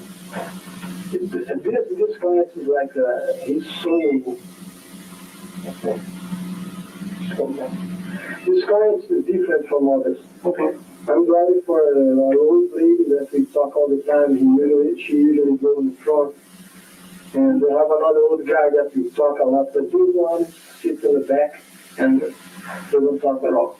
Now, He's polite, but when you first got there, you pulled up in the front of the house and had to climb up all those stairs. They had to go up the stairs. yeah. Okay, and then you drove around the back. Yes. By the fountain. Mm-hmm. Okay. Then I stop there, bring everything that they have in the back and the front, and prepare to give me. We need back seat to the front seat. Yes. Okay. Right. The bag is on the front seat, but you have like in the back of the seat, you have like a place that you usually put the cell phones and the DVD player and something like books. And Were you? Remember when you said you heard a noise? mm-hmm. Were you sleeping, or were you in a half doze, or? No, I was listening to radio.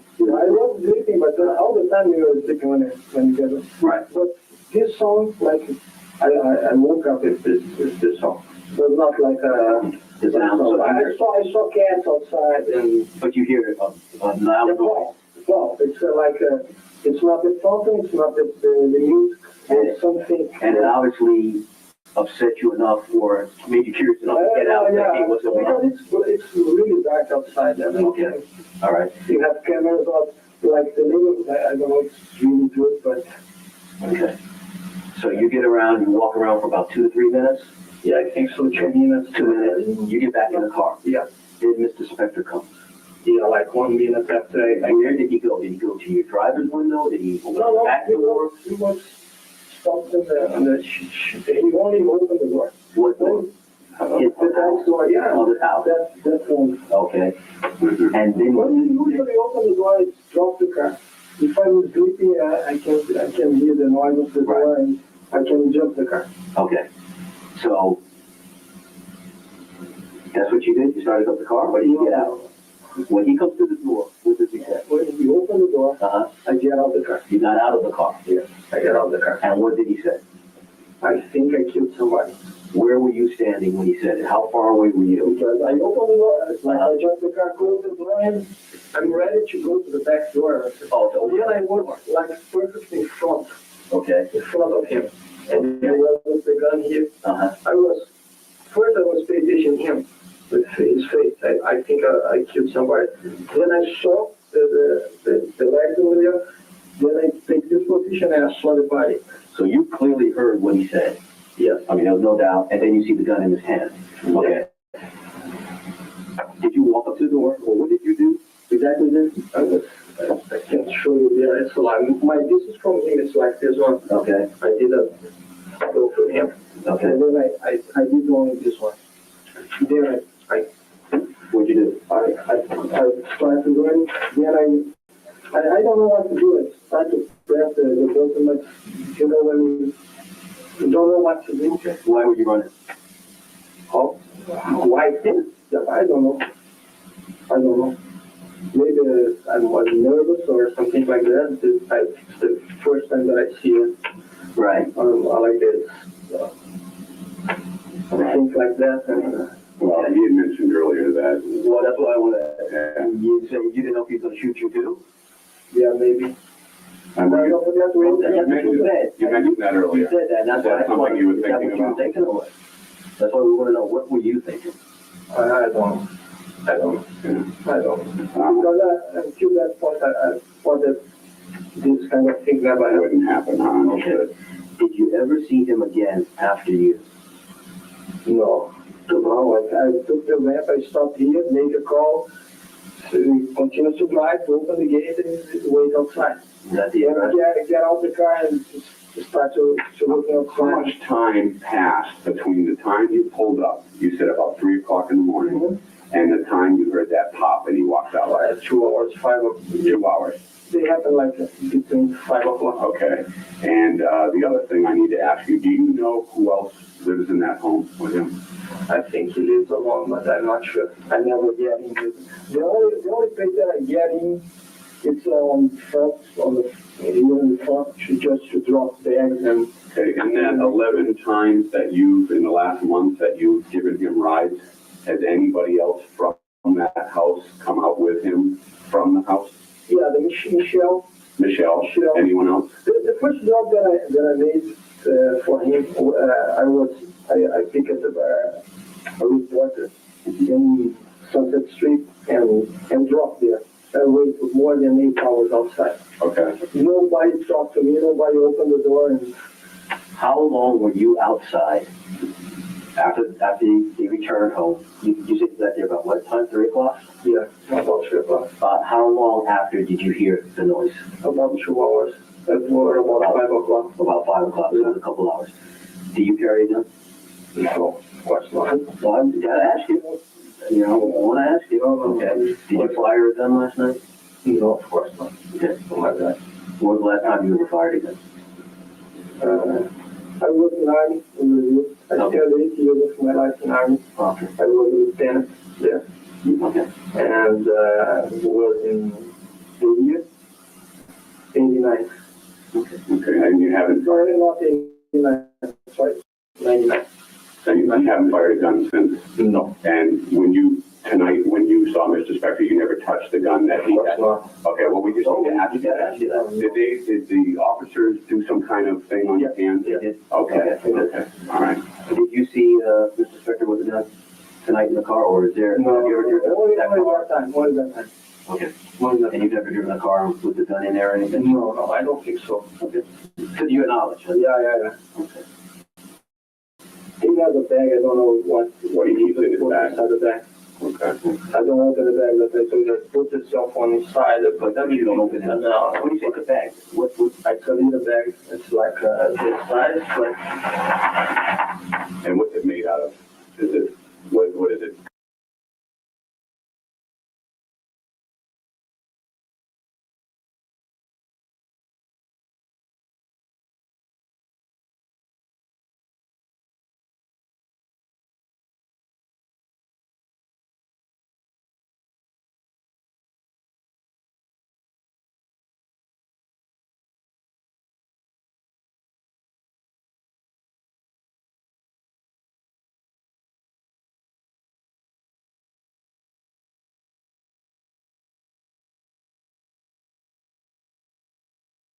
It's not cardboard, is it? no, it's Leather? leather. Leather? Okay. And black, did you say? I think it's long. Brown, okay. And getting back to Lana, you think she works at the House of Blues? Yeah, of course. Because the guys, They all knew her? yeah. Oh, okay. I didn't talk to the guys in front when I arrived. Okay. This guy with the mustache, they run and look. Call one of the drivers here. Okay. Oh, okay. Okay. So after the police got there, you told them tonight, you told them what you did, and then they asked you to come down here? Okay. I'm gonna see if I can get a map book real quick, and maybe you can give us the directions where that other woman living and where, okay? And maybe it helps, and also where Lana's car was. That might be a help too. If I see the car, I can recognize because I was at one point and I usually drive a lot of cars and I know that It's a black car. it's a black car. Cool. I think it's Cougar. Okay. It's Ford Cougar, I think so. This one was getting there, let me just see.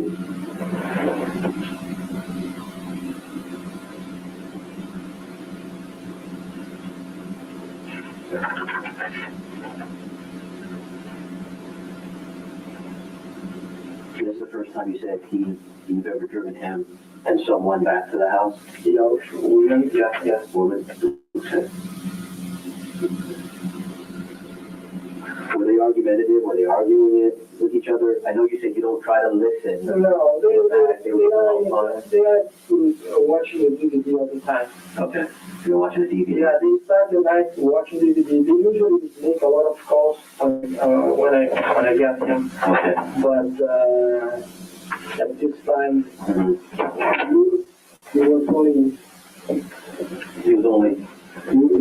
watching Just watching the DVD? Okay. Can I have a moment? We have Graveyard tied up. Are you able to talk to any of those officers? Yeah, just give us about Okay. 10 more minutes. All right. Thanks. All right, let's see. Okay.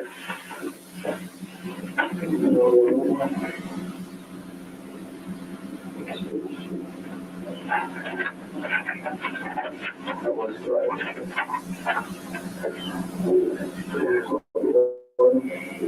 We have a private body, I don't know if you know that. Oh, what do you want? A fence, you want the fence because. Oh, for that? Yeah, I don't. I can. If you read it, I will write it down. Maybe so, yeah. Right. Yeah. Maybe so. Yeah. It's right here, in this corner, of Wood Bridge and Wilkinson. Your house is on Wilkinson on the corner, this corner here. The east side. I want to show you here. Just put it on here, one. Okay. Thank you. This is the first lady. Yeah, the first lady. Okay. Wilkinson House. Okay. Wilkinson House would be the southeast corner.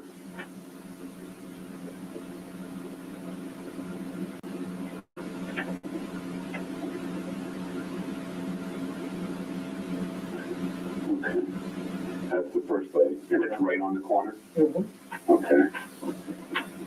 And that was the first waitress, right? Oh, no, the first lady. First lady. You wait, sit on the other Right, you don't know her name though, right? No, I don't know. All right, now, the second woman, the waitress at the, Let me show you. This one I'm not sure if I'm gonna. well, even if you don't know her home, that's okay, but what I think is very important to us too would be if we can find Lana's car. Okay,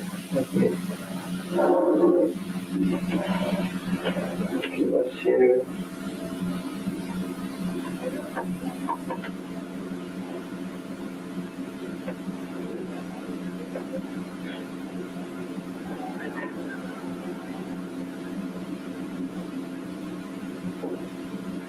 I think how the blues.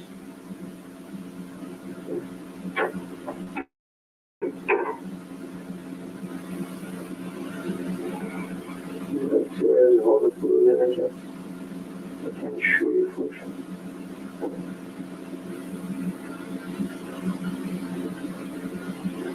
Again, she's a waitress, we'll be able to find her. Yes. She's a waitress at the grill. Yeah. Right? And for your friend Dylan, I'm sure we'll know her name, right? Mm-hmm. Okay, that's all right. We don't, don't worry about I that. know it's really good. Okay, that's fine. The last thing is, do you think either by drawing a map or by looking at this, you can tell us where that parking garage is, where Lana's car was? It's on. I think it's on. It's not on the Cienega. You have a car. I think that the guy in the house was parking the car there because I think her key was in. Oh, you think they valeted it and parked it there? So Okay. I think so. All right. Because they have only structure. It's only parking. It's only parking space.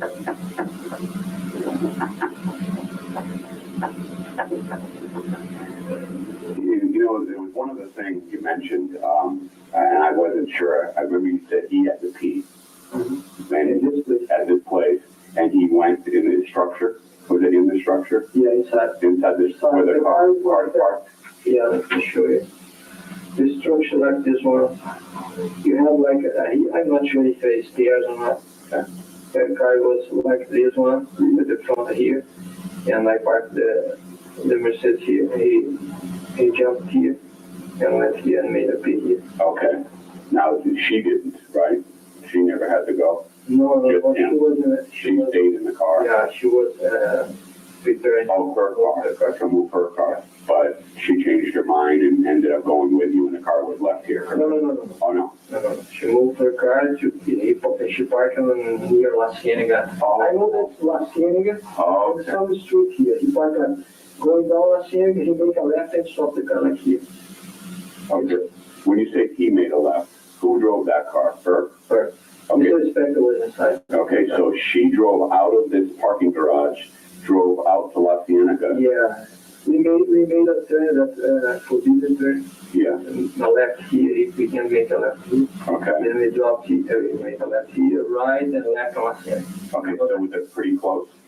I think so. It's pretty fairly close? Yeah. And on Laciani, I'm not sure on what street. On Laciani, you have to see on the left, the streets on the left going down. Okay. The car was. So did you have to turn it all off any of those, off Laciana, any of those streets, or was it right on? Yeah, on Laciani, we made Oh, you made another turn? Yeah. You're not sure which one, but one of the turns. Okay. And it's a black cougar, you think? That's also it. Okay. All right, good. So she may live somewhere down in that area as well. I mean, presumably. Yeah, maybe. Okay. Now, you don't know if they already made an arrangement to park her car here and should go, or? No. Not sure. She just said Follow me, and you did it. Okay. All right. Good enough. I think that's probably it. The best way to contact you would be that. So my house and I think I mean they. Oh, did we get the home phone number? We did. Dangerous because this guy No, I personally I don't think you're in danger. But do I think that his attorney is going to come and contact you? Yes, absolutely. and what that has to do. I'll just tell the truth. Okay. What I mean is, let me explain something to you. You are not obligated to talk to anyone. Okay. I need you to know that. That is your personal decision. Okay. Okay? I cannot tell you not to. Okay? But I'm not going to tell you to talk to anybody. I'm not going to say, yeah, go ahead and talk. Personally, I don't know what to do. well, personally, I never think it's a good idea to talk to a lot of people about things. This is going to be a high-profile case, no doubt about it. He's a man with a lot of money. Okay, he's wealthy, and it's going to be considered high-profile. Okay, it's going to be in the news, and it's going to be, I know, it's going to be a big thing. But what I'm telling you is, I'm going to tell you, I can guarantee you, whoever he is going to hire as an attorney will have some investigators that are going to come want to talk to you. Okay. Okay? If you want to talk to them, you can. You do not have to. Okay. You understand that? And if that is your decision and you don't want to, then that's your decision. Okay? Also news media. Also news media. If they find out who you are, they may want to. Well, listen. I need to prepare you and let you know. Okay. I would advise that it's probably not a good idea to talk to the news media. Period. Okay. Well, let's not jump that far ahead here and go that far. I don't think that you need to start thinking that way right now. Okay. But I, here's the thing, Adriano, I need you to understand that yes, this man is a wealthy man, and it may become, a newsworthy incident. And if that's the case, you need to know that. All right. You're not obligated to talk to anybody. You understand? You don't have to. So I'm going to give you a business card. If you have any questions about anything, I want you to call us. Okay? About any concern. I Any want concern. somebody to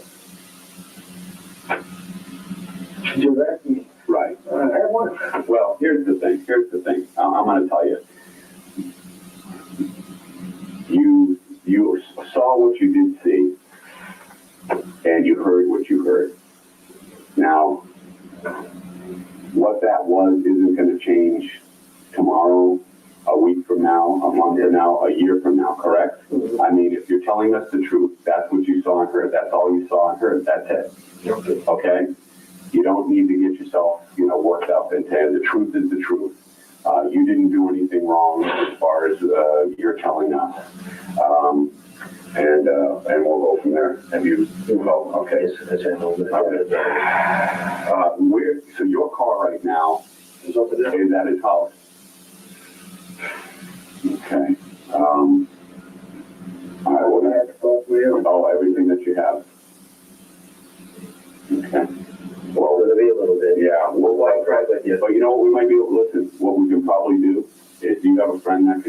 you up, or do we have someone that can give you a ride? Oh, it's here? I think so. Oh, okay. Okay. And then what we'll do is we'll make a time where we can get your car back to you. But it's gonna be a little bit. Security code, then you can get in the car if you want. And the keys are inside. Oh, your car? Yeah, I usually put the car in just the keys inside. I have the code. Oh, okay, I see. Okay. You just write it on the back of that.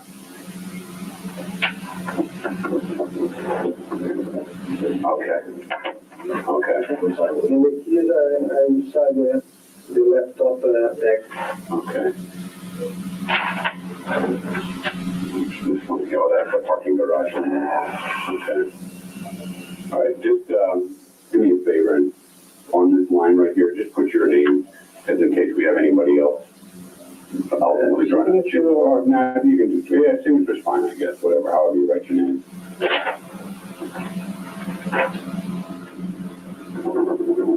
What's your girlfriend's name? Rafaela. And she's, I think you picked up. All right, well, let's see if she's here so that we can arrange for you to, I'm sure you're pretty tired about it now too. No, but I tried to sleep, but I can't. Well, I know. Just hold on. Yeah, we'll make sure she's here for you, okay?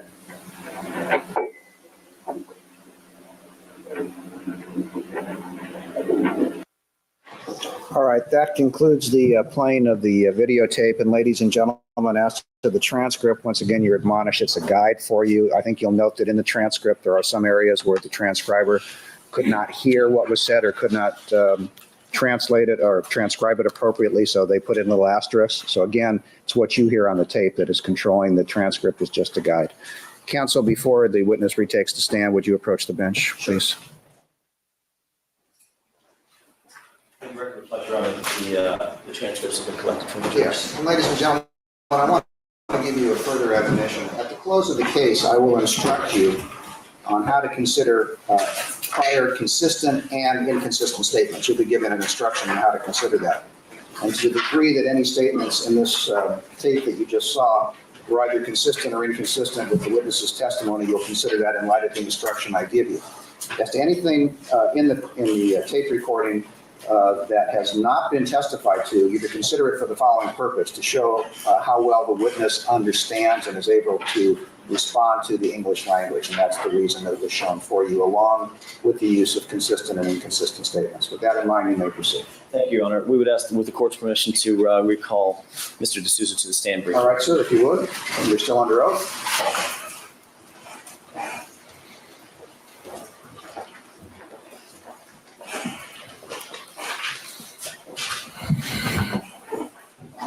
You may proceed.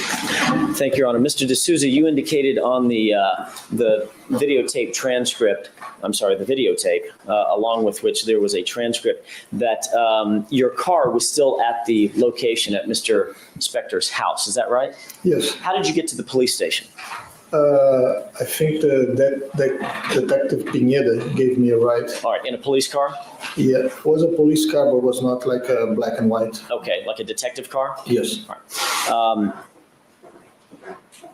Approximately what time, I know you've already indicated to the jurors that you were still on the phone with 911 when you first saw the police arrive at the location, correct? Yes. About what time was that? Around 5:10 probably. Okay, just after 5 o'clock in the morning? Oh, yes. And at some point, Mr. D'Souza, were you still at the location when you saw Mr. Spector again, after the time that you saw him with the gun in his hand? Did you see him again at that location? Yes. When was that? Around 6 o'clock in the morning. Okay, and what were the circumstances? The police officers were bringing him out. All right. So the next time you saw Mr. Spector was somewhere around an hour later when Mr. Spector was being escorted down to a police car, correct? Yes. That's all I have here. Thank you. Cross or recross? Recross.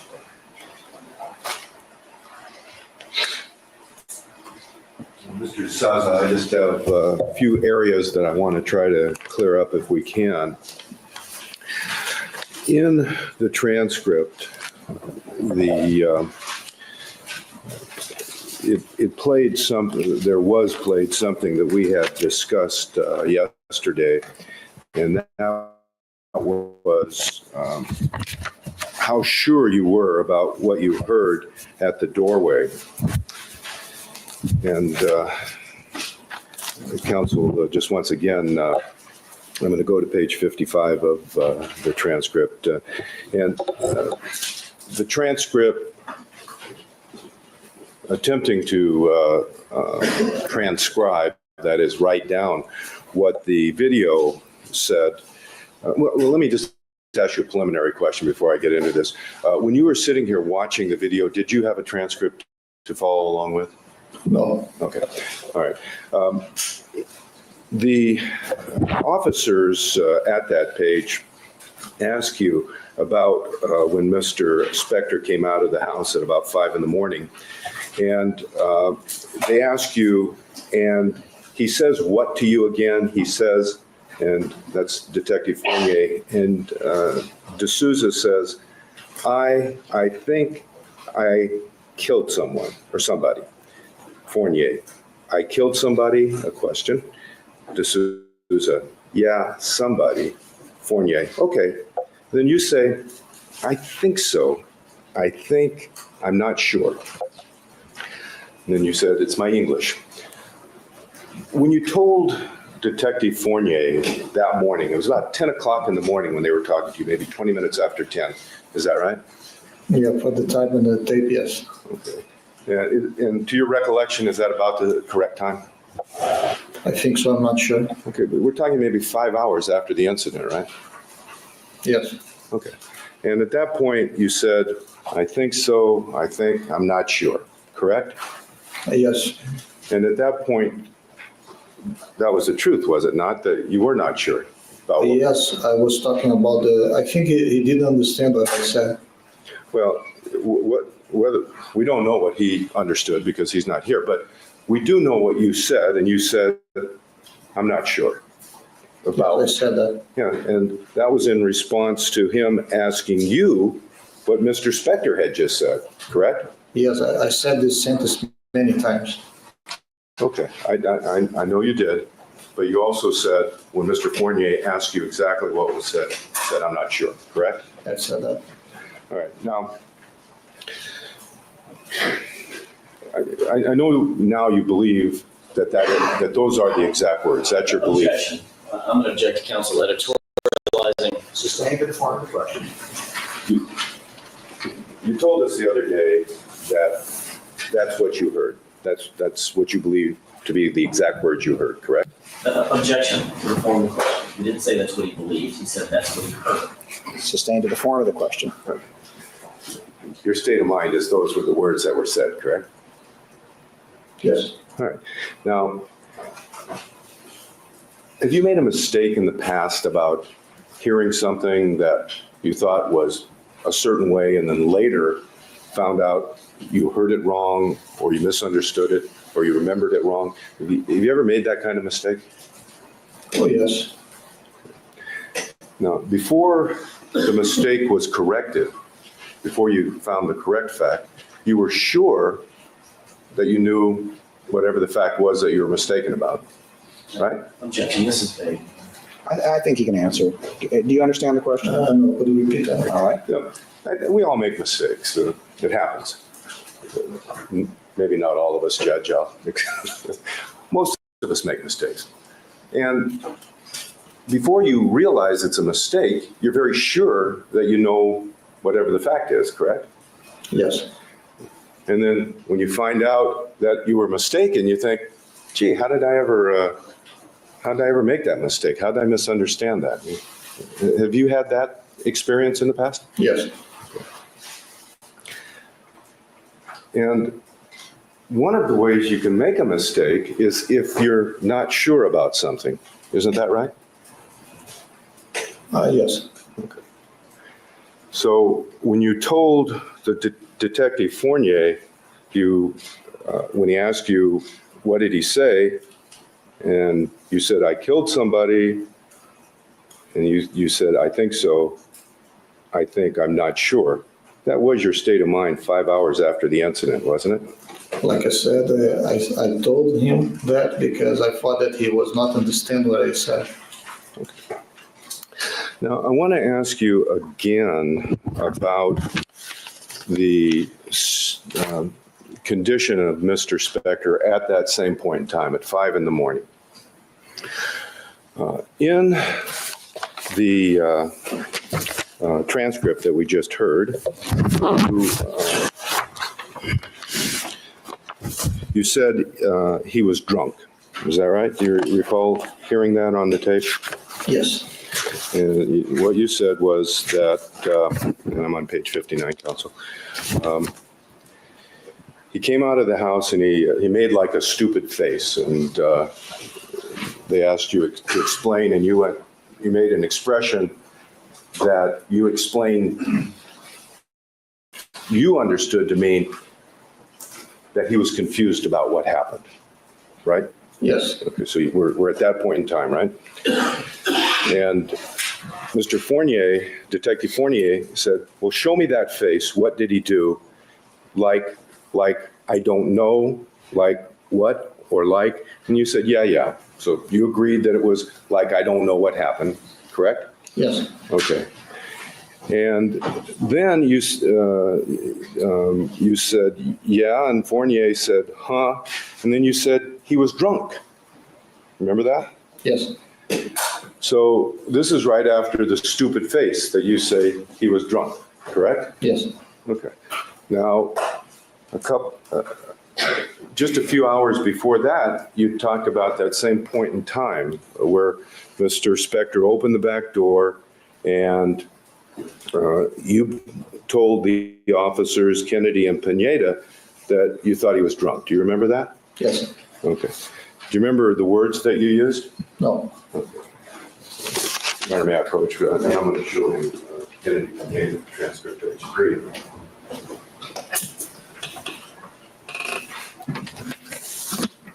Read this to yourself so that you know what point in time you were talking about.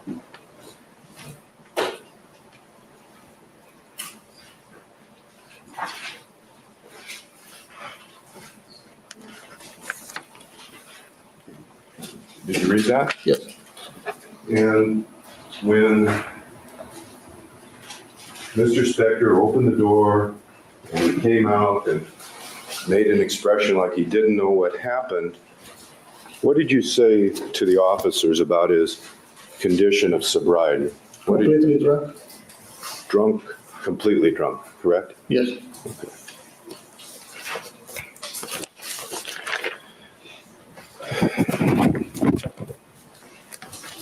Now, in the transcript, when you were accounting or recounting what happened when Miss Clarkson and Mr. Spector came out of the House of Blues, you told the police that the first person to ask Miss Clarkson to accompany you and Mr. Spector, that being the plural you, was yourself. And that may have been the worst question I've ever asked in my life. Let me start over, if I may, Your Honor. Yes. Mr. DeSalzo, when you listened to the tape, did you hear that the first person to ask Ms.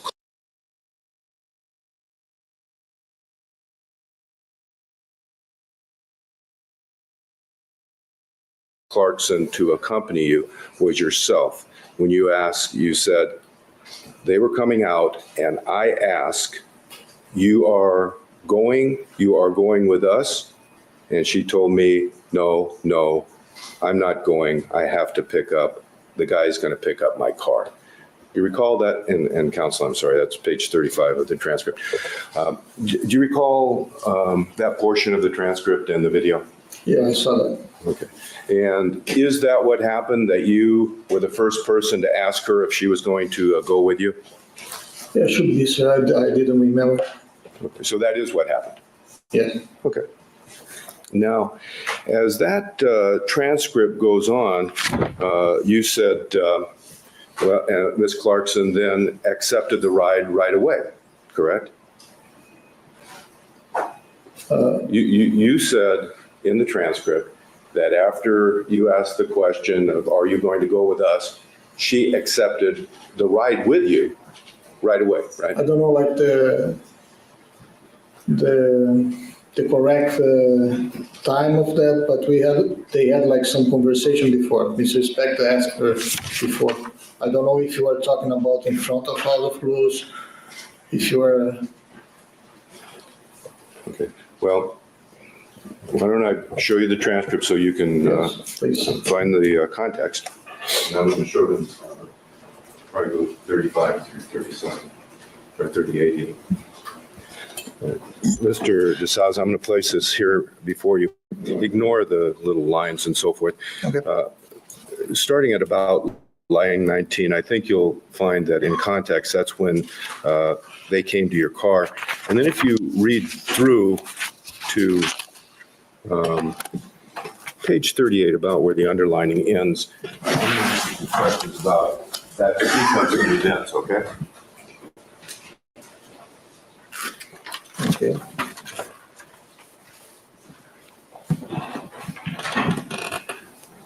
That portion of the tape was where you were describing what happened when Mr. Spector and Miss Clarkson came out of the House Blues and came to the car that you were driving, right? Yes. The first thing that happened is you said, are you going to ride with us? Correct? Yes. And thereafter, Miss Clarkson accepted the ride, correct? Correct? Yes, but I think Mrs. Spector asked her. I don't have like all of details. I can't really remember everything, but I remember that Mrs. Spector asked her to. Okay. Well, Mr. Spector asked her. The way you recounted it is you asked her if she wanted to ride, and she accepted the ride right away, correct? Yes. And then thereafter, you heard the conversation between Mr. Spector and Miss Clarkson, and you described him as saying, my castle is beautiful, you have to know, and apparently he was inviting her to come to the castle, correct? Yes, he did before too. Okay. Now, in this entire account, you never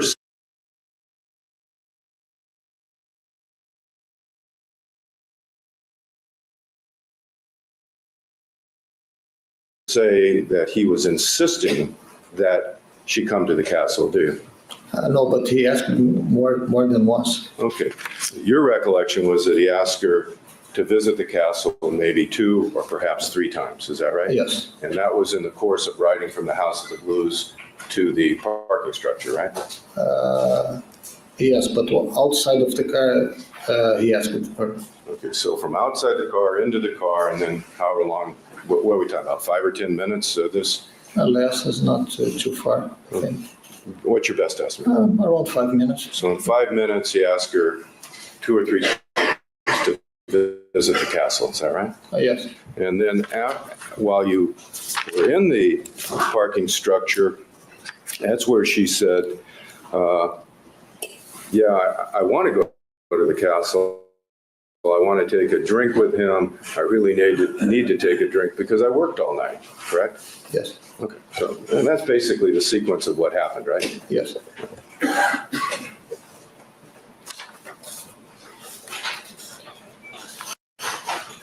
Now,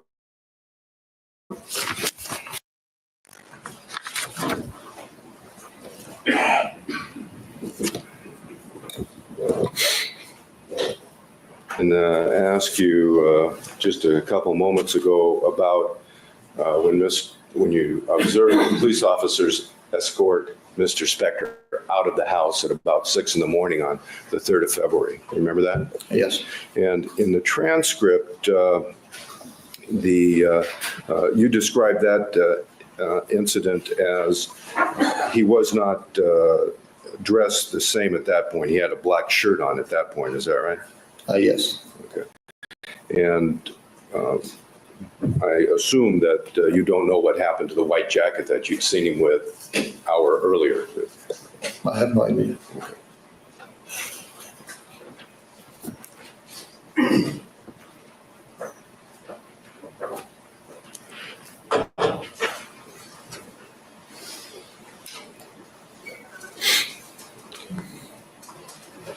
Now, also in the transcript, I noted that you said that when you were in the vehicle, you could hear the noise of the door. Do you remember saying that?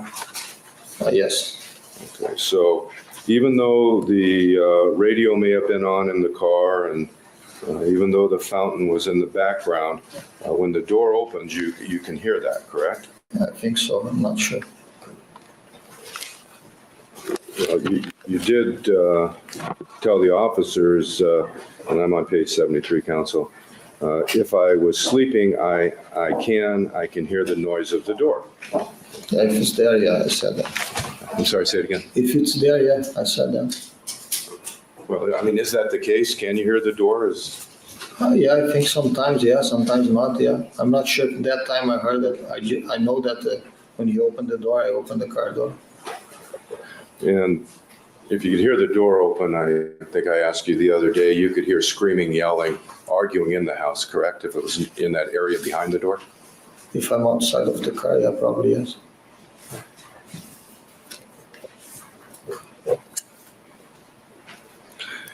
In the transcript, when you described the revolver, you said it was black, correct? Yes. You didn't mention the brown handle, correct? I did not.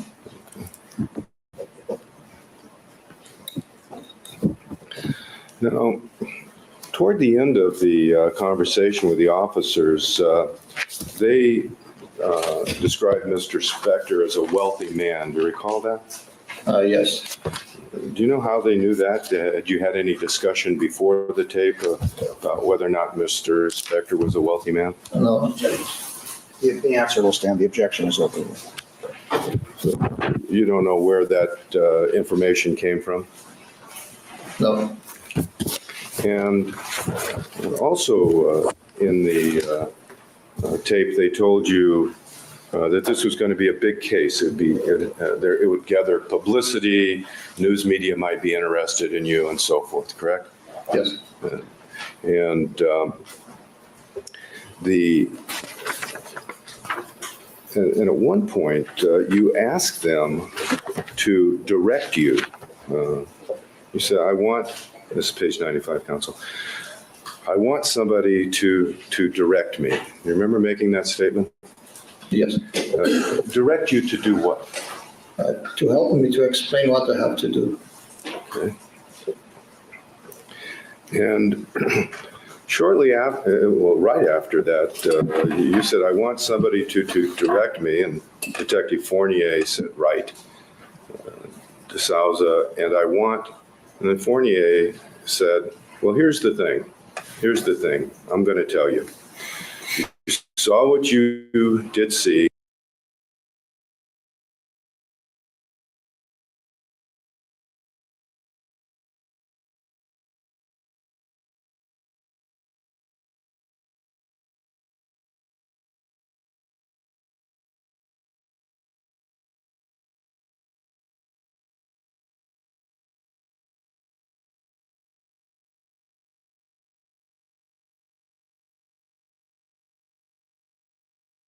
And you heard what you heard.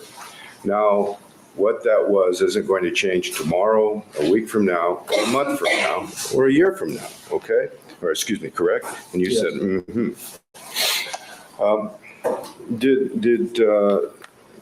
Did you understand from that Detective Fournier may have been suggesting not to change your story? What you said today, say it tomorrow, say it a week from tomorrow, say it a month. Did you understand him to be suggesting that to you? Yeah, he's suggesting that I cannot, if I have to go to the court, I have to tell what I saw, what I heard. I understood that. Okay. Did you understand him to be suggesting to you to stay with the story that you just told them? No. You don't know? I understood that I have to go to the court, and then you have to say the story again, to tell the story again.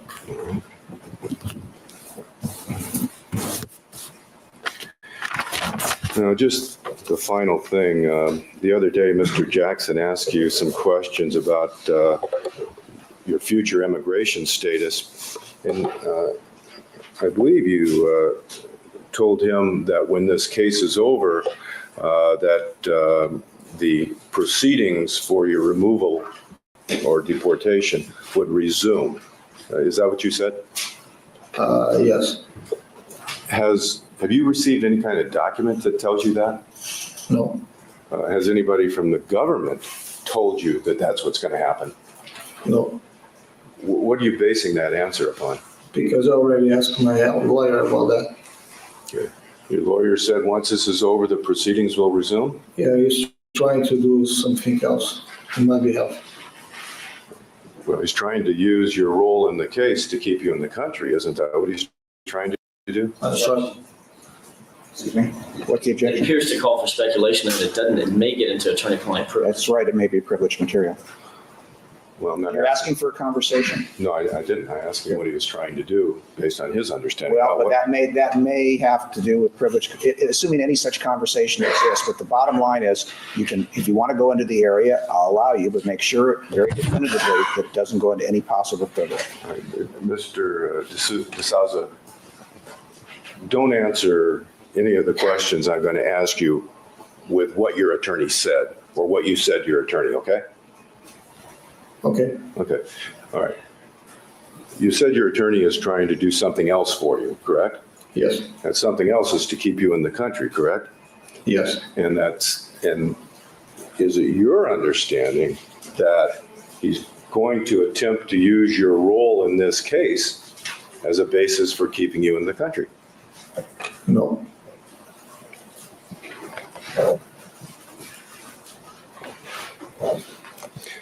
Has anybody told you that at the end of the case, you have to leave the country? No. So when you when you answered the question the other day that after the case you have to leave, was that just incorrect? The objection then states the obvious. The It's objection, said after the case, he has to leave. well, it's not directly. The bottom line is, what is your belief is going to happen after this case is over? The paper says that I have to go back to my country, but I think my lawyer has like some solutions for that. All right?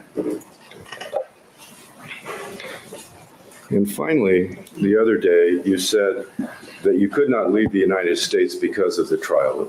Is that what you said? Nobody told me that, but yes, I think so.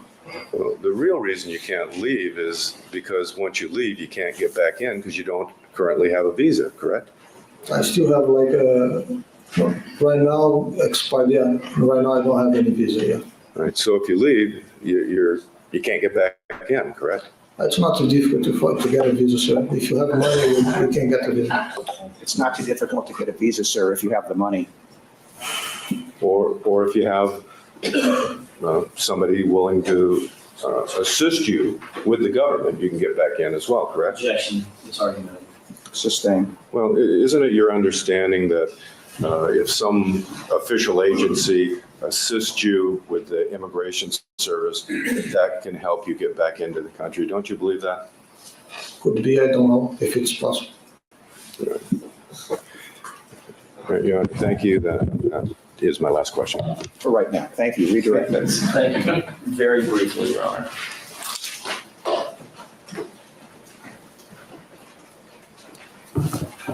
Mr. D'Souza, did you have permission to invite people back to the castle? Your Honor, that's wrong. I'll allow him to reopen if it is. You may answer. No. Mr. Brunon asked you if you were the one who said something to Ms. Clarkson about coming back or joining you and Mr. Spector back at the castle. You remember that question by Mr. Brunon? Yes. Did you invite Lana Clarkson back to Mr. Spector's castle? No. Who did? With respect. Did he do it once? More. Did he do it twice? More than twice. Did he do it 3 times? Around 3 times.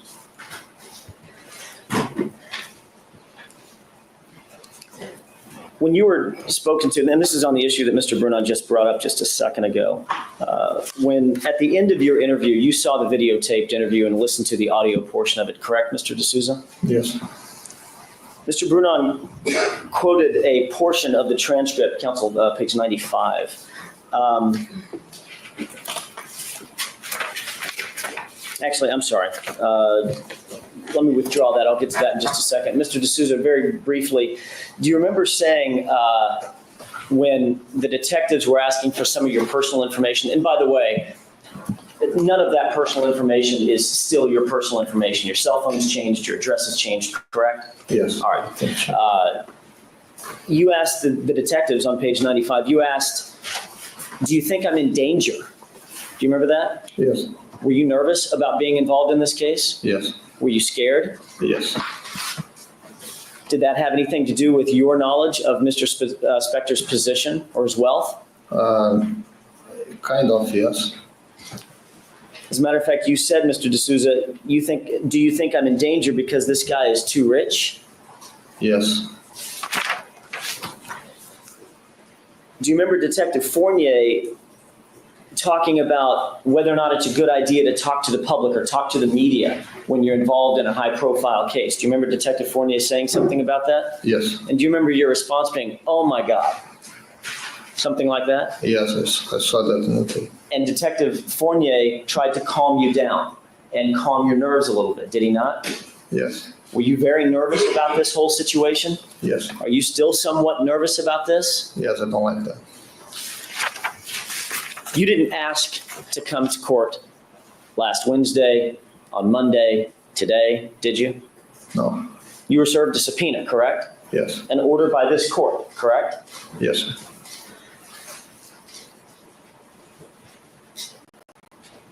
Now turning to page 95, Mr. Brunon. Mr. Brunon asked you, or he actually quoted part of the tape, or part of the audio portion of the tape in the transcript, and he quoted the following. Starting at line 16, Detective Fournier, actually starting at line 15, I'll start one sentence before that. At line 15, tell me if you remember this colloquy or this conversation between yourself and Detective Fournier that Mr. Brunon just quoted.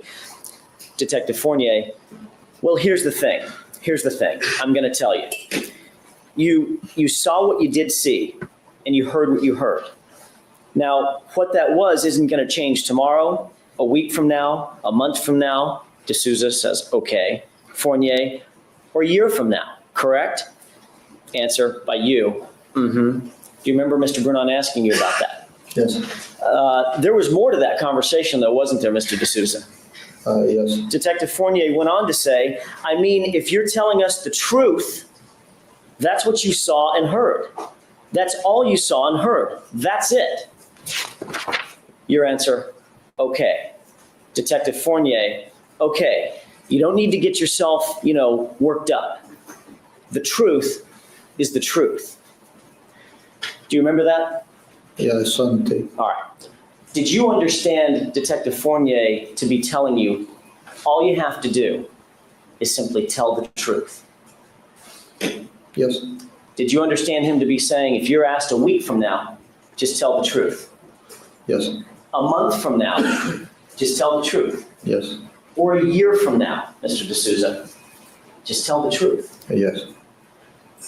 It's been 4 years since you had this conversation with Detective Fournier, correct? Yes. Did you come here to tell the truth, Mr. Yes. D'Souza? Are you telling the truth? Yes. Mr. Brunon finally asked you something about being mistaken. We're all human, Mr. D'Souza. You agree with that? Yes. And we're all subject to mistakes, correct? Yes. Are you mistaken about what you heard Mr. Spector say when he stepped out of that doorway? He said, I think I killed somebody. No. Are you sure about that? Yes. That's all I have. Thank you. Recall. All right, subject to recall, you may step down. Thank you for being here, sir. Again, keep in mind the admonition not to discuss the case with anyone except counsel in the case. And we will take a 15-minute recess. Ladies and gentlemen, keep in mind the admonition.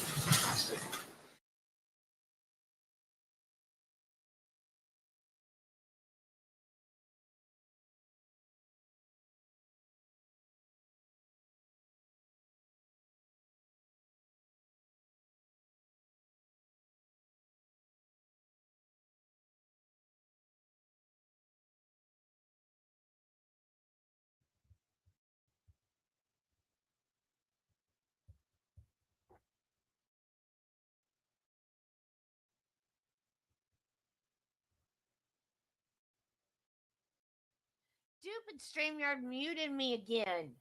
Dang it. Okay. I'm done. I am done for today. We got through the driver's testimony. We got through the idiot attorney that thinks he's better than everybody else because he can speak English. I don't know what his problem is. I don't know how long I was muted, but you didn't miss any intelligent commentary or anything. It's just me complaining about the attorney. Oh my word. And me using my goat a few times. I thought I disliked Hank Brennan. This guy. This guy.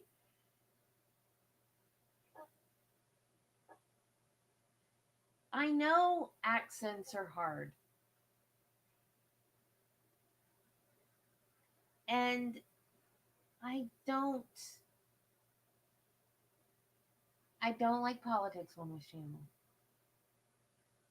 I don't like immigrants that come over here and want a handout without going through the proper channels. But as far as I can tell, this man did everything right. The only thing he did wrong was to get a job on it while he had a student visa instead of a work visa.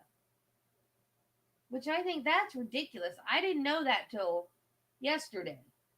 That you could not work on when you had only a student visa. I don't know. Anyway, I don't know why that guy is so rude to him because his English is not perfect. Yeah, you could absolutely let the jury know that his English is not that good and that maybe he misinterpreted what he heard without being a jerk about it. So anyway, I'm going to go rest and I will see you guys tomorrow. Bright and early in the morning, we will do a little tiny bit of Phil, and then we are going to do the Karen Reed hearing. And the reason why I did so much of this today, I wanted to get through his testimony. I know I didn't have as many people today because, time of day and other streams and all that kind of stuff.